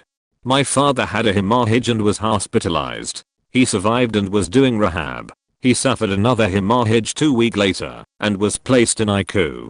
Top neurosurgeons at the hospital and surrounding hospitals looked at his cord scans, his MRI scans and his brain scans. We didn't know what happened until the dissection of his brain, which revealed that he was missing one of the 2 blood vessels that connected the 2 sides of his brain. So now, if I died around the age of 50 from some weird shit, it'll be from my father's side of the family. Not as heart-wrenching as most, but here is mine point. When I was 5, my beloved dog got out of the house and ran off. It was the first loss I'd ever experienced, and I was devastated. I remember my mom driving me around our neighborhood so I could tell out the window for her to come home. Point around 25 years later, my dad and I are going somewhere and this comes up. When I tell him point of the memory, he says, "You do realize that your mom actually took the dog to the pound, right? She thought it was too mean to you, and the dog had to go." No, Dad, I didn't know that. Don't worry, everyone. Dad told me he went to the pound and got her and took her to his friend's farm. Really? He told me that. I'm sure that's what happened. Oh, also, my mom was married to someone else before my dad. I had no idea my dad was her second husband. But who gives a shit? My dog lived her life happily ever after on a wonderful farm. My grandfather came out as homosexual after the last kid moved out of the house, circa probably 1970. It may have been known sooner, but he moved out, and my grandparents lived alone my entire life. They were both very devout religious people, so they never officially divorced. I always thought she was so eccentric that he couldn't take it any longer. Turns out she was not the problem, he just was gay. I used to spend the night at all my grandparents' houses anytime I could, but I only remember once staying with him after begging my parents. Turns out he lived with his partner and my family insisted he leave when I spent the night there. That was when I was around 10. He was always very dapper and my uncle always lovingly and jokingly called him sweet. Thought it was just because he was a sweet, gently man. Always complimented my appearance when I dress nice. I was about 26 when he died, around 2007, and remember the minister mentioning how their church loved having him and his partner serve as greeters for years. Literally wondered what kind of business my grandfather started with another man that I didn't know about, as in business partners didn't find out the truth until about a year after he passed and everything clicked. I was pretty upset with my family for hiding it from me and my sister, especially since my older siblings and everyone else in the family knew. Literally everyone except the two of us. English is not my native language. Mom told me these things about her father when I was 17-year-old. So to start with this, my mother's father was a priest, relevant later in TXT. He drove over my grandma with tractor when my mom was under 10Y. And it wasn't accident, but done on purpose. Grandma still has shoulder and back pain to this day from that. Also he let his friend rap my grandma while he watched. Yikes. He was controlling and abusive to my mom, her siblings and grandma. He took money that was saved up for food and clothes. He used them to himself, nice suits and new car. Said that God allowed that. He met another woman on church, about 15 years younger than him. Said at first that it was his friend. Cheated grandma with her. That other woman took my mom for shopping and movies. Tried to make her to like her by buying her stuff and taking her to places. Then the Christmas Eve came. Whole family together. Then he drops the bomb. I'm in love with this other woman. I'm going to marry her. This is God's intent. He talked to me in my dreams and said that this is what I have to do. It is right thing to do. And this is good time to tell this. Now that whole family is together. Everybody was angry. Grandma cried. She had no idea. He just ruined everybody's Christmas by being selfish. He didn't see anything wrong in his actions. When I heard these, I understood. That's why mom doesn't talk about his father. I honestly thought that he was dead until I was 13. Why? I asked her about her dad for school project. She told me that he is alive. Priest, now retired, and where he lives. I wanted to be contact with him. On this time, I didn't know anything else until I was 17. She never said no, because even though he has ruined her childhood/teen years, those actions don't apply to me. She has said these to me herself. But when I heard about these I was shocked, but I agreed with my mom. I have some sort of relationship with him, and he knows that I know what he has done. We have talked about it. He said that he regrets doing those things and begs forgiveness every day from God. But I don't know if that's true or not. I don't love him, and I don't hate him. I talk with him once every month and visit him once or twice a year. He is loving and caring grandpa to me and my siblings. They also know what he has done. I know that he is not going to live long. I want some good memories with him. Even though he has been completely cut towards my mom, her siblings and grandma. I really don't know. It's hard to explain. My mother-in-law has always been awful to my father-in-law. Like terrible. Everything is his fault. He can't do anything right. Even when we are watching sports, the Super Bowl for example, he is a Rams fan, and every mistake they made, every misplay, it was his fault. And why are your Rams playing so terribly? It's nearly sitcom level of terrible. My Phil is a really nice guy. He treats everybody well, is funny, would do anything for you. I have never understood the relationship. He is much better looking than she is. He is in good shape. She is a bit of a mess. Lots of health issues. Looks like she is 80 when she is just in her 50s. It's always been weird to me. Well, come to find out, back when they were first married, he cheated on her for like 6 months. This was well before my Mill became the way she is, and was actually a lot of fun and quite beautiful from the pictures I have seen and stories they tell. Then, not less than a year later, he gambled away her nest egg, something like $10,000 back in the 70s. All of a sudden it makes sense, but only in a more sad way. Why they have stuck together is beyond me, but I guess my Phil is paying penance for having faked my Mill's life up in the beginning of their marriage. I grew up in a large family. My grandma had 10 kids, 8 survived to adulthood, and 7 went on to have multiple children, so there were a lot of grandkids. My grandfather died before I was born, and by the time I was in elementary school grandma had remarried. One particular set of grandkids always seemed to be the favorites in the grandparents' house until they weren't. They went from spending multiple days a week at the grandparents to intermittent visit like the test of us. Around the same time the annual Christmas party get-togethers at their house stopped because everyone was busy. Come to find out my aunt was caught sleeping with my uncle's stepfather. No one got divorced because grandma blamed her, not her husband, and my uncle couldn't bear to split from his cheating wife for his kids' sake. So now everyone is miserable, pretends everyone else doesn't exist, and when they do, have to acknowledge each other they hate each other. I didn't learn this until I was solidly mid-20s. It explains so much tension and snide remarks over the years. At my sister's high school graduation I found out about my uncles, well at least found out the truth. My one uncle Mike I knew when I was a kid and was told he passed away in a motorcycle accident. Very believable since he would always visit and rode his bike. Nope, turns out he was into drugs, and when he couldn't afford them, he would sell his body to other men. Mike ended up contracting AIDS and passed from them. Makes sense now, because it happened in '91. Now my other uncle passed when he was a kid, around 8 maybe, I forget. Sadly I'm also blanking on his name currently. I was told he went to school and some kid put rat poison in his Coke at lunch and he died from it. That was only half true. He did die from being poisoned, but not from a kid at school. Apparently they were having a family party and someone had put rat poison in a twist top Coke and put it in the fridge with all the others for anyone to take.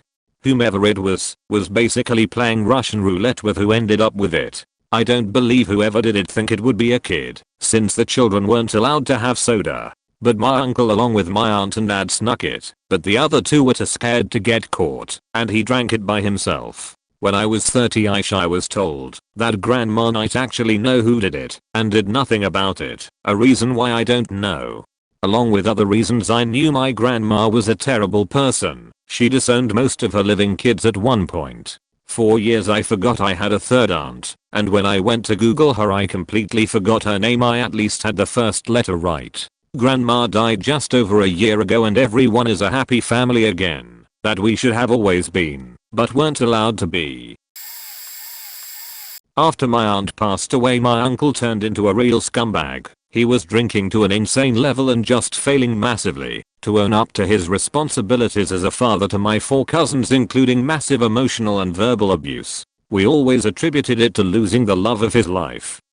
Luckily my parents are super family oriented and took charge of a bulk of the responsibilities.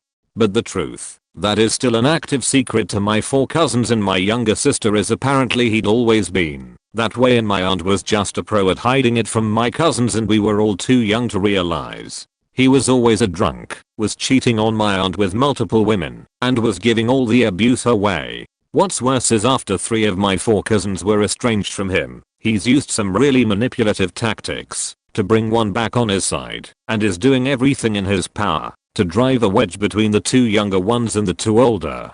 It's like she has blocked out the years of him sheet-faced throwing her and her possessions out of the house in the middle of the night at as young as 12, while shouting that her mother would be ashamed of her, and whatever else he knew would cut to her core. Luckily, between my parents, my brothers, and myself, we always would have one of us there to pick up her and her clothes up while she sat in the car and he screamed from the porch, and had an extra bedroom for her. Thanks for reading. This turned into a proper venting for me. That my dad had an adopted brother. Growing up, my nana and pop and my dad accepted him into their family when he was very little, or a baby, not sure which. They gave him the same last name, bought him tons of toys and electronics as a kid, and tried their best to help him fit in. He always stole as a kid, and stole my dad's walkie-talkies. Dad reckons they might still work today if he had them, cause he used to talk to another guy on the other side of the country and sent each other postcards. This brother left as soon as he could when he got older, changed his last name back to whatever it was, and disappeared. I'm not allowed to know his name or where he is. Apparently he also stole my mum's original engagement ring and stole a bunch of other items before I was born when he came to visit my dad one last time. And I think he may be involved with drugs. My dad doesn't like me asking about him. When I was 5 and my brother was 2, we spent the summer out of state with our paternal grandparents. When we came back home, we'd moved from our 3-bedroom house into a 2-bedroom apartment. My mom mentioned once that her friend used to live in the apartment. 20 some years later, my mom told me that they'd sent us to my grandparents because they were splitting up and she didn't want us in the middle of it. She'd moved out into her friend's apartment. In a total dick move, my dad said if she didn't come back to him, my grandparents would keep us and she'd never see us again. They ended up getting back together, my dad moving into the apartment and my mom's friend moving out. I don't know if my mom believed my dad that my grandparents would keep us if he asked, but they probably would have, at least for a while. Years later, one of my whole uncles kidnapped his 4-year-old. He was supposed to have him for the afternoon. He took him and drove straight to my grandma's house, halfway across the country, and dropped him off there. He didn't want his son, he just wanted his ex-wife to suffer. My grandma kept him for several months, knowing full well what the situation was, before she got tired of having him around and made my uncle come get him and take him back to his mom. So my aunt has always been a little estranged and kept to herself. I didn't really meet her until my grandmother's funeral. I've seen pictures of me and her when I was a baby, but I don't remember them. She always made us call her by her name because she didn't like being associated as an aunt. Well, last year I found out when she was 19 she snuck off for a few months to follow her friend's band around. Turns out she was pregnant and snuck off to have the baby and put it up for adoption. It didn't work and my grandparents still found. After it all happened, everyone was sworn to secrecy and no one talked about it. I didn't learn until last year that the now 40-year-old child reached out to my mom in hopes of reaching my aunt. My aunt still doesn't want anything to do with him, but my mom and our family has tried our best to accept into our family. I finally got to meet him when he came to my brother's wedding back in May. He's a pretty cool dude and has a lot of traits that could only have come from my mom's side of the family. It didn't really answer any old questions I may have had, but after learning this, it made sense that something like this could happen. My family is pretty damn shitty and extremely conservative Christians, and there were actually 2 things spaced years apart. My father had always been hostile towards my older brother, and I accidentally ended up reading in one of my brother's HW assignments about how he actually had a different father who used to abuse my mom and such and left her. Then she married my dad, who was always and is whole to him. My brother was / is the closest person to me ever, and he somehow managed to never let my dad's favoritism of me, which I hate, get between us and such. Scroll forward years and years and I recently find out that my brother is actually gay. He's 25, and that my parents and every close old family that we were friends with also knew that. I was the only one out of the loop. Anyways, he was the one who told me, and that broke down a dam of information that cleared everything from the past. Why he never had a girl, why he was always so timid. It also came with lots of disturbing truth about how he was treated and such. My life now makes so much sense, but I'm also horrified by my own family and parents.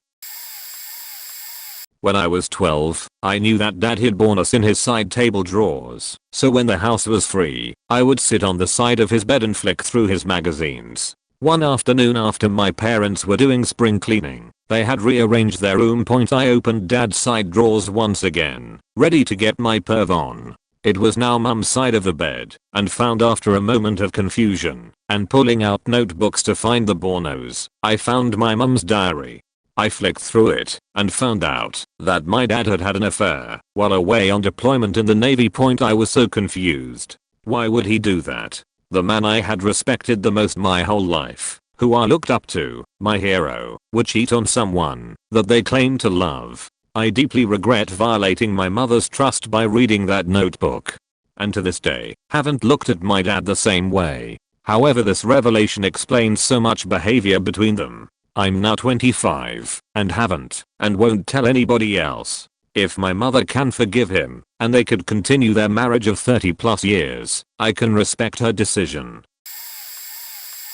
That the men on my dad's side of the family apparently have long-running tradition of dropping dead of heart attacks in their 40s and 50s. I never thought to question why I never saw practically anyone from my dad's side. He's never been fond of the ones I have seen him interact with. But it's killed his brothers, uncles. His dad was dead before I was born, before he hit the ground. Dad's fine with that last one. From what I've heard, he sounded like a monster of a man. Through what I can only imagine, being down to sheer stubbornness, my dad has survived 2 heart attacks and didn't even know about the first one until they told him that they saw damage/scarring from a previous attack when he went to hospital after the second. But this was when I found out about it just through casual chat. He did suggest that his surviving means I might have pretty good odds, but I'm infinitely more easygoing than him. When he had his second, he got back up and carried on working. I'll probably just go, oh fair enough, bye world. That most of my siblings are actually half siblings. Both of my parents had relationships that birthed children, 3 on dad's side, 2 on mom's, before they met, and had my older brother and me. I'm the youngest of all. I was raised believing my mom's 2 children were my full siblings and always thought my dad was cheating on his ex-wife, since the birth dates overlapped each other. Through some family drama, I was told nonchalantly that 2 out of the 3 siblings I grew up super close to are actually half siblings with an unknown father. I was the only one in the immediate and extended family who didn't know this, aside from my nibblings. It blew my mind, because I'd gone over 20 years without knowing, and I thought I was one of the family's biggest gossips. I have no idea why my entire family kept this info away from me. It's not like I'd love them any less. Hell, I'm closer to those 2 than my full BO brother and my other half siblings. Dad's line, combined. Either way, my father adopted them early in his relationship with my mom, so all of us kids carry his name, even if we don't all carry his blood.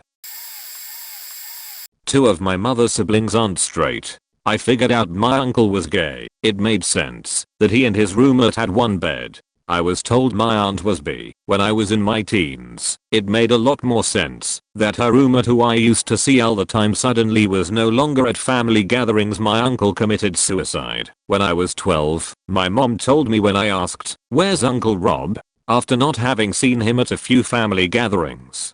My aunt had a baby at 16. She told me that she had a baby and gave her to new parents when I was in elementary school. I asked my mom about. She said my aunt was telling me stories and it wasn't true. I found out at 15 it was true when I overheard my mother and another one of my aunts talking about it. I found out my paternal grandfather cheated on my grandmother when I asked why I wasn't named after my grandfather. Long-standing family tradition. Made sense why they didn't live in the same house and couldn't be at my house at the same time.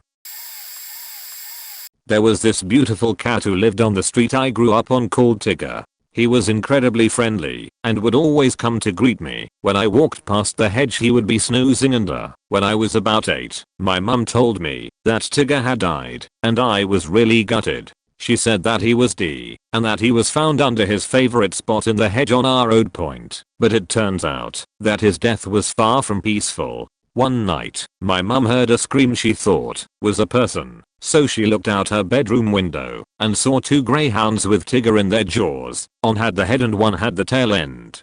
She said Tigger was screeching and crying, and just as she was about to run outside to stop it, the dogs had ripped Tigger in 2. My mum said it was the most traumatic thing she had ever seen, and was really sad for a week or so. She only told me truth a few years ago and I cried. It made sense as to why we weren't allowed cats when we were younger, and why my mum was really afraid of dogs for ages, especially greyhounds. Tigger really was the loveliest cat I had ever met, and it's so horrible to think of him dying that way. My secret is very obvious to find out looking back on things. You can literally look at my siblings and I, and know our family secret. So, I have 2 brothers, let's call them Rob and Wes. We were raised in the same home our whole lives by the same 2 parents, always assuming and reassured by our parents at least a couple times we were all full siblings. This is despite the fact that Rob looks pretty different from Wes, and I'm white blue eyes, light brown hair. Wes looks just like me. People have even asked if we are twins before. But Rob has very tan skin, brown/hazel eyes, dark curly hair. I had several people ask me if he was my full brother growing up. I always got offended by these questions and answered that of course he was. Yeah, turns out he's not. Our mom admitted it to us when Rob's biological father tried to contact him before going to prison. I was 21, Rob was 26. His biological father is black. It's very obvious that Rob isn't my full brother. Yet no one in my family ever talked about it or let out the obvious truth for all that time. He said he always felt like the black sheep of the family and now it just made sense in more than one way. It was weird coming to terms with it. Marizo the lying part one thing, but at the same time it changed nothing for us. I love him just the same. That our next door neighbor was chronically depressed and killed herself by slitting her wrists in the bath before her kids came home from school, but my mother didn't tell me the cause of her death till I was in my 20s. I was about 7 when it happened. Looking back, whenever we went next door I always thought she was taking a nap as she always looked tired and was in her pajamas. She always seemed so relaxed as well, like nothing bothered her. I remember being so upset and asking my mother why she hadn't realized and helped the poor woman, but my mother said it was the mid-1970s and there wasn't the understanding then. I often think of her now and wonder how her 4 children are. We had a few odd things go on in our family, but I'm probably the family member who is going to the reason for the next family cover up. I found out my perfect brother was a sociopath and spent 6 years stealing all my late parents' assets and defrauding the tax man, forging documents and money laundering. He'll go to prison for a good long time, but he's conned his own family so long that he's this upstanding gentleman. I should imagine there will be a cover up and daddy will be working abroad for a bit. Sweetheart type thing going on. Okay, so this is a bit crazy. First off, I have a great uncle and great aunt was second cousins out in middle of nowhere USA. I have visited them before, spent Thanksgiving there once, all while my grandmother, mom's side, was still alive. This would have been her little brother and his wife. Well, my grandma passed when I was 17, and when I graduated HS my great aunt and uncle didn't come to my grad party, and over the years I realized we never saw them. I actually asked my mom if they were still alive a few years later, when I was about 23. At this time she decided to tell me why we don't even talk to them anymore. When my mom was 7 her uncle, my great uncle, was 12. They kinda fell in kiddo love. My mom told me she literally thought he was the best. He was good to her, made her feel pretty. This went on for years, and when my mom was 17 she somehow let it slip to authority what was going on. He ended up going to jail for a few years for this, and my mom was completely outcasted by the family. Eventually my G. Uncle got out and got married and had a normal-ish life. My mom began drinking a lot at about 11, and when this happened at 17 it created a very deep hole of alcoholism inside of her. She's been sober for 5 years now and was only able to tell me this calmly and matter-of-factly because of her sobriety. Not only do I now have a really strong understanding of why we don't see that part of my family, I know what really kickstarted her alcoholism. It's a secret I won't tell any of my family because I know I'm the only one she told. She's a very sweet, strong woman and I look up to her so much for her strength and stability. Newly founded, but it's beautiful to watch your mom save her own life.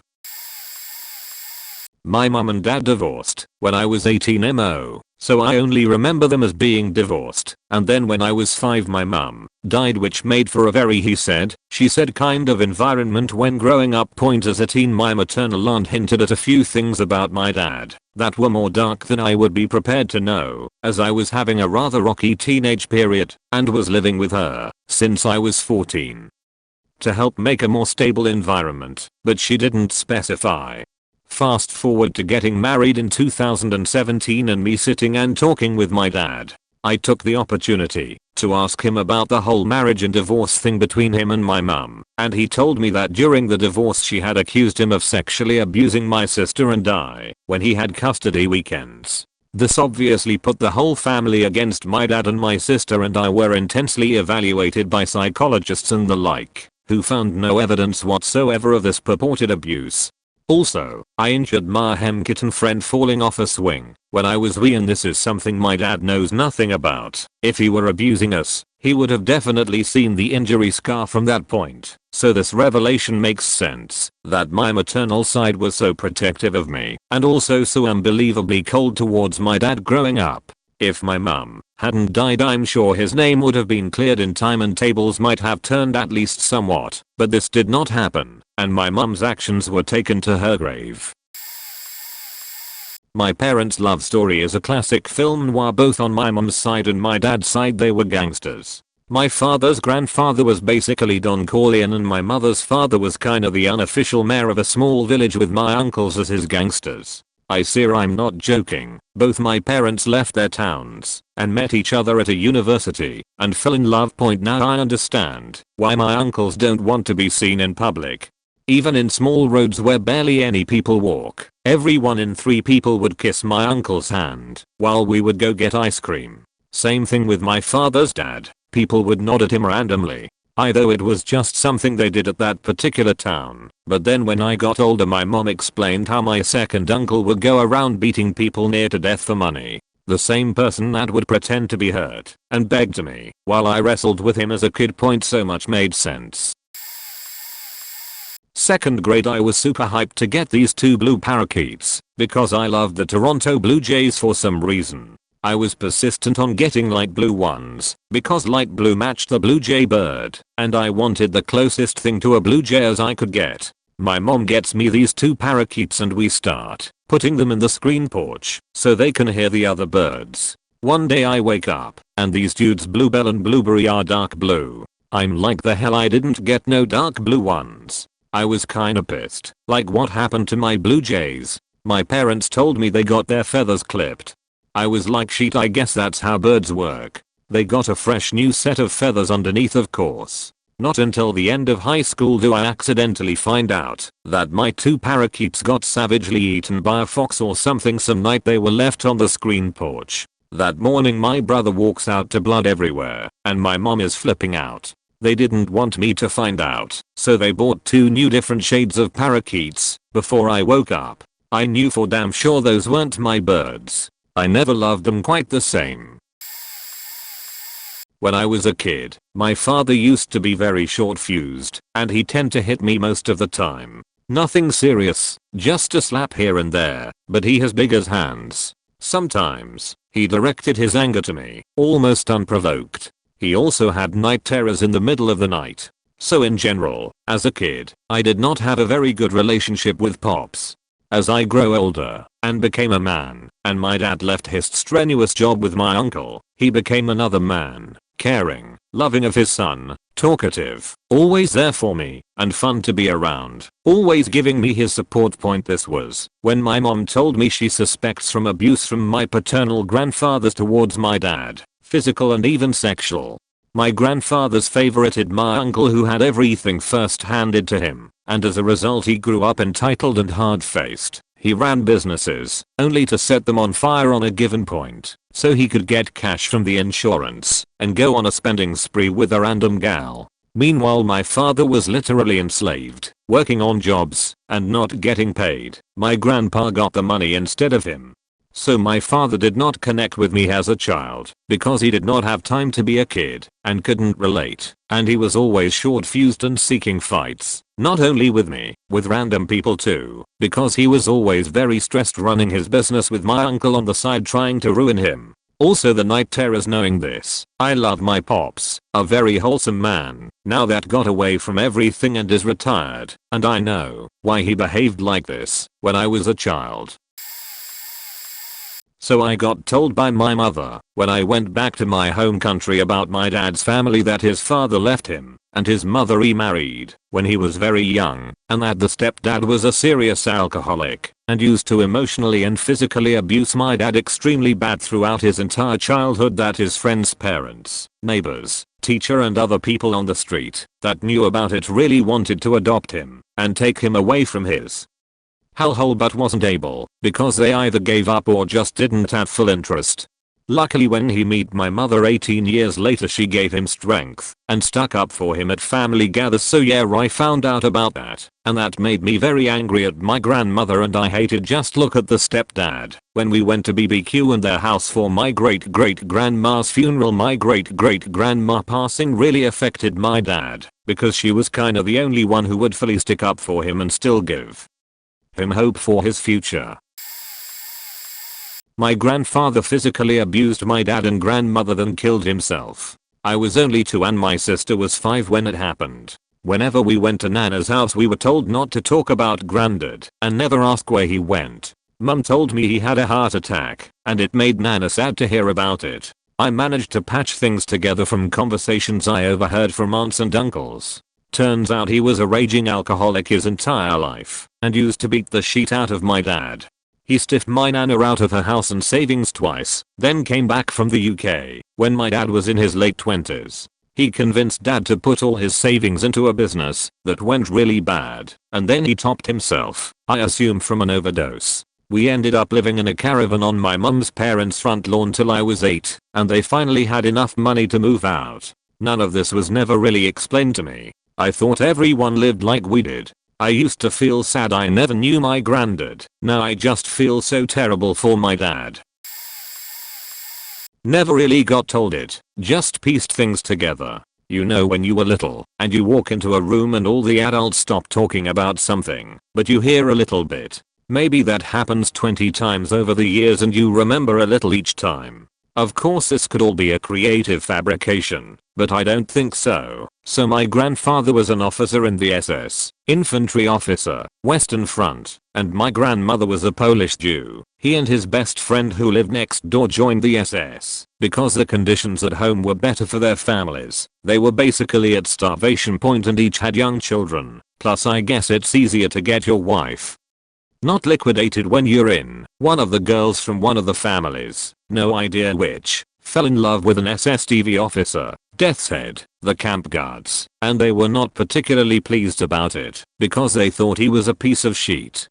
He got invited on a gentleman's day in the country the next time he was home on leave. They went hunting, had fun, dropped him at the train station on the way home, and he never reported back from leave point. Basically they took him out on the pretense of shooting birds and smoking, shot him in the back of the head, and put him down a well in the forest. Point the girlfriend thought he'd lost interest and later married a nice American boy. Point TLDR.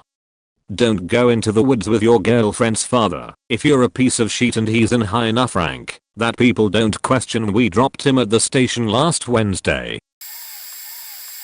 This is still a current secret that I'm afraid to talk about today. My father has always been an alcoholic since as far as I can remember, and it never bothered me or my family because he never acted out. He sorta just got drunk and worked around the house or hung out in the garage/kitchen till late. It was only about 2 years ago or so we were at this big family party, a quinceañera. We are a pretty big Hispanic family, but our origin hometown is so small, it's a village, where everyone knows everyone. Well anyways, my dad and 2 others were found laying outside the venue, passed out. Ambulance got called, and I was just a 15-year-old kid. I thought my father got attacked. Well after we left the party I was taken home with no explanation of what happened. It was only until a year later I started piecing things together. A cousin of mine and son of one of the 2 that were also found. My dad said that they were scammed by some dealer. He tried selling them cocaine, but instead sold them the powdered version of heroin, which caused their system to just shut off. This assumption that my father is a cocaine user hit me like a truck. All these things he would do without me thinking twice of it, because I was a kid. Now fit. He would often meet some guy who parked outside a house, and whenever he came he would tell me to fetch something, go away essentially. During family get-togethers, for as long as I can remember I would always hear sniffs in the bathroom, and the men of the family would constantly use the bathroom. As a kid, I always thought that they're drinking a lot, bladder, etc. The toilet would always flush and such, but I'm guessing they would just use it to hide their tracks. I guess the biggest clue that hit me was that small little village he came from. Us grandkids visit that small Mexican town every summer. Last time I went, the men there shoot bullets in the sky, get blackout drunk, and do lines off their faking arms. What makes me think that lifestyle didn't follow my dad back here? I still haven't confronted my dad that I know he does cocaine, and that night 2 years ago, when he was found half dead, it was because he sniffed, and he tried to play it off as alcohol poisoning. My dad is a good man. He works hard, and he provides, and he's educated me on hard work, but this secret, it could potentially tear my family apart. I find it absolutely insane in confiding this with absolute strangers, but it feels good to talk about it. Growing up I would go visit my cousins over the summer a lot. One summer when I was about 12 or 13 one of my cousins told me that I might have another sibling that my dad, who has always been absent in my life, had who no one had ever told me about. So a few years go by, and I muster up the courage to ask my mom about it, and she just kind of ignored the question and I didn't pry anymore into it. A lot more years go by, and I'm about 21 at this point and my mom brings it up out of the blue. She tells me that she had actually had another son about a year after I was born who I was way too young to remember. I guess a guy she knew had had his way with her against her wishes as she put it, and the police caught him pretty much right away and threw him in prison. After that though she got pregnant and carried his child to term, but gave him up for adoption pretty much right at birth to a young couple. Pretty interesting to think I have brother running around out there who doesn't know I exist. My biological father doesn't have a heart condition that stops him being able to drive, look after me alone, or move out of his mother's. The pills aren't prescription, and the weed isn't to help him cope. Sneaking out camping, or to his house, was not a fun/secret adventure. He didn't cut his arm cleaning a coffee pot, or fall off his friend's balcony on holiday, landing him in hospital for months. Nope. He has a long record of drugs and violence to young women, as well as serious mental health issues that have shot his empathy to shreds. Legally, I don't think he was allowed to be/care for me alone, so those fun adventures were illegal to get us alone. His mother was the one that got his partial custody because of his history, which was why we were meant to stay there during our time together. He was a suicidal drug user who got high, slit his wrists, and jumped off a roof. Separate events. He went back to inpatient treatment afterwards, which is why he was gone so long. There was no coffee pot breaking in the sink. There was no holiday. Could have done with knowing that one before I had to go to court, but better late than never. I still don't know everything, like why everyone included me was sure he lived with her when he had no bed or room there despite 2 empties, or where we stayed when he said it was his house without anyone realizing he had a place in his name. Legally alone, it should have been a red flag. I'm the youngest in the family. One of my brothers is 3 years older than me. Between us and our other brother/sisters there is a gap of about 20 years. I didn't know any better, but growing up, No one at school had parents or siblings as old as mine. In order to understand this story, you need to know that one of my brothers died of leukemia 4 years before I was born. One day, when I was about 22, working at a delivery service, I spoke to a colleague on the truck. He told me his mother knew or heard about my family. His mother thought my brother, whom was born 3 years before me, was conceived for a special purpose. He told me that my parents hoped the baby would be a match for the bone marrow transplant that would be the only hope for my brother's survival. Sadly, my brother passed away before the baby was born. I never thought about it until that point. I have never dared to ask my brother or my mother about these rumors, afraid to hurt them in some way. But the rumors do explain a lot of things. It's strange to hear about such intimate family secrets from a total stranger. Sorry about my English. I'm sure the paragraphs above are full of errors.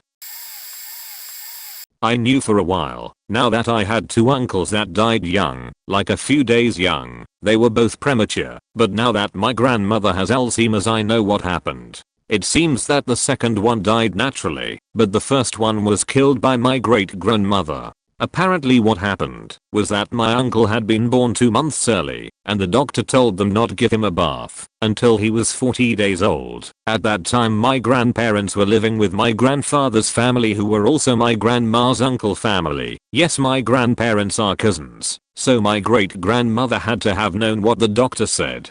After a few days from my uncle being born, she told my grandmother to go get some stuff and come back. When she returned, she found her giving him a bath because he was dirty, needed a bath. He died the same day. My mother told me this after my grandmother started having attacks about wanting her kids, and that beach killed them, and it made a lot of sense why she was overprotective sometimes, and also why she doesn't stand my grandfather or his family. She now seems to be forgetting this bit by bit along with everything else, but she still does ask about her children. We just tell her some lie so she would calm down.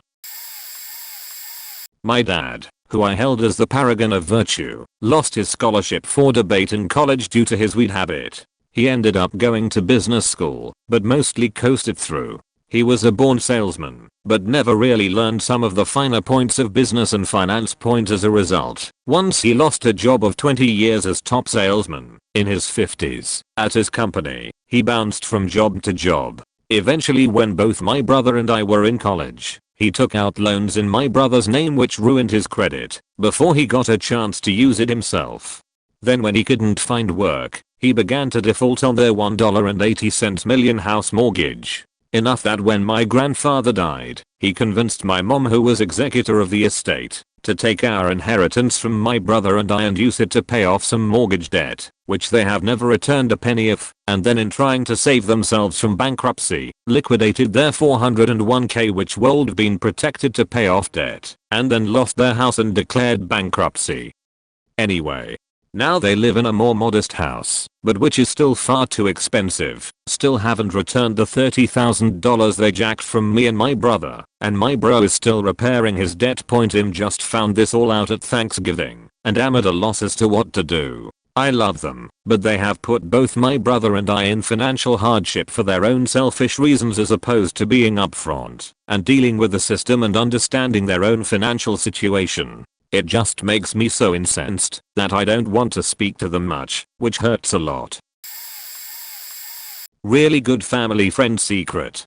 Turns out she had been embezzling money for years from work to pay for her gambling addiction. I remember specific parts that would have been telltale signs of an issue, but I was a kid when it happened, maybe 13 when it came to a head. She would talk about how she would win money at the dog track, but that wasn't often. She would take her mom to church bingo every Friday. She would take trips to other towns to gamble, and would be excited about winning, but never talked about losing.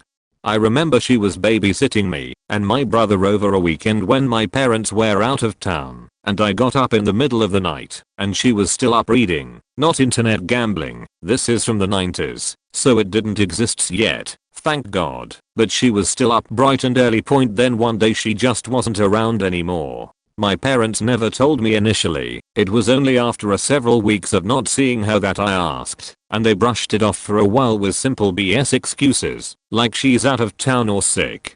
It was only about a year later, which was probably like 4 months after it happened, because kids don't understand time, that I found out. Apparently her business noticed the oddities in the bookkeeping and she confessed, and was arrested, and spent some time in jail. She told my parents her lack of sleep was due to her guilt of stealing, and always being afraid she would be caught. She admitted that the best thing that happened to her was to get caught because she could get the weight off her shoulders and get help.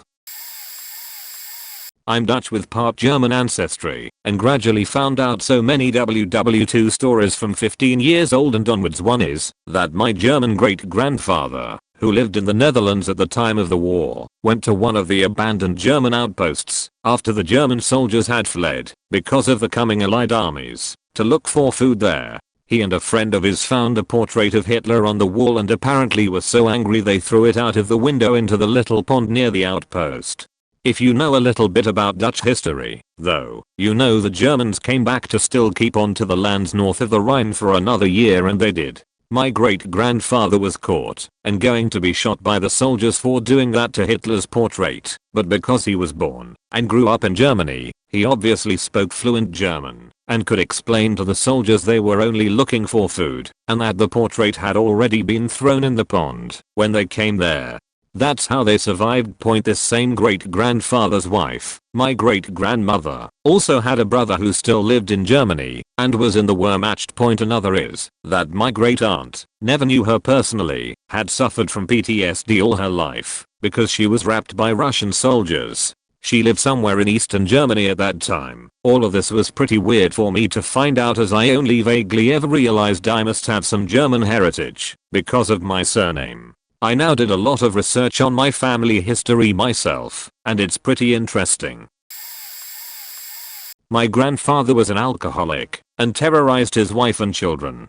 He was convinced that my granny was cheating on him with the neighbor. Granny never left the house except with grandfather, and is still convinced that my uncle sent his child. It explains why my father never touched a drop of alcohol, why my grandmother was always scared and sad, why my father never spoke highly of his father. Now he lives in a home after a brain hemorrhage. My grandma is for the first time free, but still doesn't leave the house.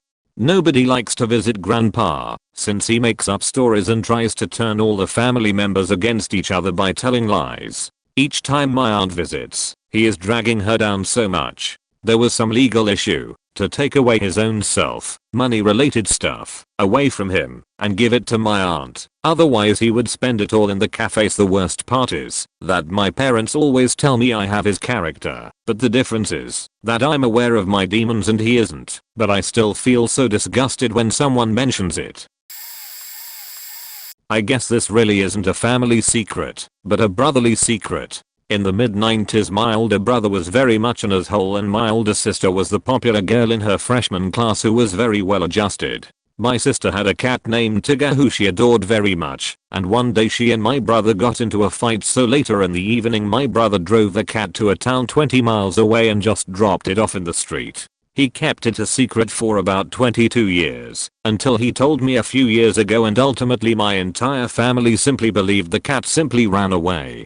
Tigger's disappearance very obviously devastated my sister and she became a recluse throughout high school and her depression continued into her early 20s. There's no telling if Tigger's disappearance or presence would have changed her life in any significant way, but my older brother is racked with guilt over it to this day. Anytime my older sister needs anything my brother goes well out of his way to help her, and he always goes all out for her birthdays. We still celebrate all our family's birthdays and holidays. I have recommended that he come clean with her, but he's worried she will never forgive him even 25 years later.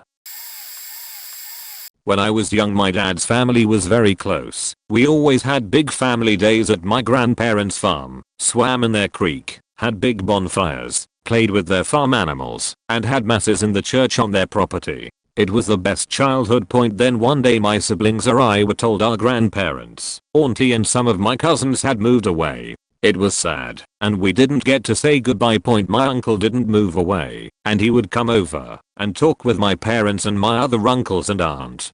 When my siblings and I were older we were told the truth. My grandparents were involved in a cult and moved to be closer to the prophet. My aunt left my uncle with their children and my grandparents helped her leave him so she could also move closer to the profit point. Years later my other aunt left her husband to be closer and more involved. My grandparents also helped her leave.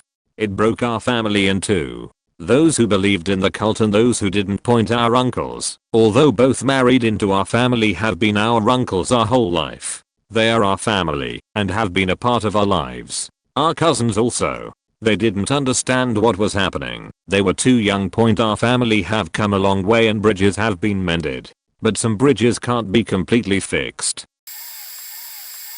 My dad taught at a different high school than I went to when I was at school. All of a sudden he was transferred to another school an hour out of town and wouldn't talk about why or how long he would be there. He was kinda weird and quiet and home late a lot at that time. Point we'd go visit him / go along with him to get stuff done in his lab on weekends, sometimes at his old school, but never the new school, and not allowed to talk to any of his colleagues if we ran into them.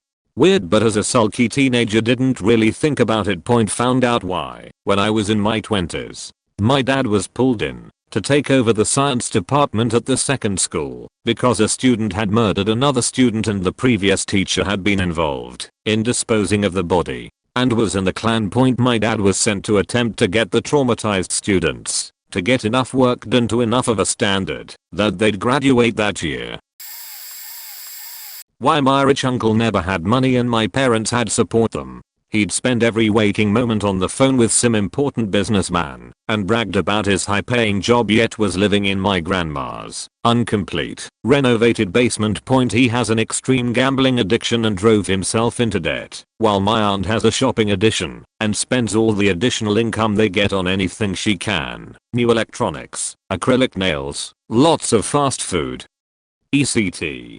It's so bad my mother has to write checks for their expenses every month because they always come up short. Point I lived with them for a short time while going to school and all the money for my school fees were gone every time I needed it. They'd make me call my parents for more money, to which their response would be, what happened to X amount I deposited earlier this month? They didn't even bother to leave me enough for lunch or enroll me in a free lunch program, so I ended up developing an eating disorder. When I was little we'd fly out to the south to see my mom's side of the family. I used to love going to my grandma's house and playing with grandpa when I was about 7 or so. My mom would never let us spend the night there and stopped letting me go into the basement to play with grandpa or even be alone with him. When I was 10 I threw a fit about it because he used to take me down to the creek to catch tadpoles. Well, my mom was sick of fighting me, so she told me the truth.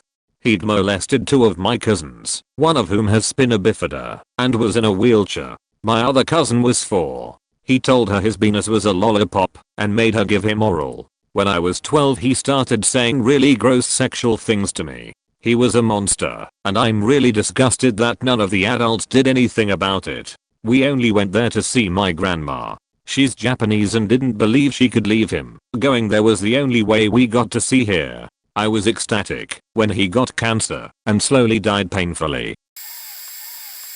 I have another uncle. The story. My grandmother continually had minor strokes from a young age due to an accident she had as a child. During one of her bouts she started asking for David. No one knew this David. Luckily one of my uncles was around and asked questions. He found out she was missing a child. Then everything came out. My grandmother had been raped as a young child by her uncle and became pregnant. Back in the day she couldn't keep the child because she would forever be single and would never marry, etc. So the baby would be put up for adoption. The uncle was shunned from the family, but no police involvement. My grandmother had the child and called him David, and he was taken away. My uncle searched for years trying to find this David, but gave up when I was 8. This was 3 years of searching. 10 years later, I'm 18, he found us. He had turned up on the doorstep of her house 28 years prior and no one answered the door, and he gave up. He was literally at the right location and gave up. We took him in as if he was one of our own. It was as if he was there the whole time. The interesting part was my grandmother loved him. She met a long lost son. She passed away a year later. Maybe she was waiting. My grandfather hated him. He hated the idea that was grandmother had a child before she met him. My first uncle hated the fact he wasn't the oldest anymore and resented him, even though he was happy to visit his family and drink his beer. So what actually happened? Well, my uncle was up for adoption and he moved from Wales to England and was adopted by an English family. He grew up to be a process engineer and moved to Ireland to work, where he met his first wife and had no kids. Work sent him to New Zealand, where he met his second wife and had a small family. Then he was sent to Thailand, where he met his third wife. My family met us over the years, and later in time, I think I was 21, my uncle passed away. His Thai wife disappeared, and we still talk to his New Zealand family. My grandfather then died with Alzheimer's and all we have pictures. It makes me sad I couldn't spend more time with my uncle, like I had with my other three, but it was as if he never left. Alright, so this is about the time that my mom told me about my stepdad smoking weed. I was 13. Alright, I live with my mom, my stepdad and my stepsister, and we are from the Netherlands. So when I was young, I always noticed that my stepdad was smoking outside. I never actually asked my parents why, but I did find it strange, because normally they smoke inside. So why is my stepdad smoking outside on the balcony every evening? There was one afternoon, I think I was 13 over 14 years old, when my mom and I were in the car, and she told me there was something I needed to know, and I was panicking, because she sounded pretty serious. "It's about your stepdad," she says as she parked in front of our house. "What is it? Is he sick?" I ask her. "No, he's not sick," she reassured me. "Well, what is it?" "Listen, you can't tell anybody because most of the people think it's inappropriate and don't accept it," she starts explaining, and by now I was annoyed because I needed to know what was going on. "Just tell me," I say, impatient. She stays quiet for a few seconds. "So, you know that he smokes on the balcony, right?" I nod. "Well, that's because your stepdad smoked weed." The moment those words left her mouth, I was shocked. I mean, I'm a 13-year-old girl who thinks weed is a bad kind of drugs. I always saw those little plastic bags with one side yellow and was disgusted by it. But my mom continued, "Weed helps your stepdad with the pain in his back. That's why he smokes on the balcony every evening," she explains further. I nod. She kept telling me to tell no one, because people would just think he's a drug head. I promised I wouldn't tell anyone, but I thought it was so weird. So that's why he was making those weird cigarettes. And we also have something called shag. That's something like a cigarette, but you make it yourself, and is 10 times heavier than a normal cigarette. They always told me he was rolling a shag. A few years went by and I'm 16. I saw my stepdad rolling his joint, and I was just watching him, wondering, "So, do you still smoke those shag thingies?" I ask him. He just tells me no and leaves to smoke his joint. Only moments later I remember that he never smoked shaggies and only smoked joints, and I felt so dumb. Fast forward to 2019. I'm now 19 and smoke almost every day with my stepdad on the balcony, enjoying a good old joint with the old man, and enjoying life a lot more because of it.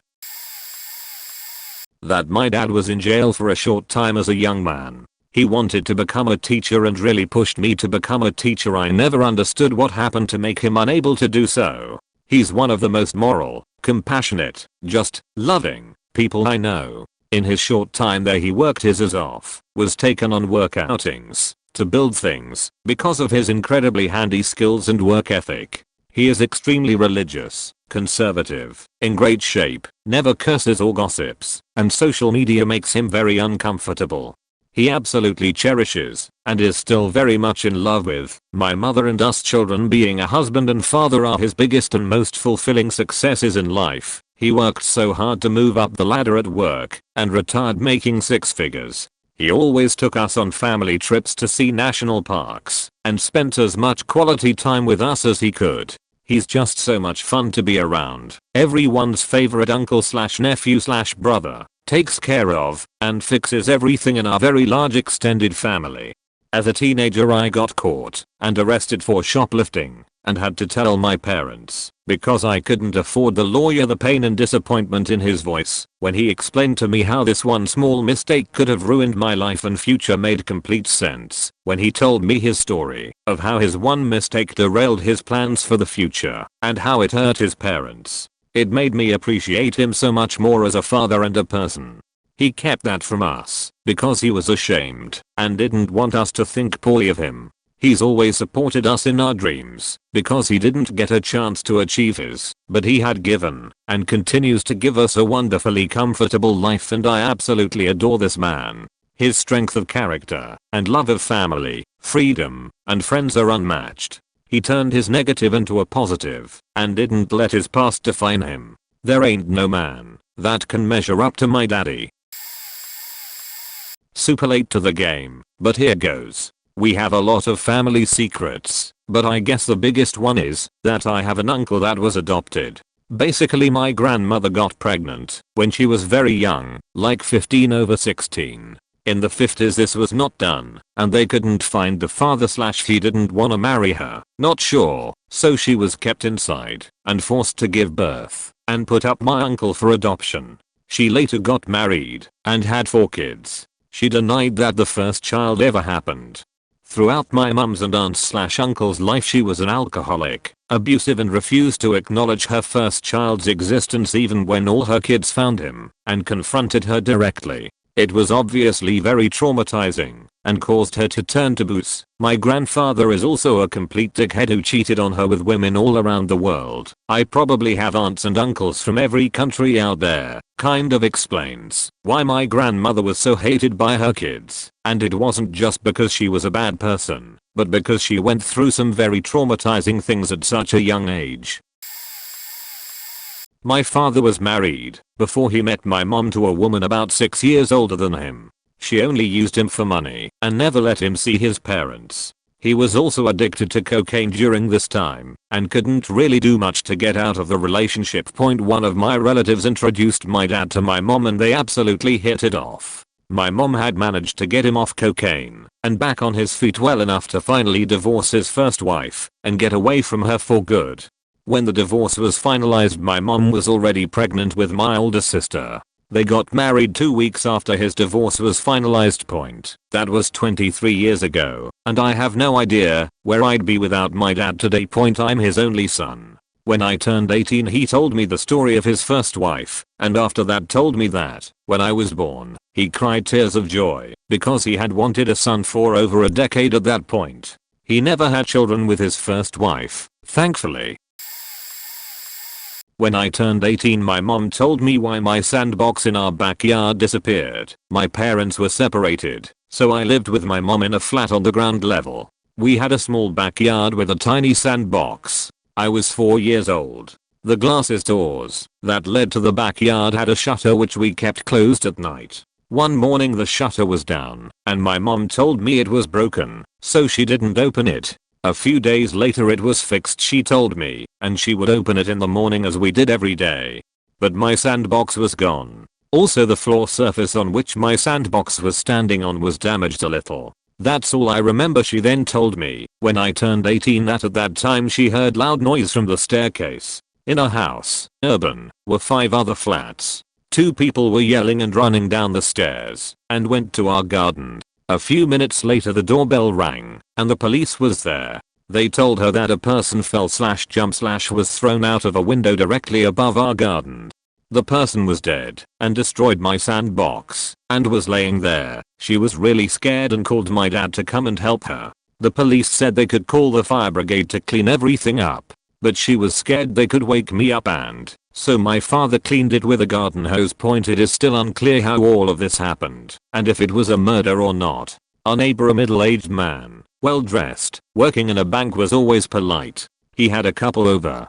It was the man he had over who did die. I know the window he fell from was his sleeping room, because one time, when he went to vacation, my mom and me did water his plants. After the incident he wasn't at his flat for about a year. We don't know if he was in prison or therapy. After he acted normal, nobody from our neighbors or anyone asked him out about it. Sorry for the long post and maybe language. I'm not a native speaker. Edit. Word.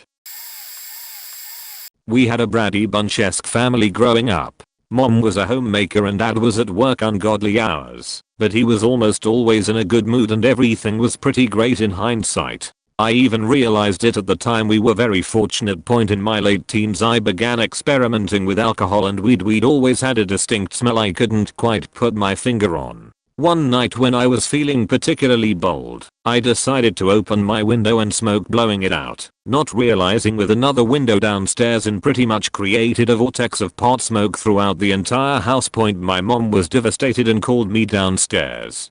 She was crying and said she didn't want to see me go down this path. Nothing crazy, just typical parental response to finding out their child is smoking. My dad came home and she informed him of the situation while I looked down in shame. My dad took off his tie and said, "Pal poo pull. Come with me." My mom said no. He doesn't need to know. He led me to his closet and opened an airtight briefcase and revealed a huge bag of quality dank and told me he had smoked every day for the past 30 years.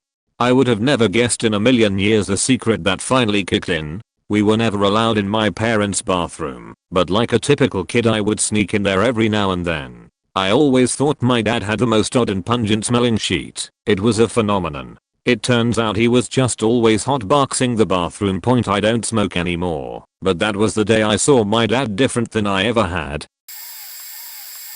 When I was younger we stopped going to my grandparents' house because as it turns out my grandpa molested my sister. They moved, and both my sister and I went to therapy at a young age, though I didn't understand why.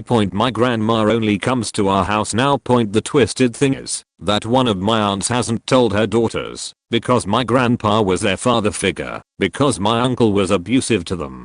Now everyone is older and the oldest cousin that hasn't been told is getting married, and she wanted my grandpa to walk her down the aisle. However, if that happens, my sister will not be able to go, and ergo I will not go in support of my sister, even though I love the rest of my family. As it turns out, my grandpa won't be going, because my cousin is marrying a black guy and my grandpa is super racist as well. The rest of the family knows about everything, and my aunt was going to tell my cousins, but then the middle cousin in that group of 3 almost died and was in the hospital for a long time, so telling them got pushed back. My sister and this cousin who is getting married used to be close in college, but my sister wanted to open up and tell her what had happened, but then my aunt got mad and they split apart. It feels good to get this off my chest. TLDR. My grandpa molested my sister. I was adopted. My step-parents, that I consider to be my real parents, they raised me, are both white. My biological mom is white, biological father is Hispanic. Stepmom is G, stepdad R, biological mom M, biological dad is AR, and M got married. Well, when R was in the Air Force, M met A, and she got pregnant. R returned, she had me, and he could see I wasn't his. M was bad off on drugs, and so, even though I was not biologically his, and he had no responsibility to keep me, R took me away from her. He raised me on his own for a short time before meeting T, and they got married. I was adopted by both of them for legal reasons, insurance and all of that. So growing up I knew T wasn't my biological mom, as I still saw M, until I was maybe 3 or 4. Well, this whole time I believed R was my biological dad. I have dark features, darker skin, black hair. I just thought I was dark, or got a tan and it never went away. I don't really know, I was a child. So when I was 11 or 12, T called me into their room and told me the truth. The whole time R was on the other side of the bed, looking away from me, crying. Side note, I have seen my father cry maybe a total of 3 times, the other 2 being when his grandparents who raised him passed away. This was heartbreaking, but it made me love him even more, as he was so selfless in taking me and raising me when he had no obligation to do so. Sorry if the letters representing people in this is confusing, I just don't want to use real names. My senior year, 1985, found out that I was adopted. I would go through all sorts of emotions for about a decade, needed counseling, and was told to find birth parents to ease those emotions. Took me 7 years to open a closed adoption and find birth parents in California and Brazil. Dad welcomed me, but was a habitual liar, but mom told the truth, but didn't want a relationship because no one in her entire family knew I existed, except her twin sister. Mother died of a major heart attack shortly after communicating with me, and I once again don't know where my biological father is, alive or dead. He changed numbers and disappeared. Can't bring myself to look again. At peace with it all, but I have a great relationship with a sibling that came with all this drama. Oh yay, and forgot to mention, biological twin sister and older brother both died within a year or so of my mother's passing. Strange. I did a bunch of family research last year. My mom's dad, my papa, led quite the life. He went off to fight in WWI as a paratrooper. Before his unit shipped out, they were playing baseball, and he got knocked out when the ball hit him in the head. So he didn't ship out with the rest of his unit, because he was in the hospital. They all died in a plane crash. He got back from the war on leave, and got a girl pregnant. They got married as soon as he was discharged, and the baby was born a month later. Her name is Sherry. Nobody in my family knows anything about her. I only know her name because I looked up every record I can find in the newspaper archives. She's still alive, in her 70s, but didn't answer when my aunt reached out to her on Facebook. Well, that marriage didn't work out. His wife seems like a real piece of work. Eventually she killed herself by stabbing herself in the stomach, and their daughter found her. As they are getting divorced, he gets arrested several times for traffic violations. Then he gets married again to some woman named Anna for a very short period of time. Like less than a year. He was her third husband out of 5, I believe. Then he gets my grandma pregnant. She doesn't want to marry him. We all thought she was kind of a jerk, because from what we could see he seems like the best guy in the world. But now we can see this was a huge risk she was taking. But he told her, if you marry me, no one will ever love you more. She did, and he was telling the truth. They were married for 45 years or so, and they both died within a year of each other. He had a really hard time in the war, and I think a lot of his reckless behavior was due to PTSD. My father almost let me drown as a kid. As a child I remember being at a funeral in upstate New York, and all the kids were playing afterwards in a beautiful stream behind the house. I had always had this feeling, like a dream, where I had slipped off a rock and fell in the water. The next thing I remember is floating above my own body that's laying face down in the water, and all the people that were swimming with were yelling, "Swim, use your arms." This dream used to pop into head, and I would say to my father as a kid, "Did I almost drowned as a kid?" And he would say, "You're dumb, you never almost drowned." But I always remembered this dream. Well, long story short, I was drinking with my father when I was about 30, and I joking said to him, out of nowhere, and expecting him to tell me I'm dumb again, said, "Remember when I almost drowned as a kid?" My father looks at me very annoyed and says, "For fact's sake, you slipped off a rock. I jumped in to save you as soon as I found out, and you're okay now." Whoa. Well, I guess I did almost die, and I guess that was a bit tough on him all those years. It wasn't something my dad kept from just me, but from a whole family. So a few years ago my maternal grandfather did all the family histories, including my dad's. He found out dad had a much older sister who died in her early 30s from breast cancer. Grandpa discovered dad's mum had the child when she was just 16 to her Jewish, this is relevant, boyfriend, and was sent away to have the child. The child was raised by a family friend. Grandma and her boyfriend never saw each other again, and we don't know what the boyfriend was told, or if he ever met his child. Mum and grandpa agonized over how to tell dad. He comes from a strict Catholic family, so a scandal like that was big. Not only sex outside of marriage, but also a hidden teenage pregnancy to a Jewish boy. They told dad, really delicately, not knowing how he'd react. He said he already knew. When mum asked why he never mentioned his sister, he said it was on a need-to-know basis. I didn't think you needed to know. I actually believe this is a lie. I think it was too painful for him. Dad has very few pictures of his family, but most of the ones he does have are of him and this much older sister, Joan. There's a beautiful one of them on holiday at some seaside town. They are walking on the promenade holding hands, smiling. Joan is in her early 30s and dad is about 8. This was probably taken not that long before she died. He was clearly close to her and did admit she wasn't able to have kids, but she did think of and treat dad as if he was her own child. Dad's father was a horrible man. Once told dad everything was fine until you came along when dad was little. So they were probably happy Joan looked after dad so much. Point I wish dad would talk about his childhood and family more, but I think it's just too hard for him. He very much approves of a stiff upper lip and no showings of emotion. He has now lost all his siblings to cancer and is the only one remaining of 4. I never met his parents as they were both died before dad turned 21, but mum says I would have loved grandma and got on with her really well. Paternal grandpa sounds like a dick though.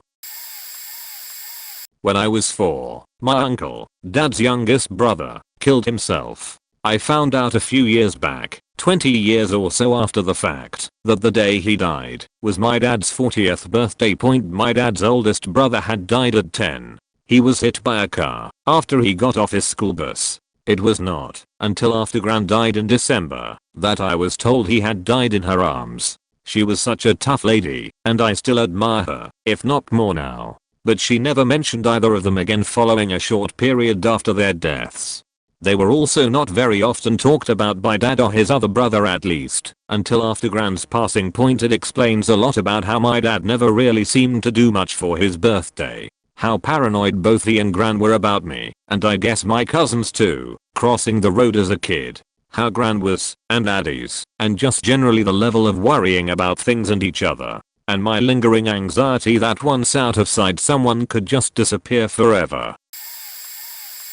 When I was 7, my great uncle Junie died in a car accident. He spent 12 years in the Air Force before retiring and buying a semi-truck. After beginning a trucking career, my great uncle began having an affair on his wife. He came clean 10 years later to his wife, telling her that he had ended a relationship with his mistress. She was hurt and wanted space.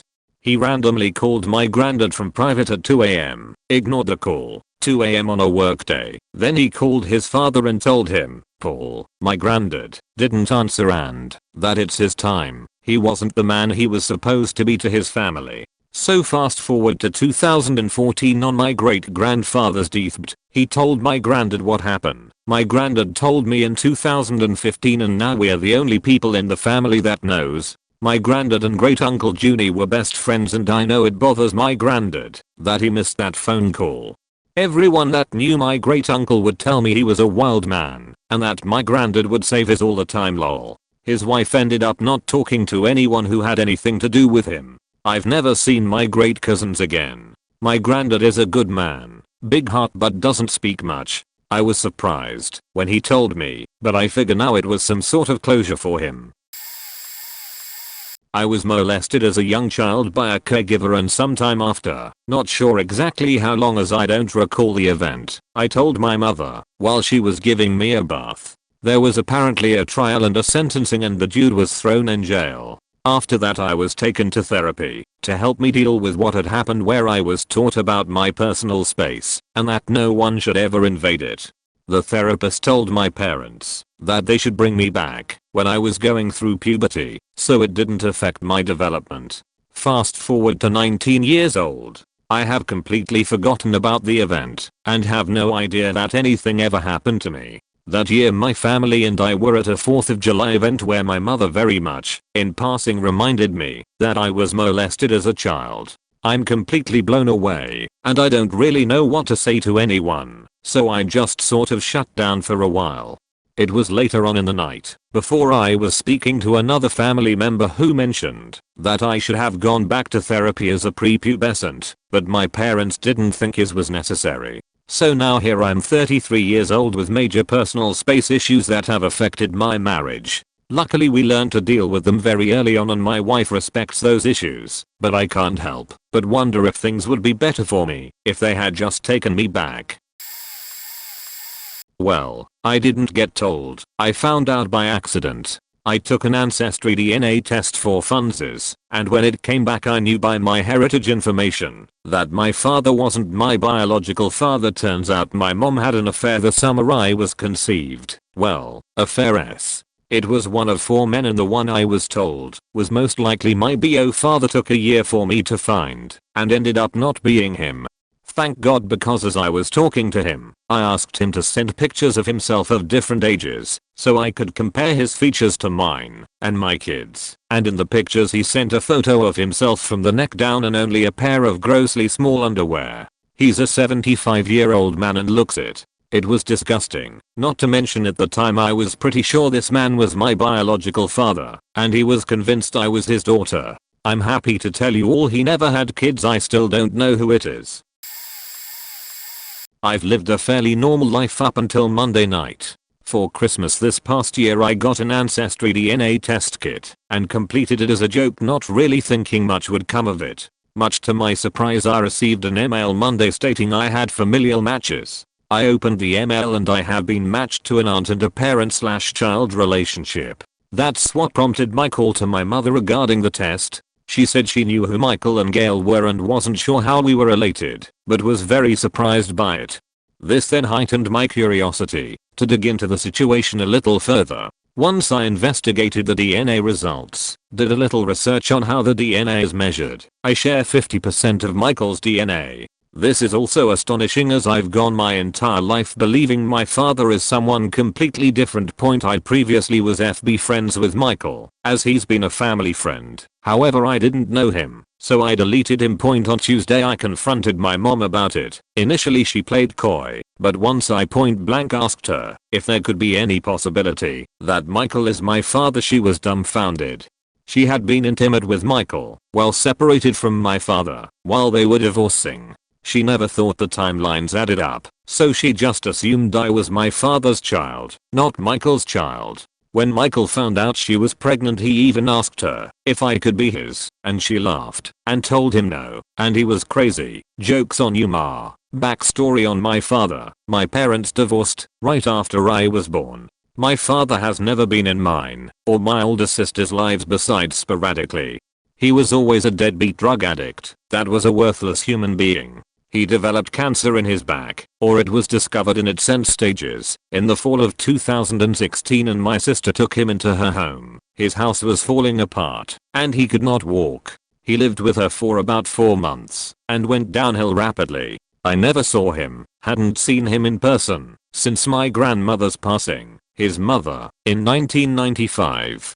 I wanted to be with my sister, she's 8 years older than me, during his final moments in hospice care. She and I watched him take his final breaths in February of 2017. I struggled with his death a lot because it resurfaced a lot of anger and resentment I had towards him for not being present in my life. Since this discovery on Monday, confirmation from my mom on Tuesday, my life has changed completely. I went from having a dead father to having an actual father who is alive and a decent human being. I reached out to him, and we are going to get lunch next Saturday. He actually lives about 20 minutes from me. He was an engineer in the Navy and comes from a great family. Life is strange, isn't it? TLDR, did an Ancestry DNA kit as a joke and discovered my father isn't actually my father. My entire family had no idea, mom included. When I was in my early 20s, my mom told me that when she was young she had been committed to a mental institution multiple times and had gotten shock treatment and super strong drugs they don't give to humans anymore. In her opinion, this was essentially people in her family unfairly persecuting her because she's an artist. My dad, when they were married, committed her at various points as well, because you could commit another adult back then, I guess. She would have nervous breakdowns and be completely unable to communicate with the outside world. My mother is pretty severely mentally disabled. I'm not a medical professional and definitely not qualified to diagnose her, and after those early bad experiences with the mental health profession she won't go near a psychiatrist or even a therapist. Over the course of her life she has used meditation and Take-I to help stabilize herself and keep herself on track and functioning, and though she's never been able to really hold a meaningful job for long, and in many ways she's struggled, at least she's had the dignity of being an independent adult making her way on her own, rather than being locked up in an institution. Also MFW people are like, oh my mom is so crazy. As a kid, your aunt and uncle can't have kids, so they're adopting. As an adult, your uncle got HIV when he was doing 4th drugs in seminary, so he and your aunt have never had sex. I was probably about 19 or 20 when my mom let that one slip, but it really did impact how I view drug addiction and those affected. My uncle, by marriage, is a really good dude, kind, caring, wants nothing more than to see and help his only child succeed. He and my aunt have done an amazing job of raising a successful, happy young woman after adopting from foster. While I myself don't believe they're all very active in their church trying to do good for others, it was also let slip that he had a struggle getting off painkillers just before my mom told me all of this after a severe work-related injury. It really cemented in my mind that it's not always evident who's struggling with addiction, who struggled in the past, and instead of vilifying addicts as a group we should have compassion. Too late for traction, but here goes nothing. This was a secret kept from me until just before my mom died. My mom tried to leave my dad, with me in tow, when I was 6. It was all worked out, they'd agreed on it, the parents all agreed, the trip was all set. We were due to fly from Florida to California for what I thought was a visit to some distant family for a while, but it was really my mom and I leaving for good. When it came time, my dad just up and came with us. I was clueless. I cannot imagine how awkward it must have been for everyone else. I have fond memories of that trip. Saw my first MLB game, went to amusement parks, the family was pretty well off, doctors, and had a nice pool right in their backyard. I was in heaven. But all the while my parents must have been at each other's throats. Trip ended, we all flew home, things continued as they always had. Mom never tried again. Many years later, after my father died, and my mom had given up chemo for the stomach cancer that would kill her in less than 9 months, I was at her condo having a long conversation and this story came out. I was floored. Honestly, I always wanted my mom to leave him as he was a very hard man to live with, but I can't believe this is what went down. A little backstory. I, 24 meters, grew up with my brother in a 2-parent household, both parents being heavy drinkers. When I turned 11, my parents suddenly were divorced. My brother and I lived with mom, while my father went off the deep end with drinking, and racked up 8 DUIs. My mother died on my 14th birthday of lung cancer, leaving me and my 18-year-old brother. Front story. This year at Christmas, my mom's sister had a bit too much to drink and told us our paternal grandfather isn't actually our grandfather. She wasn't supposed to and let it slip. I wasn't mad, but asked her to reveal anything else significant about the family. She proceeded to tell me I was an accident child. We have a stepsister. My mother and father doubt and used cocaine pretty heavily and were sentenced to federal prison while pregnant with my brother, and that what I considered the good years of my parents' marriage was actually filled with cheating on both ends and severe emotional abuse. The miracle of Christmas. As a kid growing up, I always thought I was lucky to have parents that never divorced. We did move a lot, including going to 3 different high schools in different states. My father worked as a project manager on construction projects, so I was always told that was why we had to move so much. No real signs of any dysfunction through all those years really. When I turned 21, my dad flew me out of state to visit him on a project he was managing for a long weekend. He introduced me to a friend of his who was single and really living it up. Partying on his boat, going out to bars every night, etc. There were attractive women around him when we went out that weekend, but I was too naive to think he would ever cheat on my mom and just thought good for you at the time. A few years later, I get a call at my house from some women in this other state saying she was looking for my dad, and she was the manager of the store he was building there. I passed the message on to him later that day and he says, "That lady was crazy, I'm not calling her, and don't tell your mom she called." Still too naive to think anything of that point. About 10 years after that, my sister accidentally opened some mail for my parents, and it is regarding child support payments my dad is making for a child in a completely different state. So now he has to come clean, and we learn we have a sister 20 years younger than us during an affair he had while working in a different state. I ask if it was the women who called me that one day, and he said no, and that this was a one-time thing that happened. I had my doubts, but I'll let it go. Few years later he has a stroke, and is diagnosed with brain cancer about a month before Easter, stage 4, given less than a year to live. This prompts a random message of Facebook from a woman stating she is his daughter, and is only about 5 years younger than me. Her mother is also my mom's estranged cousin, so she is really related to me on both sides of my family. Crazy $@. She knew about us from her mother and was hoping to meet her dad before he passes away. My dad denied it and said there were tests done to prove he wasn't the dad. So I paid for a DNA test and got a sample from him to prove she really was. Now he admits it was his kid, but didn't want to meet her. I said bullshit and invited her up and let her meet him. It went as expected, and crazy thing, both her and my sister I grew up with are massage therapists. I call her my 5/8 sister. My dad passes away, and my mom never wants to talk about his infidelity, but I always wonder if I have a sibling living in the state I got that call from so many years back. My aunt and uncle on my mom's side also claim there is another one somewhere as well. Kind of crazy to think I have more siblings out there that I don't know anything about. Mine doesn't feel as interesting as the ones I've read here. But my parents were constantly hiding stuff from me, and sometimes my sister. They still do. One example being finding out my granddad had Alzheimer's disease through our church pastor praying publicly for my granddad. That was horrible to find out that way. My dad's response when I confronted him was, "It's none of your business." That was about 12 years ago, and I'm still bitter about it. My mum and dad have been, as far as I was aware, completely teetotal and very religious. We didn't skip church ever. We weren't allowed to watch TV on a Sunday. No alcohol. No parties as teenagers. No sleepovers after age 13 in our house. No concerts. No internet past a certain time. No piercings or tattoos, to name a few. It was a pretty strict home to grow up in. I was always under the impression that my parents' disapproval for alcohol was partly to do with the fact that my dad had 2 alcoholic uncles who were a bit on the abusive side, shall we say.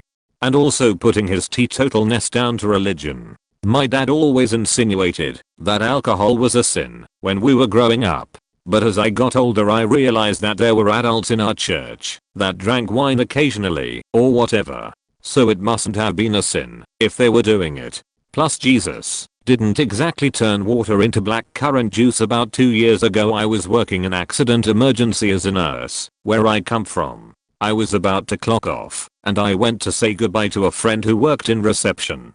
I was introduced to the GP out of hours car driver who we got chatting and he recognized my surname. Turns out he knew my dad, said he knew him from a place my dad used to work. Then he said, "Is your dad still fond of the odd pint?" and gestured putting a pint to his mouth and laughed. "Where I'm from that means you're a heavy drinker." I was like, are we talking about the same person? My dad is completely teetotal. He went bright red and he said, "Oh shit, maybe I've said the wrong thing. Don't mention it to him." I said, "No, don't worry." "Do you know any of his other brothers and sisters?" "There is about 8 of them in total. Maybe it's one of them." He said that other than my dad, he only knew an aunt and a disabled uncle, neither of which drinks. I tactfully asked my dad about it later that night. I said, "So and so says to tell you hello. He was in my work today and talked a little about that." My dad's facial reaction kinda showed a little bit of shame. But all my dad had to say was AWK, "Yeah, he's a good guy him." I didn't mention what the man said about the alcohol. I asked if he knew the whole family at all. My dad said no, he wouldn't have known anyone other than my dad, aunt and disabled uncle, which checked out. I asked if he maybe knew a particular uncle who would be known to drink a fair bit. My dad said no, because at that time, that particular uncle ran off in the middle of the night and moved to England without telling anyone. Dad told me a bit more about other shit to do with that too. Double whammy, finding out all kinds of shit about my family in one day. I wouldn't dare ever ask my dad about what the guy said about being fond of a pint, but it has given me perspective that perhaps that is the reason my dad and mum are completely teetotal. Growing up, my dad was one of these real active types that was always into camping, shooting, crafting, you know the type, just inevitably harshes people's mellow because he's not into the same shit you are. Kind of like the loving parent that creates this disconnect because you're so frequently on different pages in life. Things were fun up into my teens and I just progressively found the more I got interested in music, hence screen name, I just found he would shoot down as he sat around doing whatever work related. So young me chalked it up to simple explanations. He's a jerk. He was withdrawn and seemingly a pessimist, and there was no explanation otherwise. Point, I knew he was a Vietnam vet, but that's where the buck stopped. Did you ever get shot? No. Did you ever break any bones? No. All sorts of variations on those questions. When I was a kid, nothing was clear and life went on. Point, fast forward to college. I'm around 23, doing okay in classes, kind of partying hard, smoked a bit, cigars, not the other stuff. Guess when travels down one way or another and next family outing I hear, are you aware you have a family history of cancer? I knew my maternal grandfather was in WWII, was bald and had skin cancer he covered up with a driving cap, but that was the limit. So I said, aside from grandpa, no. So I was surprised to hear, well, you should know dad has it. He's had it for a long time. And you should be aware, so you can make the right decisions. It was never really made transparent to me that my dad's being in Vietnam exposed him to Agent Orange. He was smoking his ass off and continued in the family garage until he got hypnotized to stop, and when I was 7 or 8 got diagnosed with non-Hodgkin's lymphoma and silently went on without saying anything. Point, he eventually passed. We dealt with it. I was of course the one that was there for him to pass next to. I understand how it was for the best up front, and I was raised right, but a lot of behind the scenes life just makes me wonder how equally faked up I grew up, and how approaching it together might have actually made sense. It was explained away that it was done with the mindset of not spreading his issues, but he did anyways, and being confused really kind of bit as a person, me, after a while when a bunch of other shit is at play. Point. So there's my wonderful story about things that made sense later. My mom lost my stepfather when he was 33 to a sudden heart attack. He was really her grand love of a lifetime. She was 10 years older than him and was married to him for 10 years. After about 6 months she started writing to men. This was when the Inquirer would post personal ads in the back of the rag mag. Ike. Sorry about this lengthy post. So she chose one man that she felt was a kindred spirit. He bought her a beautiful diamond necklace, a ring etc. and a round trip ticket from California to New York several times. All the time as a maximum security inmate in New York. She made no secret he was an inmate. She told me, the one closest to her, all about his crime. He killed 2 men his ex-wife had sent to kill him. So one late night about a year later, when I was visiting, she was talking about him, and even I was startled at myself. I said, Mom, what did he really do? She paused and told me to wait while she got the court transcripts. I was horrified. His family was very wealthy. Downstairs was a boat dock, like a indoor boathouse. The room was flooding, and his parents asked him to come and help secure the boat as it was being tossed around. His adult sister was there helping too. He had a headache. So after they asked him several more times, he came down the stairs with his gun and shot each one with 2 full magazines. He killed his own parents and his sister, leaving behind her 2 toddlers. My mom moved to New York to be close to him, eventually marrying him. Again, I was the only one that knew about that too. Then 3 years later she found out he was writing dozens of other women. That was the end of that. I never told any of my 9 siblings what I knew. But I will admit to this. He goes to the parole board every 2 years. And every 2 years I write them an email stressing all the reasons he needs to stay right where he is.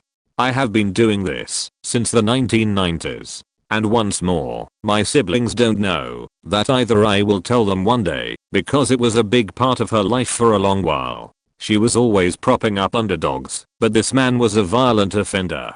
And a real creep. He would call me, and the last time tried to pick up on me. I told him off, and he never called me again. I was with my grandfather visiting his parents' grave. He was 70 at the time. The cemetery was old and many of the headstones were worn to the point you couldn't read them, so out of curiosity I suggested that we look at the cemetery registry to see what exactly was listed for them, and to make sure we were at the right headstones in the registry. We noticed that his grandparents were buried right adjacent to his parents, my great-great-grandparents, and he was unaware of this. But there was also another entry listing baby so and so. It turns out that he had an older sister that died before he was born and he never knew about. He verified this with his older brother and sister and they forgot that he didn't know this. The family never spoke of her because their mother was devastated and would always react negatively if it was ever brought up. TLDR. My grandfather didn't know that he had a dead sibling until he was 70 years old. Dad told everyone that our childhood dog died of a heart attack in the backyard. Said he lived to be 17 and died doing what he loved, which was running. He had several other stories, like he passed away peacefully in his sleep, or that he seen him just fall over dead with no pain. I never really questioned it. About 13 years later, I was earning some cash doing yard jobs with my dad, and we were just chatting during a water break. He went silent at some point, like he was debating something, and then told me how our dog had really died. He was mowing a neighbor's yard in summer. Our dog was a Sheltie and would absolutely go mad chasing the tractor up and down the fence line.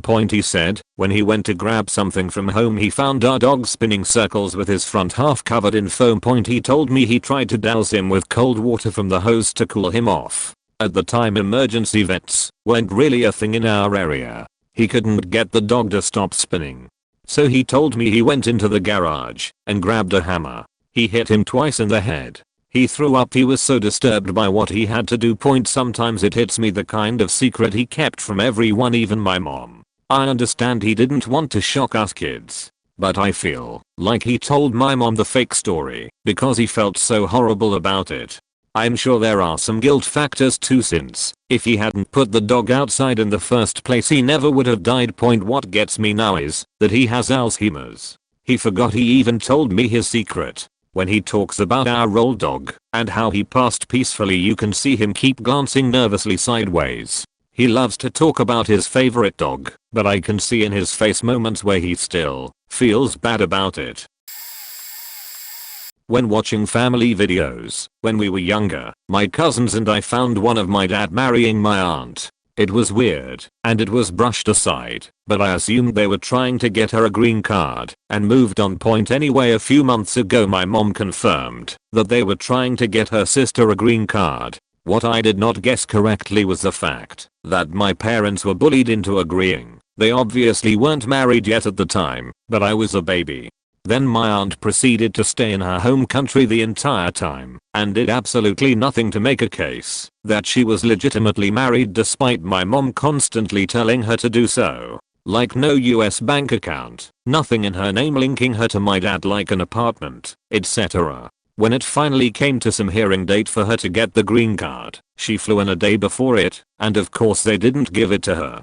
So even though it was 100% her fault, she blamed my parents and said they sabotaged her. Even though my mom kept trying to get her to do shit, she got that entire side of the family to hate my parents, and my uncles were even threatening to kill my dad if they saw him. Lol. They're on better terms now and we visit each other, but my mom says she can never trust them again and that she's always on edge every time we are in their house. That my dad was married to someone who wasn't my mom. I was 10 when I was told, and only got told because they were breaking up their 15-year-old affair, because my uncle got revenge on them by mailing a pic of my first birthday to my dad's home. His teen daughter opened it. I was told while growing up that my dad slept at his business because he worked until the early hours of the morning. He was home every day for 1 to 2 hours, sometimes longer. When he was home he did all the fatherly things. When we were sick he was always there. It never clicked with me that he didn't have clothes at our house, or that all gifts we got him got shoved in my mum's closet and were never worn. So many ugly ties. He never ever wore ties. It suddenly made sense why my mom was so upset when he would cancel plans. Why he never let us look at his wedding band. His wife's name was inscribed on the inside.